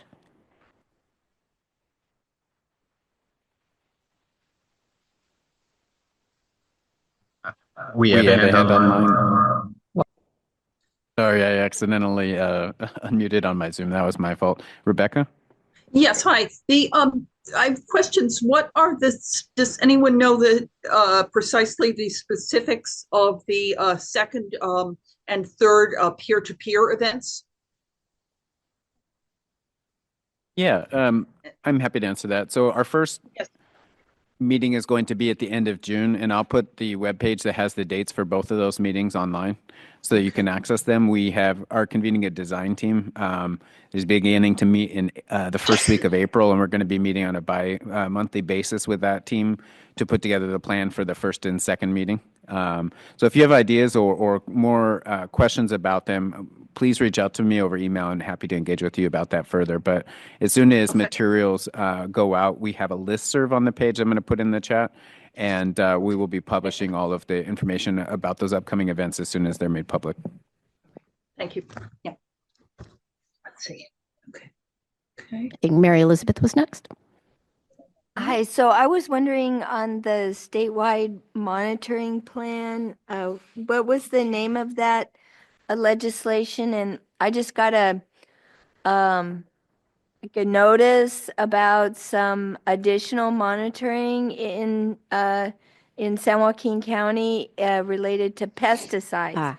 And so, I'm wondering, if there's other monitoring that different state agencies do for air quality, and how this report can maybe bring all of that together. Maybe DTSC has some air monitoring. I don't know. I'm happy to learn about this pesticide monitoring that's going on, and it is definitely needed and late in coming. Thank you, Mary Elizabeth. You're right. DPR, our sister agency in CalEPA, is pursuing an effort now to increase the number of pesticide monitors that are currently in their network. The notice is out for engagement related to that. As a result of this program, I think our part of CARB has a much stronger relationship with DPR, so we regularly share information back and forth. And so we were able to, push that out through our connections with the districts to help make sure the community steering committees would get that information. And then there's much more that would unfold around what it will take to update our statewide monitoring plan. And honestly, that's sort of looking ahead in this conversation, that would be one of the topics that you all might decide, hey, this is really important to us. Let's make sure, CARB, that you bring in the right people at CARB that are responsible for doing that update. By the way, that is actually our colleagues in the Monitoring and Laboratory Division. OCAP will play a partnership and supportive role with them. SB 352 actually does require that there be an amount of public engagement related to that statewide mobile monitoring, or not mobile monitoring, but the statewide monitoring plan. And so that will be partly our responsibility is to support Monitoring and Laboratory Division with that. Who's next? And I'll just say, I'll put information about the DPR Advanced Monitoring Network expansion in the chat. Yep. I think Jonathan and then John. really helpful, and as always, very ambitious. But you, oh, even closer. But you all can do it. So a couple thoughts just to look at it. So one is I'm just noticing the report to the legislature happens before the program evaluation is due. So I'm just wondering. I'm sure, as it's been talked about here, you'll have interim products, but I would hope that you'll have, use of that program eval stuff to go into the ledge report. I'm certainly happy to help with that as well, just based on my own evaluation, as well as I think this group as a whole. But anyway, just curious about that timing. That was one. And I was wondering with the statewide monitoring plan, the scope, like, does that include like Ivans or the work that Kevin's old group CCAC is doing, the SJV Air and all that stuff? Is it kind of like all community monitoring in the state, which is huge? Which is huge. But let me answer your first question. So in terms of the timing, March 2027 was actually included in the statute, which is SB 352. SB 352, which was passed in 2025. The sponsor was Senator Reyes, no relation. And then in terms of your question, yes, our community air grantees, many of those grantees are implement technical monitoring projects. And there's a process in place where if the data that is developed through those projects meets our QAQC, that data actually gets rolled up into AQView, which is our online portal for housing that data. Those data will be included, and those systems will be included in the assessment of the effectiveness, right? That will basically comprise the monitoring plan update. As to the Ivans, Ivans are not really collecting air quality data per se, right? They're collecting complaints that folks might make.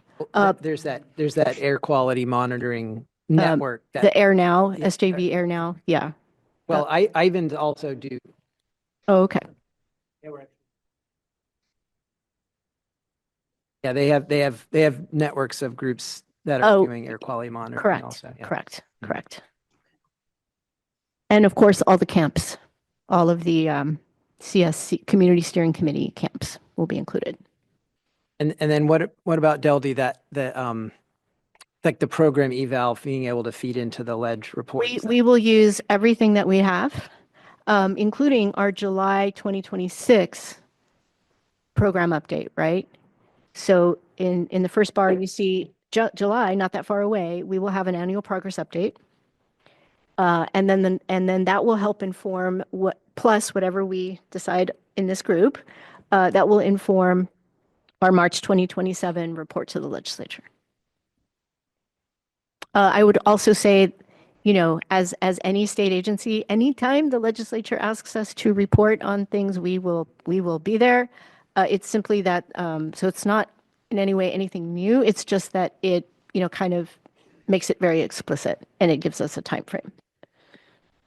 And if I could add, to be candid, and you know this well from experience, we also have a design team, and we're going to be in that reconciliation phase in March of 2027, making sure that all of the interviews from both air districts, communities, industry, local government, coming into one narrative, everybody has a chance to review it, and we wouldn't want to accelerate that process because you know how important it is.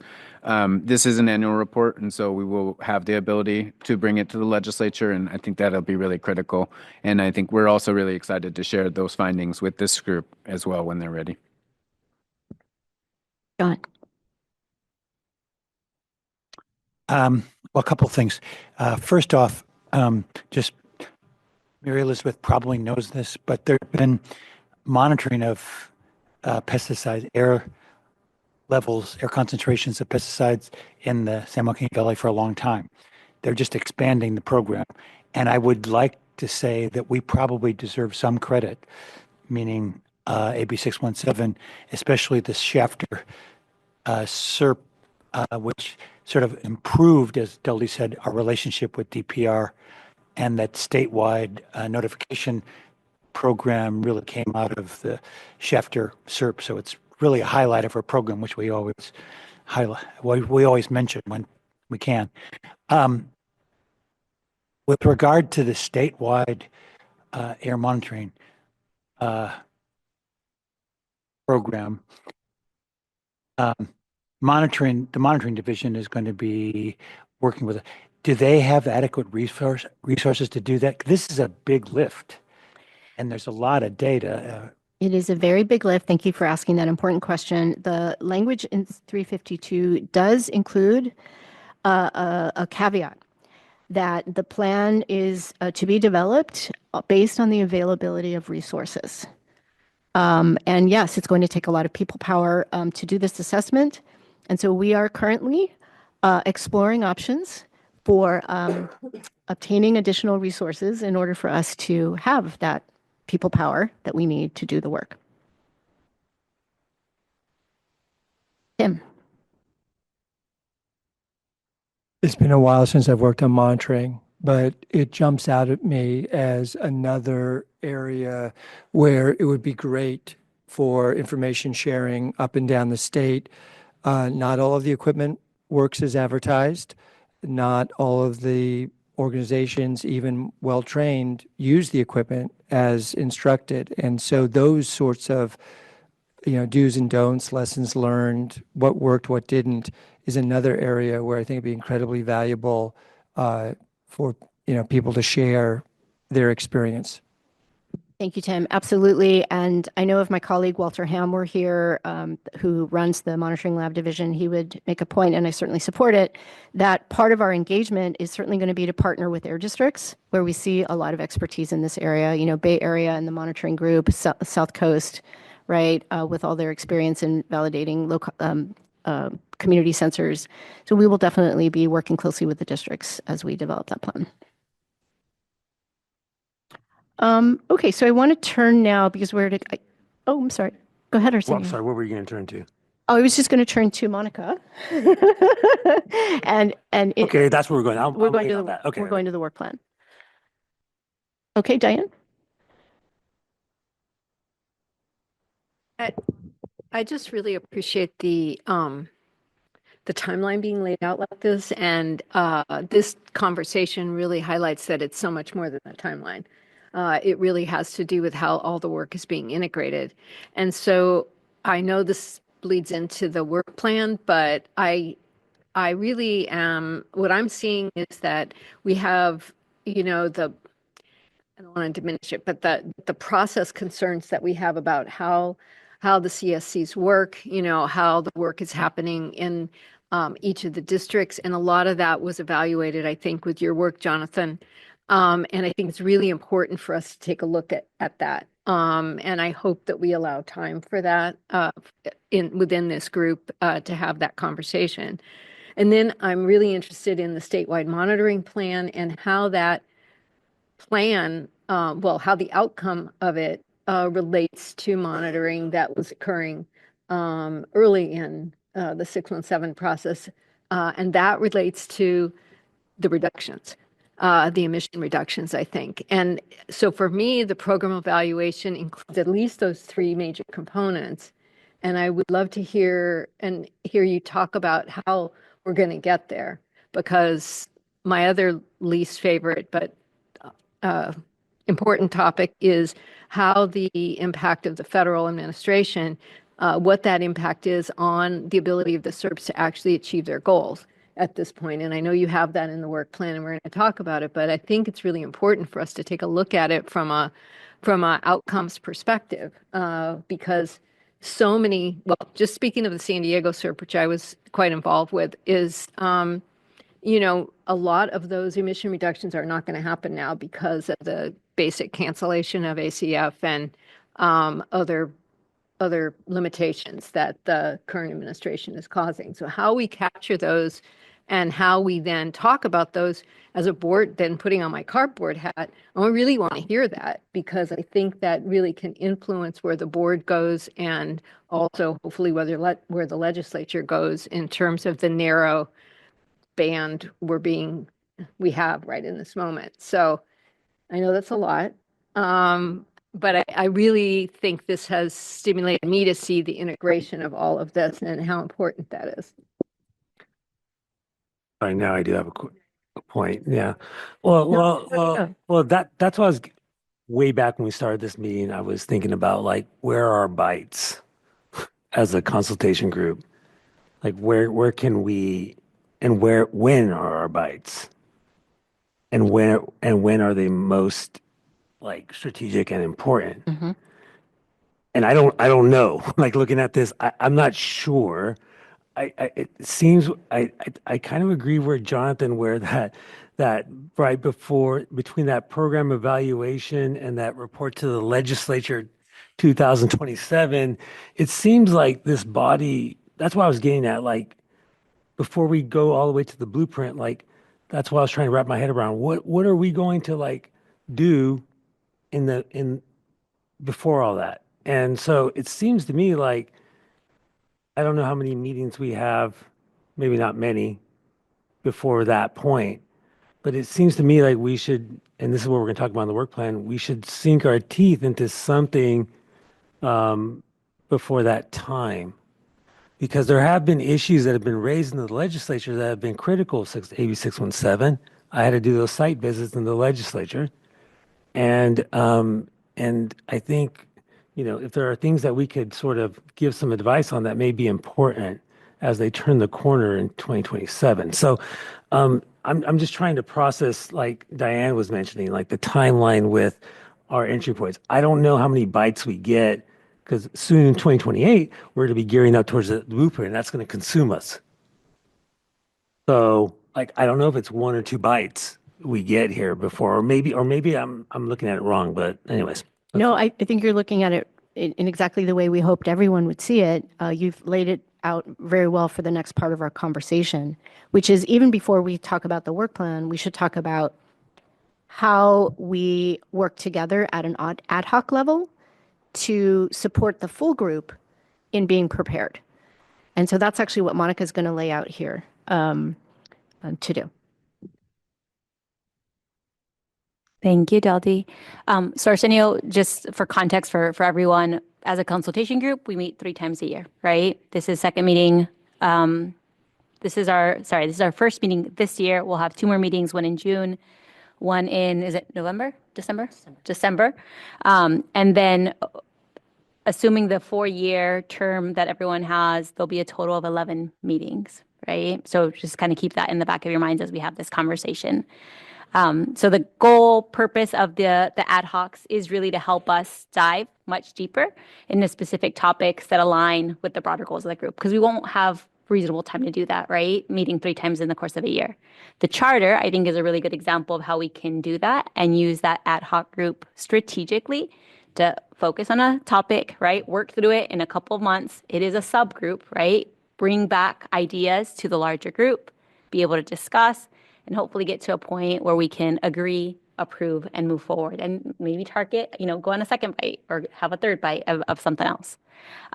So we do want to start by proposing this idea of using an ad hoc to develop a work plan.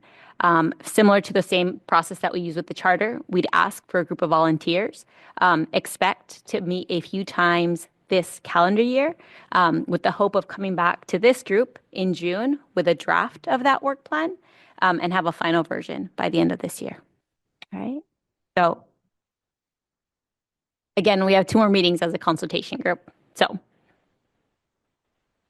while this specific ad hoc will be focused on the work plan, these ad hoc groups really are intended to dive into deeper topics that will be covered over the course of 11 total meetings. So we have to look even beyond, right, middle of 2027 at this point.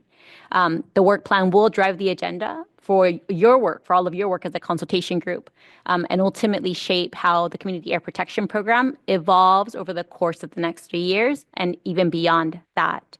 So as you saw and heard today, the lead members that are part of that ad hoc help shape a key deliverable like the charter or a work plan in the time and space between consultation group meetings. Report back to the consultation group on progress, and ultimately finalize a draft that then is presented for review or approval.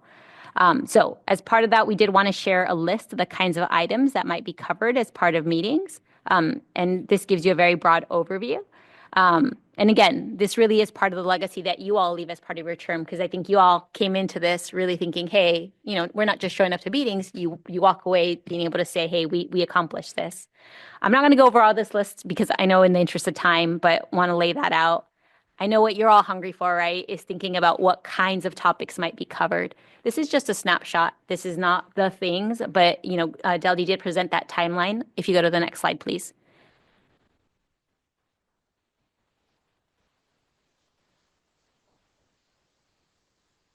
There we go. Deldy covered some of these as part of the timeline. Some of these we've heard as part of conversations with all of you. Again, just ideas. Some of these you can tell are broad topics. Some of them have subtopics that could even stand alone, right? To give you an example, when we talk about reducing air pollution, you heard some of these today. Emissions and exposure reductions through AB 617, criteria and toxics reporting. Dan, you mentioned earlier today the impact of federal administration on CARB roles. Then we have very specific topics like program funding, right? We have this March 2027 report to the legislature. So this is where we wanted to, again, just throw out some ideas, but these conversations would really start with that ad hoc. Next slide.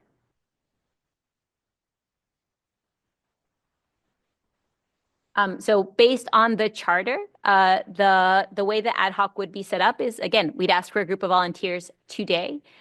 We'd like to prioritize folks that were not part of the initial ad hoc. And our goal really is to have no more than 7 to 8 total folks.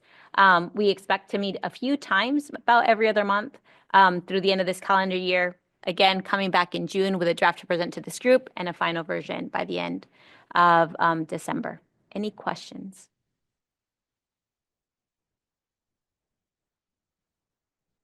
I just see like a whole year to develop a work plan for the next 2 years seems like really heavy on the work plan and less on the implementing of the work plan. So I just say that because there's a lot of work that needs to be done because that's going to include the blueprint. And, some of that work, may take more than 6 meetings. And I just would like to see, we're in March now, I would hope that the possibility exists that there would be a draft work plan to take a look at in June. Yes. And in fact, we are saying work plan, but really what we're talking about is a little bit of what Arsenio articulated. Where and when can this group be the most influential? So in the ad hoc conversations, we will be able to sort of unpack these timelines a little bit more. Then that ad hoc group can help prioritize, like what are the first bites we want to take? Maybe we all want to jump on getting ready for the March 2027 report to the legislature because we want to chime in on what we think the lessons learned are, right? I'm just throwing that out there. That could be one of them. But coming back in June to this full group, the ad hoc would then be able to say, this is our best recommendations for a set of priorities for how we should use our full meeting time, right?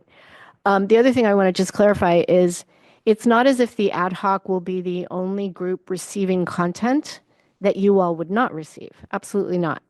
We want to make sure that everyone in the consultation group, if there's going to be a briefing by the MLD on what it's going to take to do the statewide monitoring plan update, everybody in this room will get that briefing. That make sense? Okay. Next we have Tim Carmichael.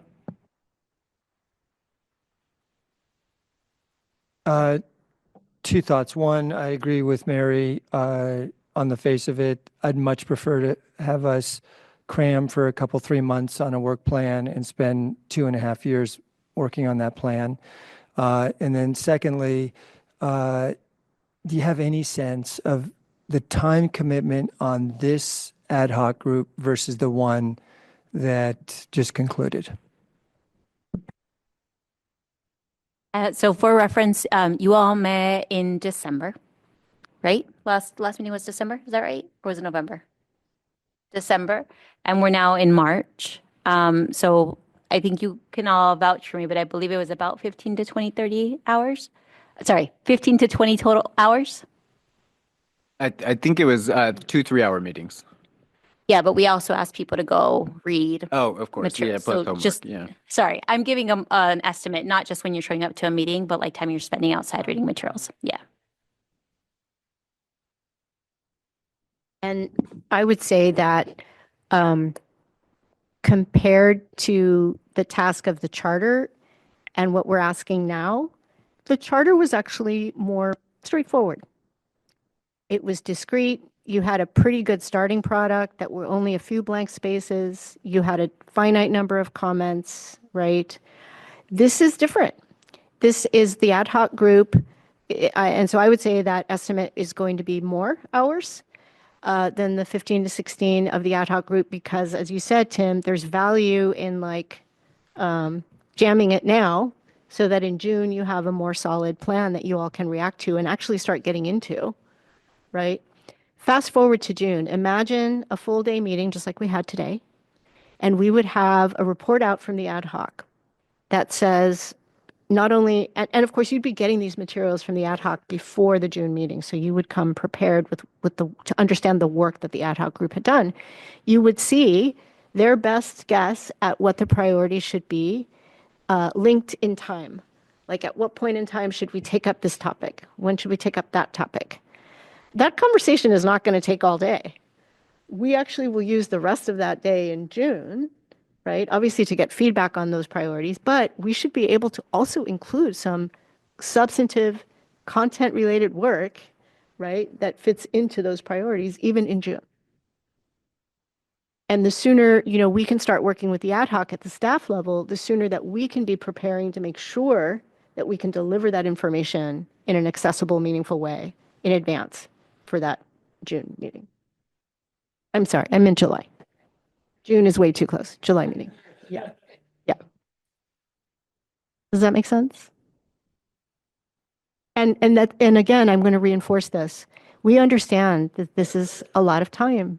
This is why we said earlier when we go to the board with the draft charter in June, we are going to be asking the board to give us the authority to be able to compensate ad hoc members for their time, just like we compensate you for the consultation group meeting. Yes, it's still just $100, but it is the best we can do given our legal constraints. Thanks, Duldy. The next hand is online. Christine, whenever you're ready. Thank you, Kevin. I just want to underscore and support what Duldy said here, having just wrapped up participation on the charter ad hoc. This seems like a lot more work to me. Very important work, but I think we might even want to consider compare how many people we might appoint to this ad hoc relative to how many we put on the ad hoc that we're just wrapping up today. This seems like a very serious and important body of work that's going to take more time. I'm not trying to scare anyone away, and I'm happy to be part of it and help out if that's appropriate. But I do think everyone should bear in mind that what Duldy's saying is wise. It is a significant amount of work, I think.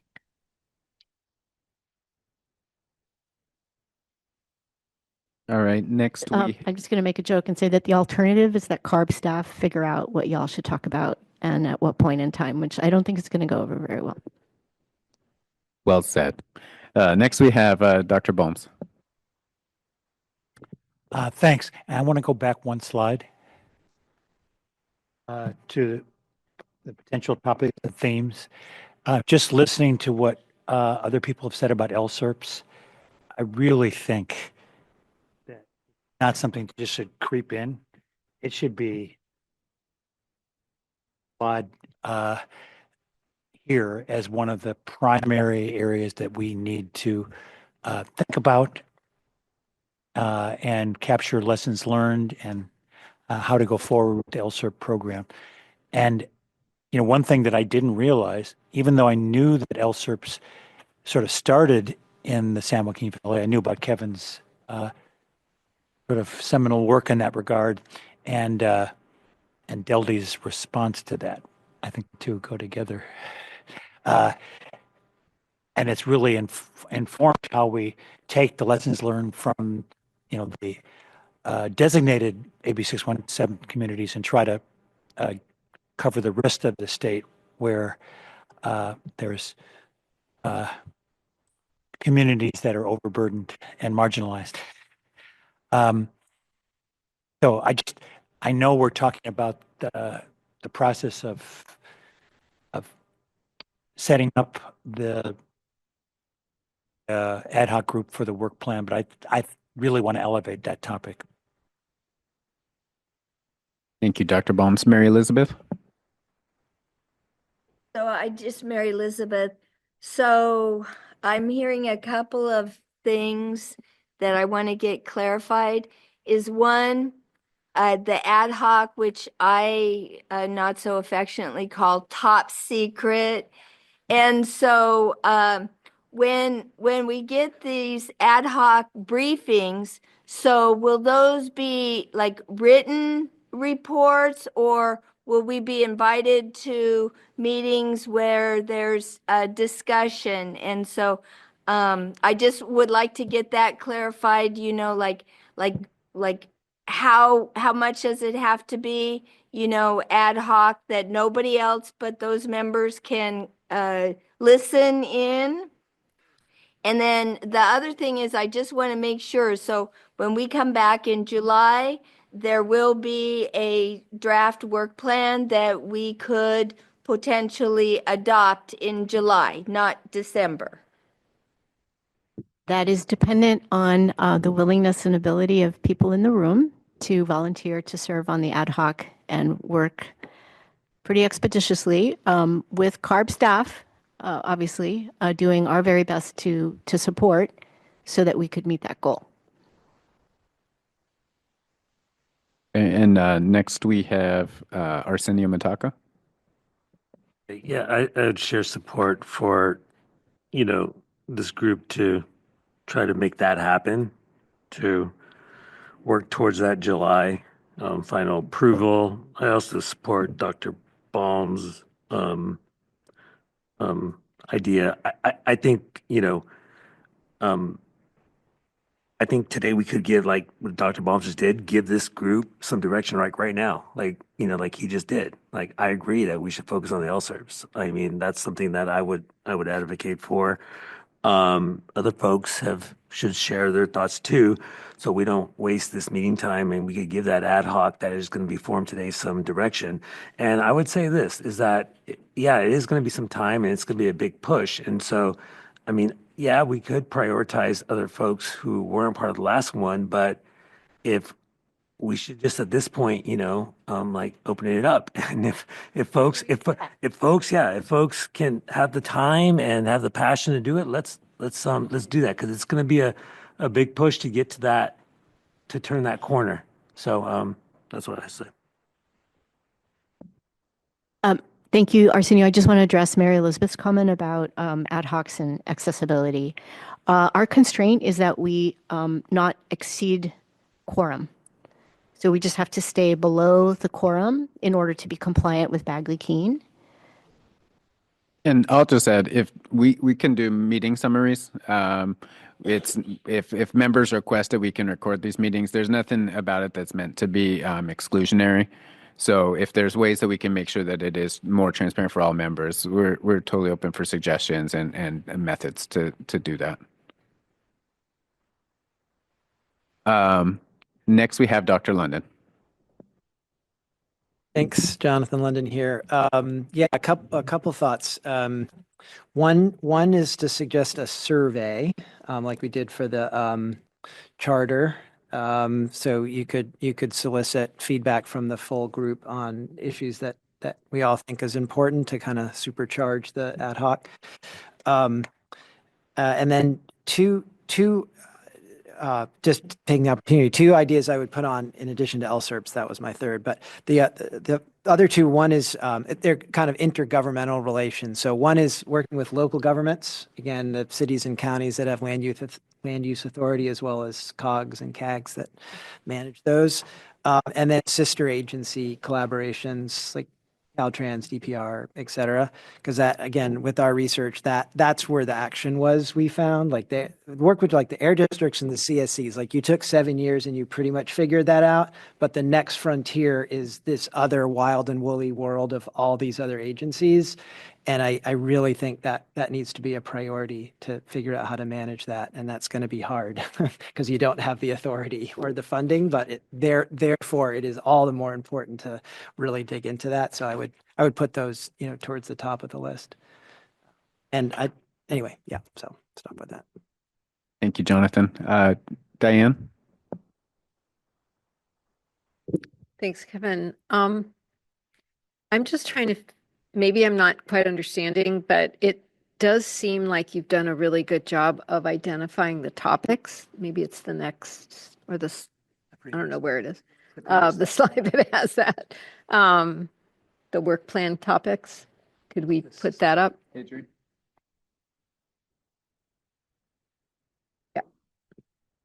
So I guess what I'm wondering is how we could get from where we are right now to identifying the major categories. And maybe it's the survey that Jonathan's talking about, but if we could do that and then determine what the key topics are, then it seems like July could be focused on one of those. And I think that's what you were saying. Okay. So I just wanted to make clear on that yes, we may be looking at the overarching work plan, but if we could decide either through a survey, or you guys do such a good job of communicating with us and allowing us to come back to you with that if one of those could be identified as the one we'll talk about in depth, and the ad hoc group does a little pre-work on it, then it seems like we'd be ready to have that conversation. And somebody's going to kill me when I say this, and maybe there are subgroups of the ad hoc that focus on those categories so that more work can happen, that everybody in the ad hoc doesn't have to do everything. Because I'm guessing that some folks are more interested and knowledgeable about reducing air pollution than the shared learning, for instance, and that folks could go where they're best suited.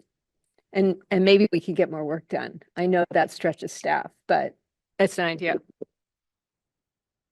There can be multiple ad hocs. It is, as you note, a function of our ability to support well, right?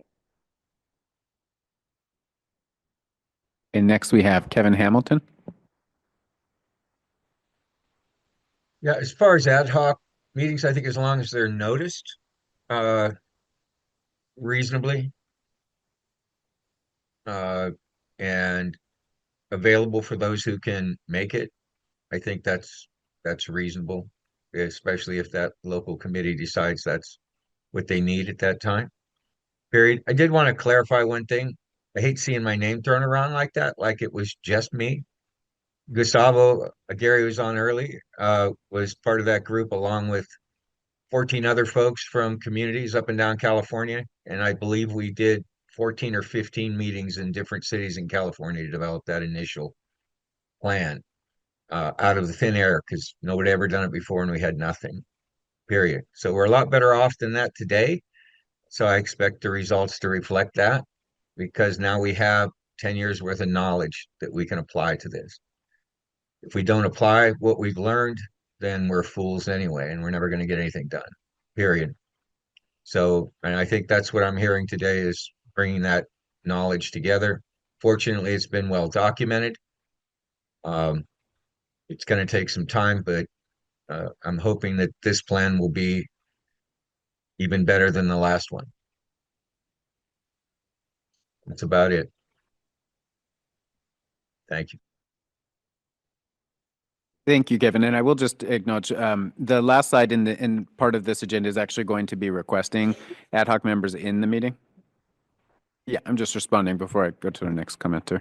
And so we will have an opportunity to solicit members. And then once we get the people that volunteer, we will schedule a time that works for most amount of members. So thank you for your comment.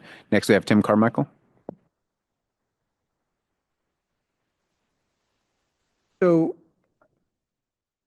I've been through a lot of planning processes with different organizations, as a board member, as a staff person, as a facilitator.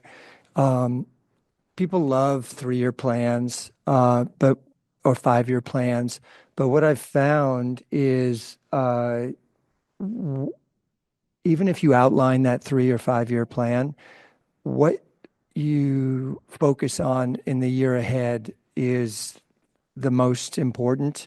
And then you revisit your plan a year out or roughly, and you say, okay, what do we learn from this year? Did we get done what we want to get done? Are we still feeling strongly about the priorities for year 2, if you will? And I'm just wondering, is that how your OCAP team is looking or thinking about this? Is that what you would like the ad hoc group to help create? It's like, so what are the key topics for this 3-year period? And then what are we going to prioritize for year 1? I'm just wondering, framework wise, does that sound right? Or are you thinking something very different than that? Actually, Monica can quickly go over slide 36. Audrey, if you could take us to slide 36. We didn't really spend much time on it, but it does give a little bit more insight into how we see this working within the ad hoc. And for example, yes, we would iterate on this plan. Thanks, Zeldy. So I think the short answer to that is yeah, there would be an opportunity, right? Like the idea is not, oh, this is cemented in stone, and at the end of the day, it's your group, right? And so I think really thinking ahead, what do we want to accomplish over the course of this next year? And maybe there's number 2, right? But maybe before we get to that number 2, it's like, wait, things have shifted a bit, right? Maybe we actually need to reevaluate, and I think that that's something that we would need to have a conversation, right, before that next ad hoc gets running to make sure that we're still all in agreement about what like the path forward would be. So going back to this slide that is up right now, again, really thinking about a couple of different priorities. One is identifying specific topics, themes for the full consideration of the entire consultation group. Again, really thinking about what's your legacy as a consultation group. The second piece here is, the third, identifying milestones, deliverables, and timelines. This is really about accountability, right? Thinking about how you all want to show progress as a consultation group, because we really do think this is an important body, right? And the work that you're doing should have meaning outside of this group.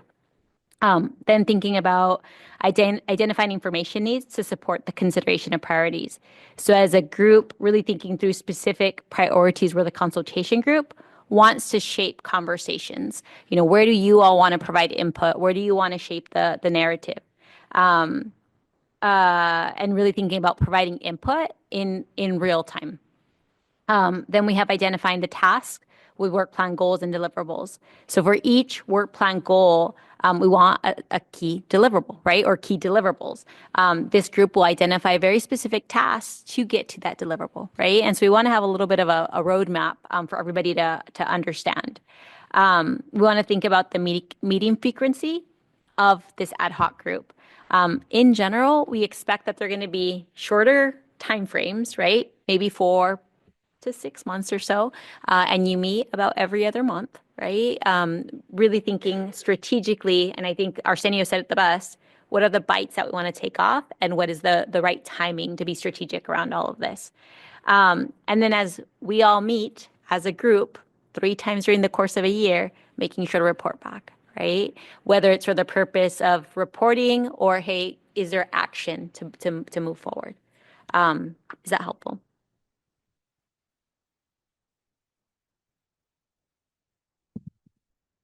Okay, so before we conclude and solicit ad hoc members, we have 2 more questions, and then we'll need to stop there so we can end on time.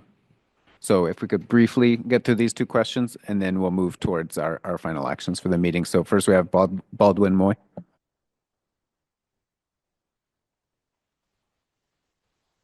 There was a lot of comments made in this afternoon session, which kind of caused me to think that, and in terms of themes, in terms of priorities, whatever, that beyond what has been identified here about potential topics and themes, that it just seems to me that that there were comments made about how we're in 50 communities. There's thousands of communities in California that we need to affect government and bringing them along as a partner, whatever. And perhaps my comments are beyond the scope of this group and maybe beyond the scope of CARB is that I would submit that we need to involve environmental justice advocates beyond just air quality. We need to think about those advocates that work on issues of water, work on land, for example. And if the overarching issue is climate change, whatever, we need to think about how we bring our communities together also. So just beyond the usual people that, the entities that we look at, we also have to think about how are we going to make this thing sustainable beyond the really small funding that we have, which, even if we got all of it, we won't reach everybody. And so it seems to me that one of the themes has to be trying to be forward thinking is that we need to think about how do we coalition build? How do we do networking? How do we do community building? And I think about a small community up in Merced that experienced the levee broke, whatever, and the town was flooded. They had no money, there was no LSERP, there was nothing. The community got together on its own and was able to, without losing lives, without losing a lot of property, be able to get back to normal. And so once again, I don't know that this is something that this group can deal with, but I think it ought to be a piece of it that we think about, that we need to connect beyond what we have currently, way beyond that. And otherwise, we'll just be doing small pieces and they won't connect. And we do need to connect with other advocates that work on these kind of issues as we deal with, and it's going to happen, whatever, mudslides, rock slides, drought, floods, wildfires and things of that nature. And so I think that's maybe a piece of one of these topics that's listed, but I think it can't be ignored, that we're more minded to just kind of isolate ourselves to these particular kind of projects. Thank you for your comment, Mr. Moyen. So I'm, again, just going to ask for us to go through pretty quick so we can get solicit ad hoc members and public comment and get you all on your planes to get home. So next we have Janice and then Arsenio, and then we'll move on. Yeah, thank you. I just need some clarity on this ad hoc group. This ad hoc group is trying to figure out what the topics are going to be? Because if you go to the slide of establishing lead member ad hoc group, there's a lot of information that is being asked. Oh, no, is it not that one? The one where it lists, like, you have to figure out the specific tasks, deliverables, things like that. Those are very, specific things that may interest somebody. Each of these topics can go into those very in-depth. And so I feel like it would be premature to create, an ad hoc group that is, so broad that can't get to those specifics, if that makes sense.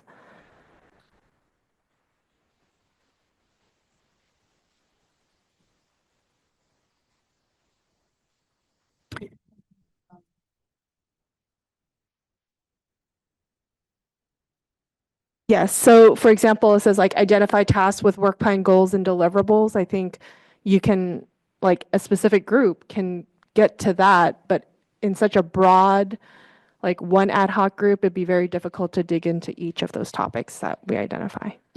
Think of this as a guide. The most important thing is priorities and timing. And you all are volunteers. This is not as if I am saying to my team, I want a work plan, right? I want a Gantt chart. That's not what we are asking of you. And our apologies that this probably conveyed a little bit too much more detail than is necessary at this point. Arsenio? Okay, on what Tim and Delta said, priorities and timing, that those are important. Okay, so I looked at this on this list going back to the bullets, program funding, that's kind of taken care of, but I wanted some clarification. Somebody mentioned earlier legislation. There's going to be several attempts. People are trying and want this program. They've seen some deficiencies in this program, and there continue to be attempts to change this program legislatively. There will be another attempt this year. Okay. And so it seems to me like if we have a consultation group that is looking at like this program in depth, that we should be offering like some sort of direction to what improvements could be made about the program legislatively to help. So as we turn the corner in to the legislature, like we're the ones that are, if we're the ones digging in deep from a broad constituency on this program, we have an opportunity to inform that process in an informed way, other than letting others who may have, their own perspective on it, but we here are, a consultation group on AB 617 specifically. And so, I was looking at this program funding and I had a question mark about like, I viewed it as high importance and potential program improvements. That's the way I had that. Or, instead of program funding, which I think we kind of addressed sort of, but maybe like potential program improvements with the focus on the legislature. Because a bill will happen and there will be attempts to change the program. And so like, could this consultation group have a list of set recommendations ready for that in the event it does, based on some of these recommendations? It may just be one or two. I don't know from the work plan, but those are my thoughts. We will add that to the list. All right. So now at this point, we will ask for members that are interested to indicate your interest in being a part of our ad hoc by raising your hand, or virtually you can use your raised hand as well. So we'll just pause for a second. Looking at Arsenio at the snacks table. There's a hand. It's a glass or a hand? Okay, so for the note takers, I'm going to call them out. I see Baldwin Moy. I see Tim Carmichael. I see Arsenio Mataka. I see Cassie Lopina. I see Dirk Piersma. And Mary Elizabeth. And then we have Christine Zimmerman, David Lowe, and Rodney Andrews. So I think that is. And then Janice Lamb Snyder. Okay.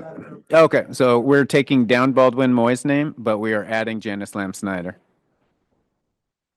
Can I correct the record? Brian Moore's card was up, and I'm just wondering the role of OCAP alumni in an ad hoc? He's going to be facilitating the meeting, so we don't count him.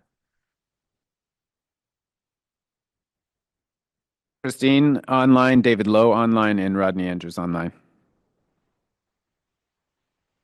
Okay, and with that, I think that concludes this item, and so now we can move on to public comment. So I'll turn it to you, Audrey. We also have Walter Shen online with his hands raised. Oh, thank you. Okay, we're adding Walter Shen. Okay, I don't see any other hands, so now we'll move on to public comment.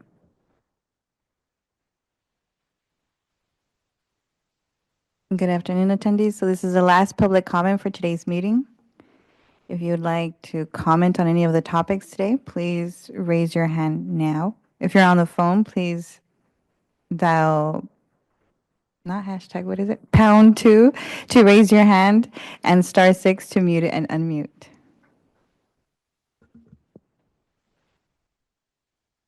We'll give it a minute or two.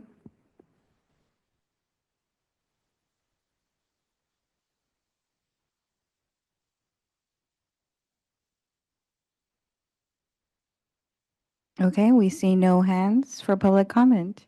In that case, we'll hand it over to Brian Moore.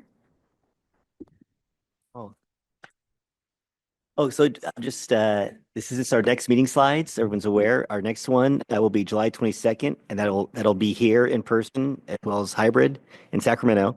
And then meeting number 5 in December, we will go back down to Riverside, and it'll also be a hybrid meeting. I think with that, do I turn it back over to the co-chairs to adjourn? If there aren't. Oh, I am calling for adjournment. Oh, no, I thought you really. I motion to adjourn the meeting. Thanks, everyone. Do we need a motion to adjourn? No. So I just want to, as we're closing up the meeting, again, to thank everybody, both in person, online, for another great meeting. We got a lot done. First of all, we passed the charter in the morning. We heard how Brian Moore is leaving us in the afternoon, and hearing the program update, and then starting to talk about the work plan. We all realize what a heavy lift that's going to be, but I was really pleased with how many people have volunteered to be on the ad hoc group. So again, thank you so much, all of you, for your participation on the consultation group. And I'll turn it over to Diane. No, I only want to underscore everything that you've said. And I'm so excited that so many people are interested. I think it really will enable us to get a lot more done with so many people participating. And Brian, I didn't say anything before, and we've only worked together a short time, but thank you so much. And good luck on your new adventure. And good luck to all of you catching your flights. And thank you so much. We'll see you soon.